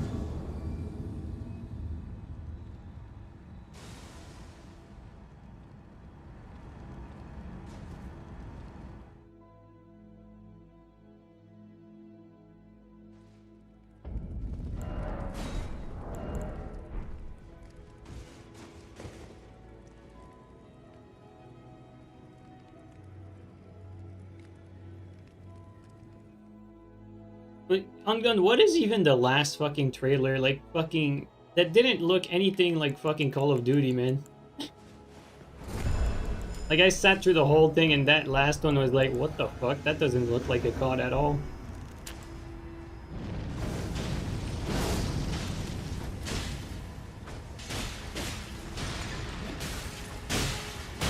Oh, that stuns me. That's kind of sad.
Well, Dante got fucking destroyed. He just removed all the work I did, the damage on Canuck.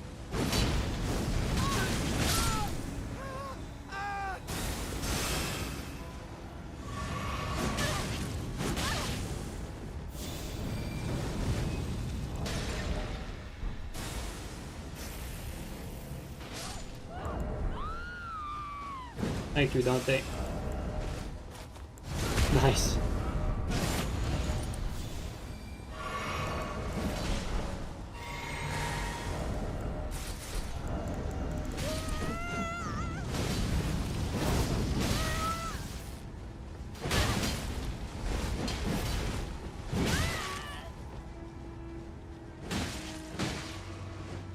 Whoa, timing was bad.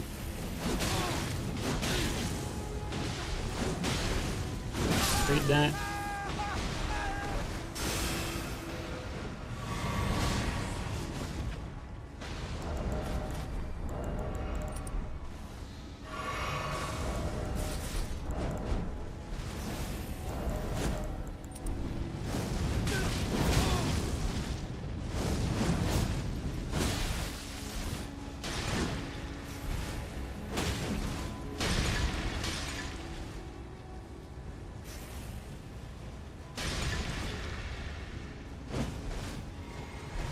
What is this?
Nice, Dante.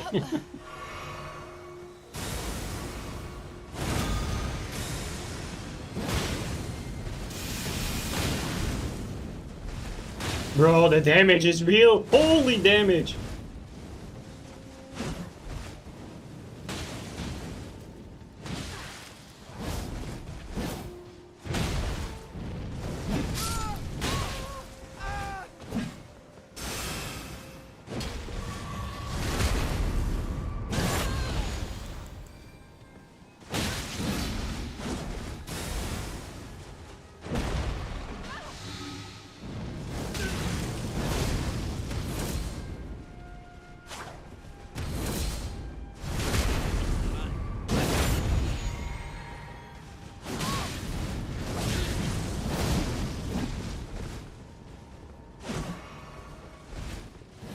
Good shit, Dante. We came back there.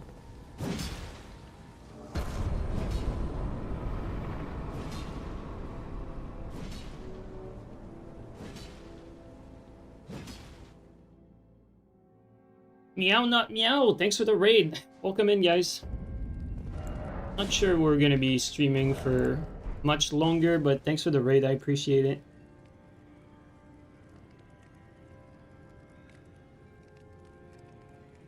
PSN or PC? We're doing PSN. I'd hop on Nightreign PC after though, but I'm probably not gonna stream that. These fists are actually so nice. They're really fucking strong, dude. They're really fucking strong. Like, they're so underrated.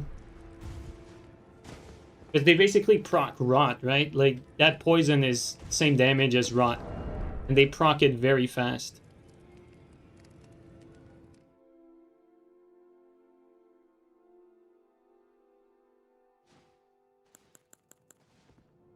Finally, dude. You got Canuck. Let's go.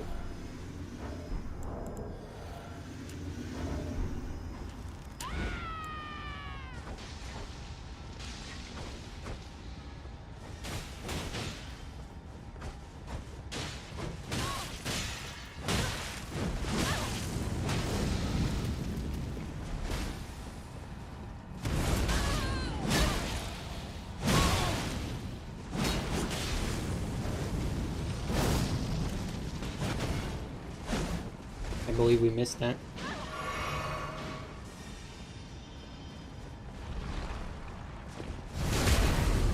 We fainted going away, that's why I did that. And we did the same mistake.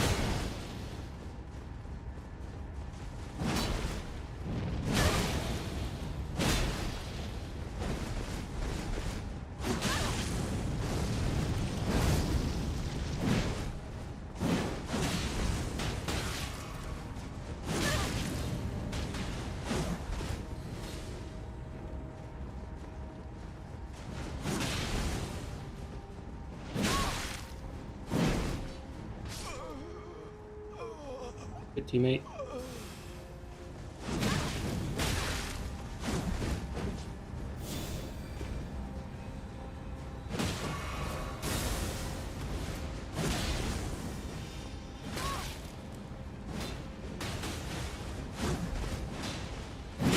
Yeah, we could run through that.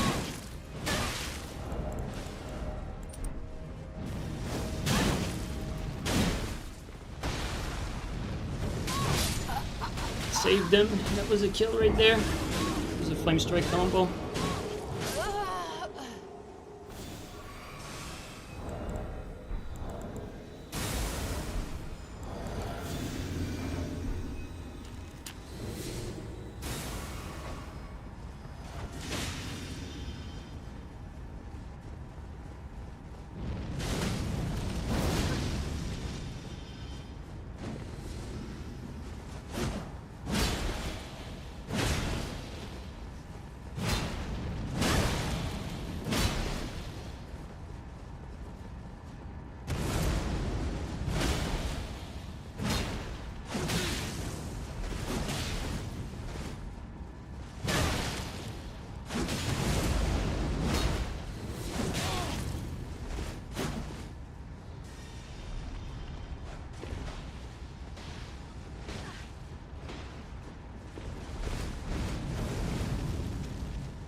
Okay.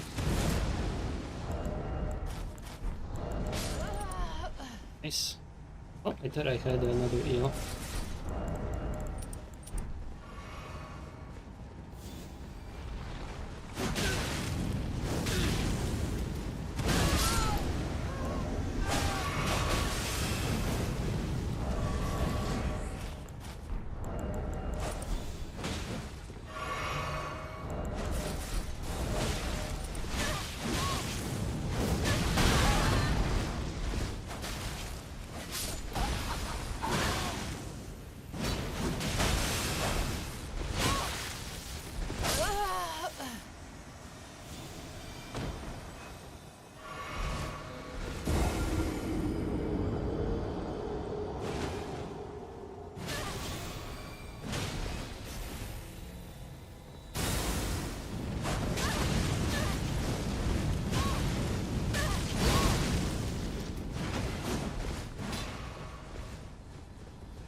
I should probably try playing with a greatsword that does the most damage. See like how it does. Like I could probably play similar with a greatsword than what I'm doing with that CGS.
Nope.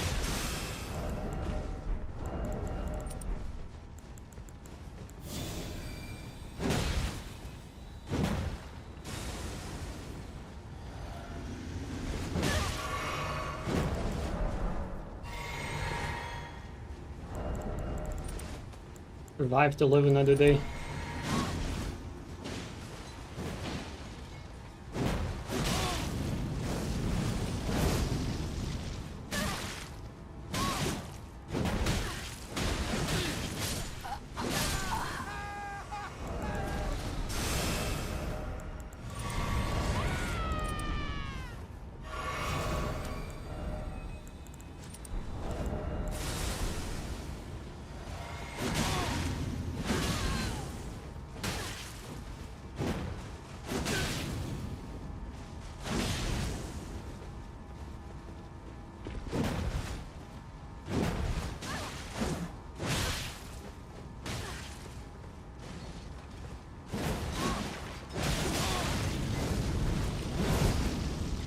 Nice R2.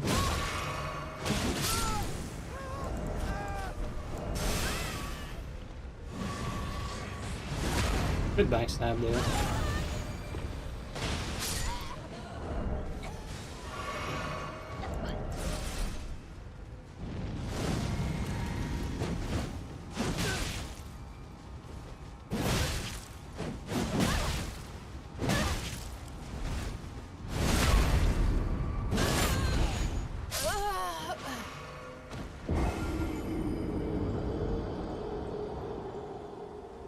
It's funny how Baby Turtle actually has mastered that stupid axe. Like, he's actually so good at it, it's not even funny.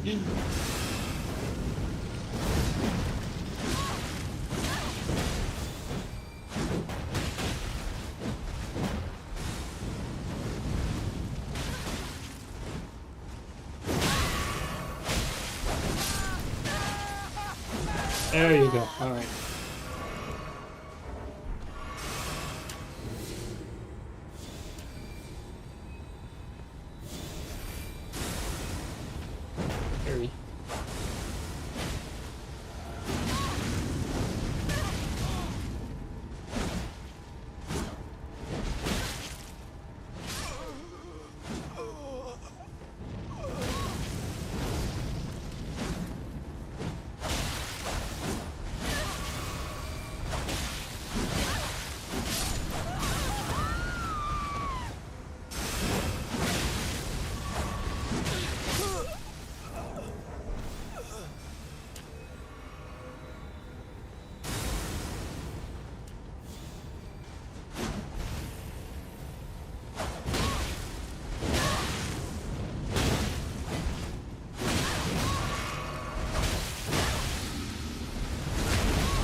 No hit for me on that flame strike. And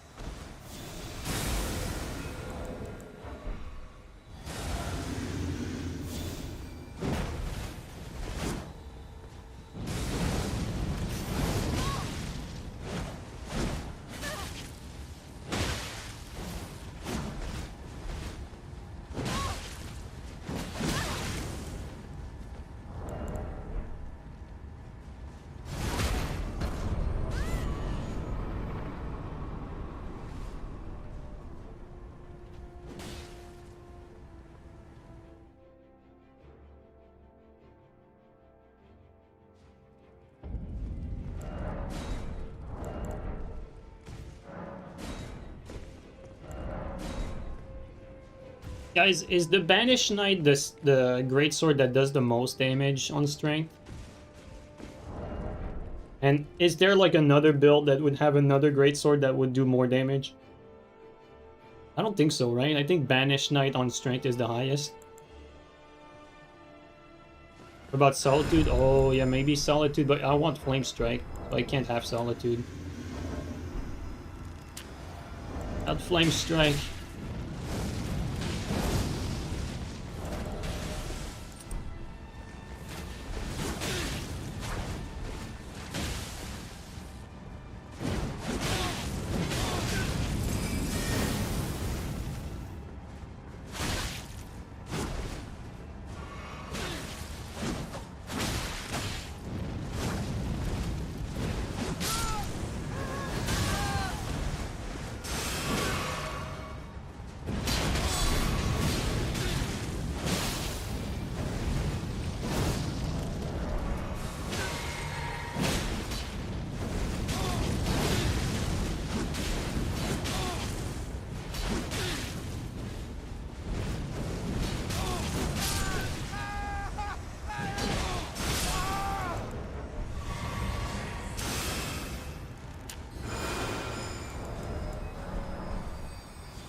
Wait, I don't think I got any Estus out of that.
What's the damage on... Oh, Freya is 826, dude. That's why it does so much. Like, 826 is basically, like, colossal damage.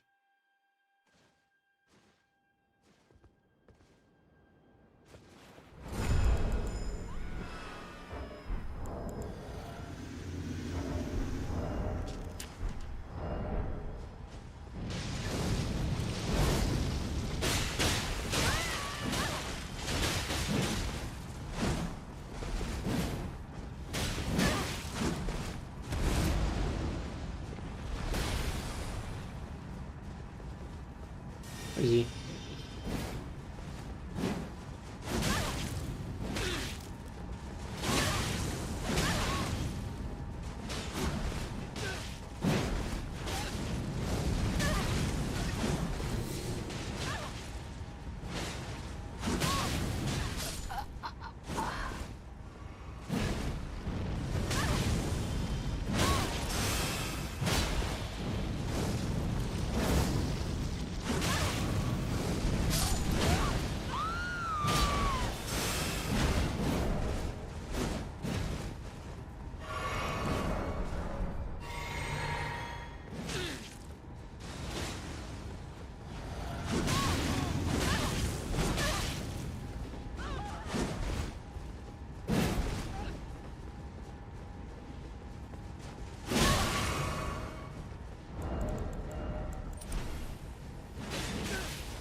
Been impressed.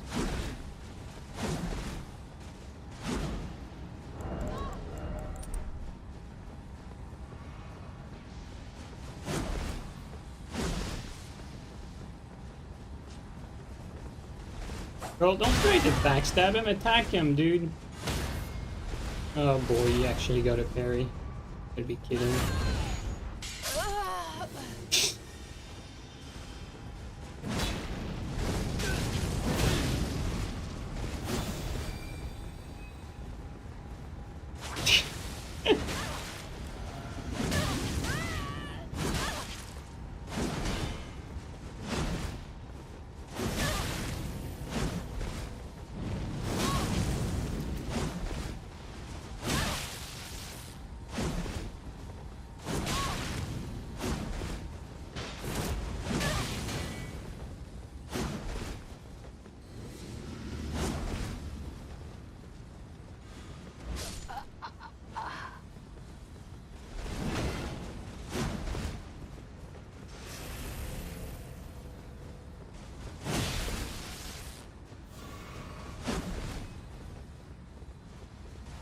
Gotta stay close to him so that he doesn't heal or something.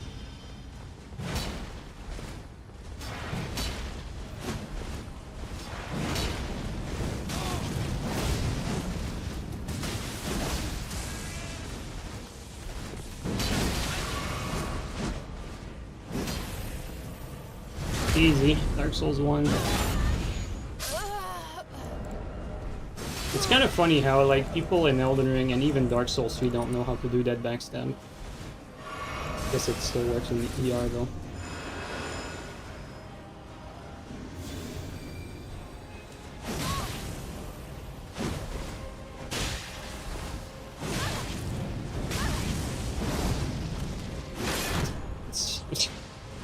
Yeah, all my health gone for one stupid mistake.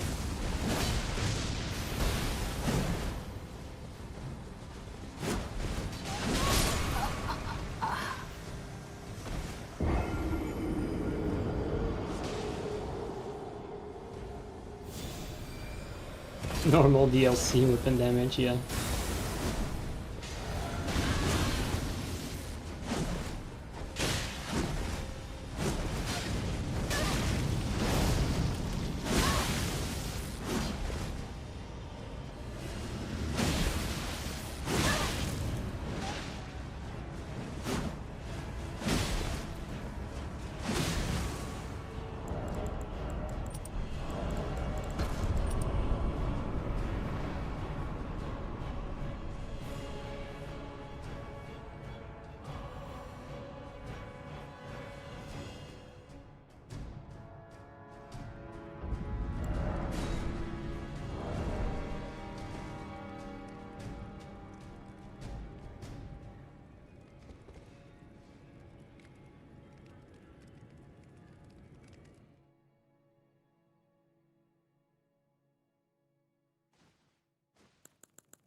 Is that?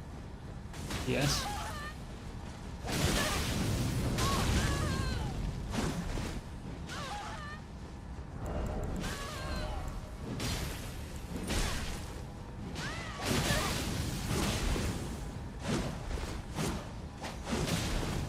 That's that TS recovery right there.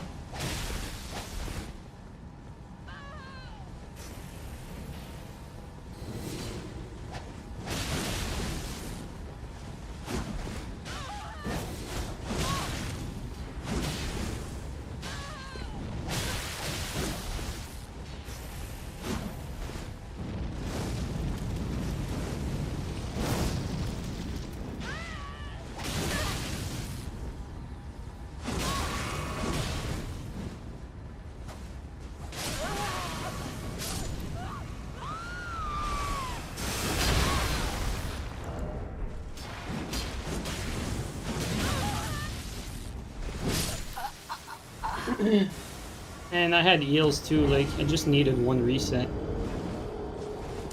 I may died a little too quickly.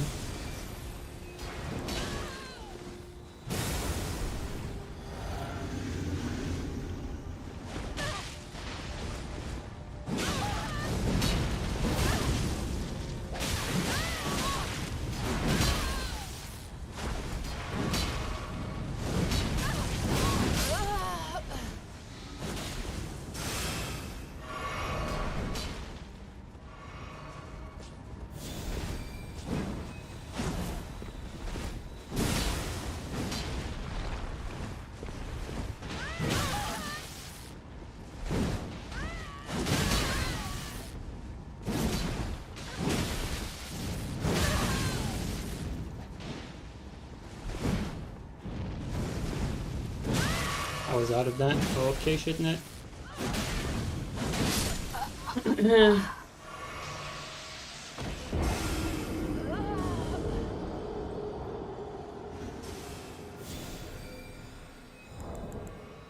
I outplayed him, but extra Phantom Rage gave him the win also. Like, he has the matchup advantage. Like,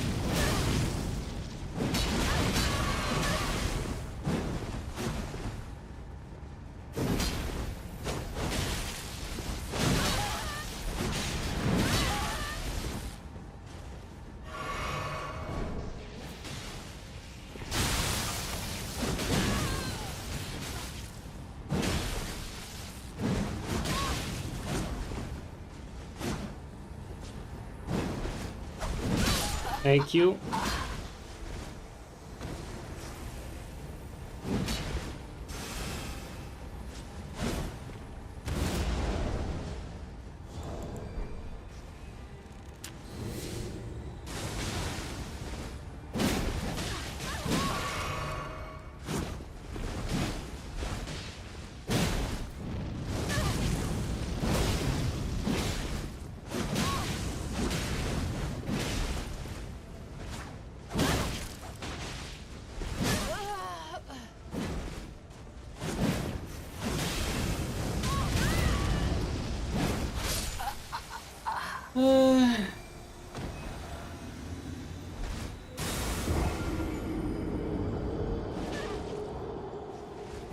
Another one of those teammates that is just gonna get farmed from start to finish.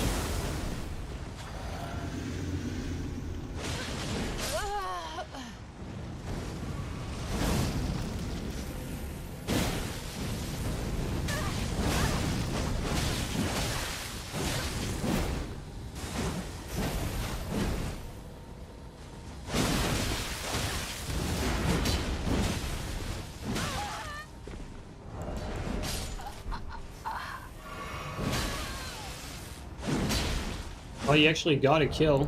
Impressive.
Who's lagging? Great.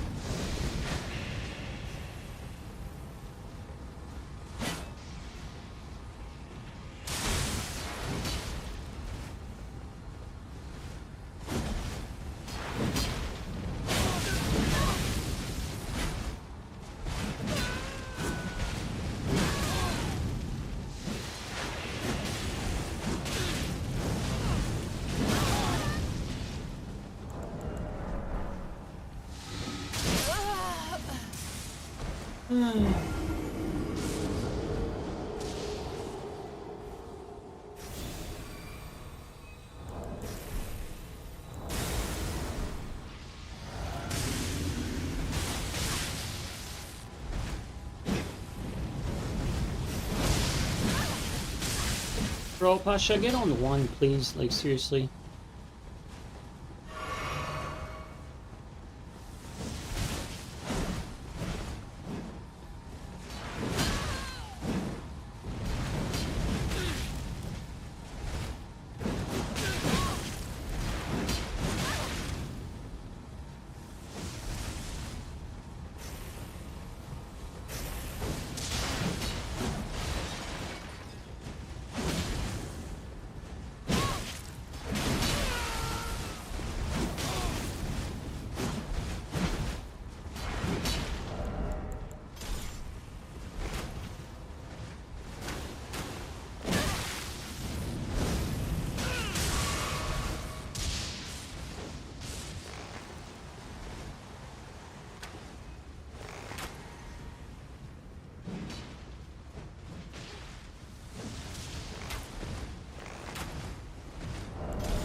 Bro, my teammate, Pasha, man.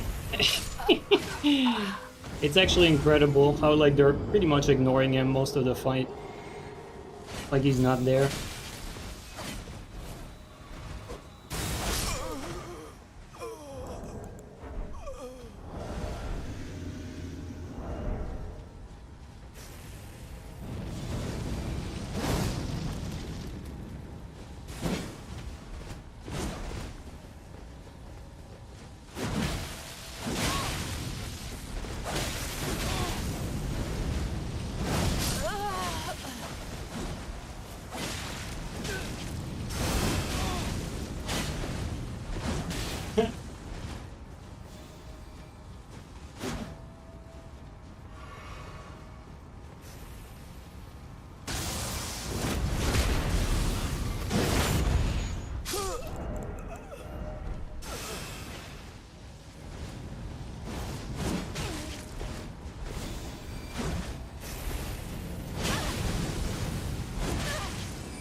Why would you roll back into them?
Insane running.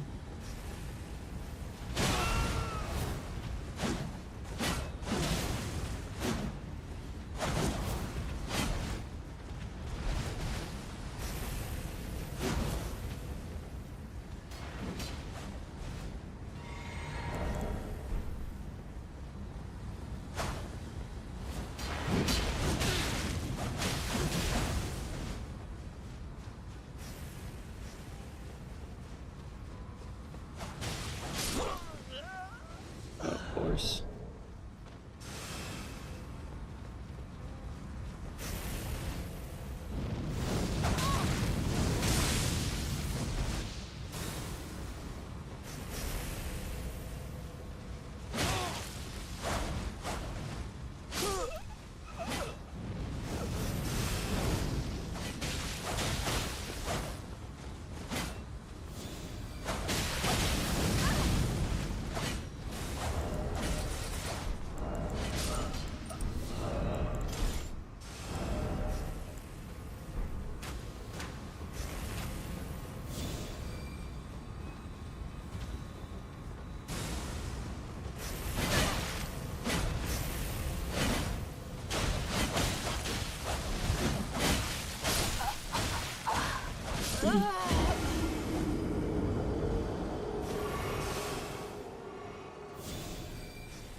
It's kind of funny how like all of them like resort to TS, not because there's any bullshit going on, but because like they keep losing otherwise, right?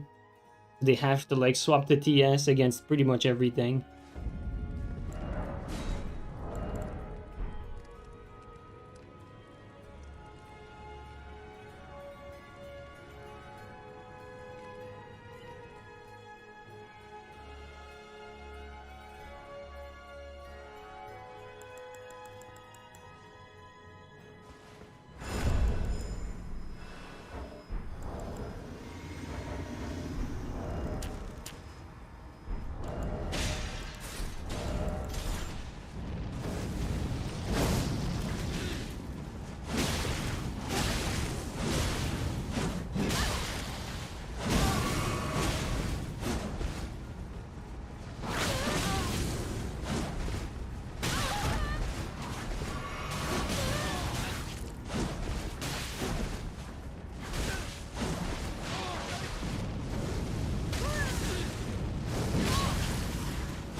Dante in the jumps.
Alright guys, let's do a last one, and then I'm gonna call it afterward.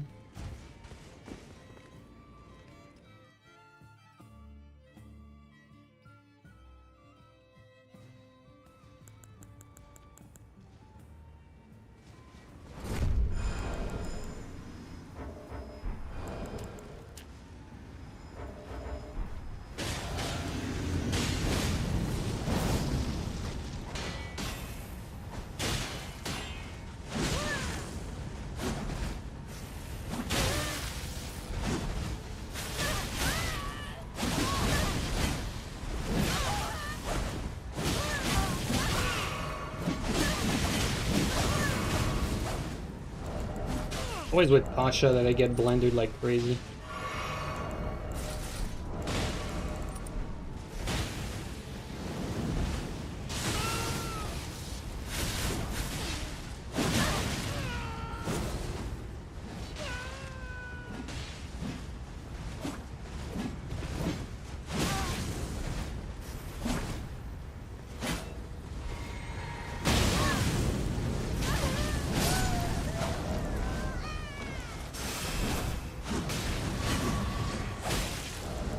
And the TS is out already.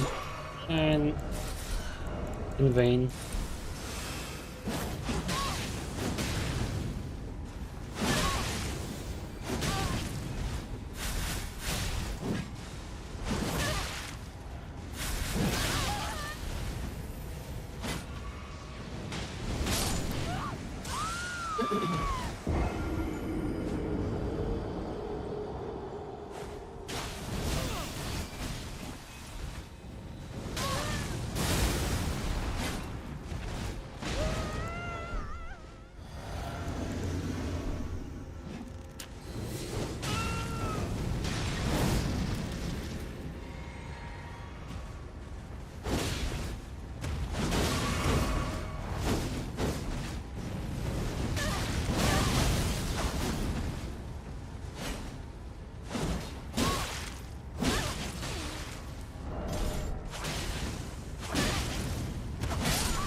Come on.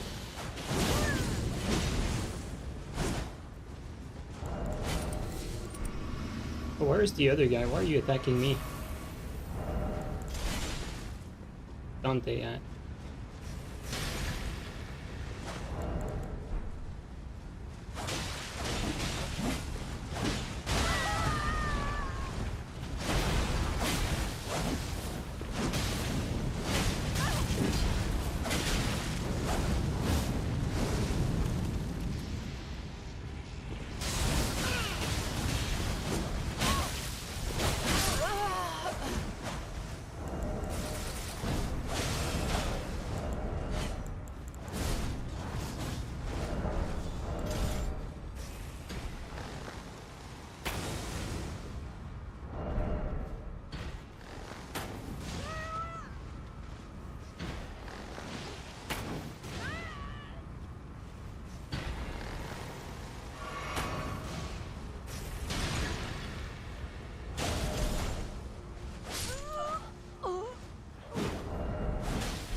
That was kind of clutch.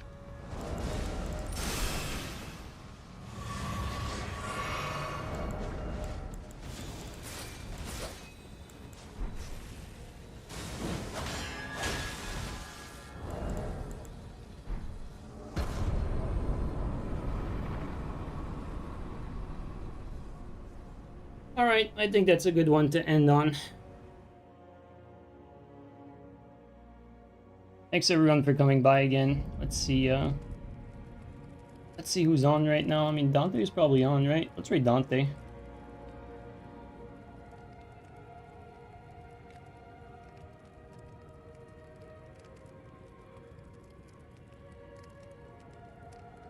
Alright guys, I'll catch you guys up later. Take it easy everyone.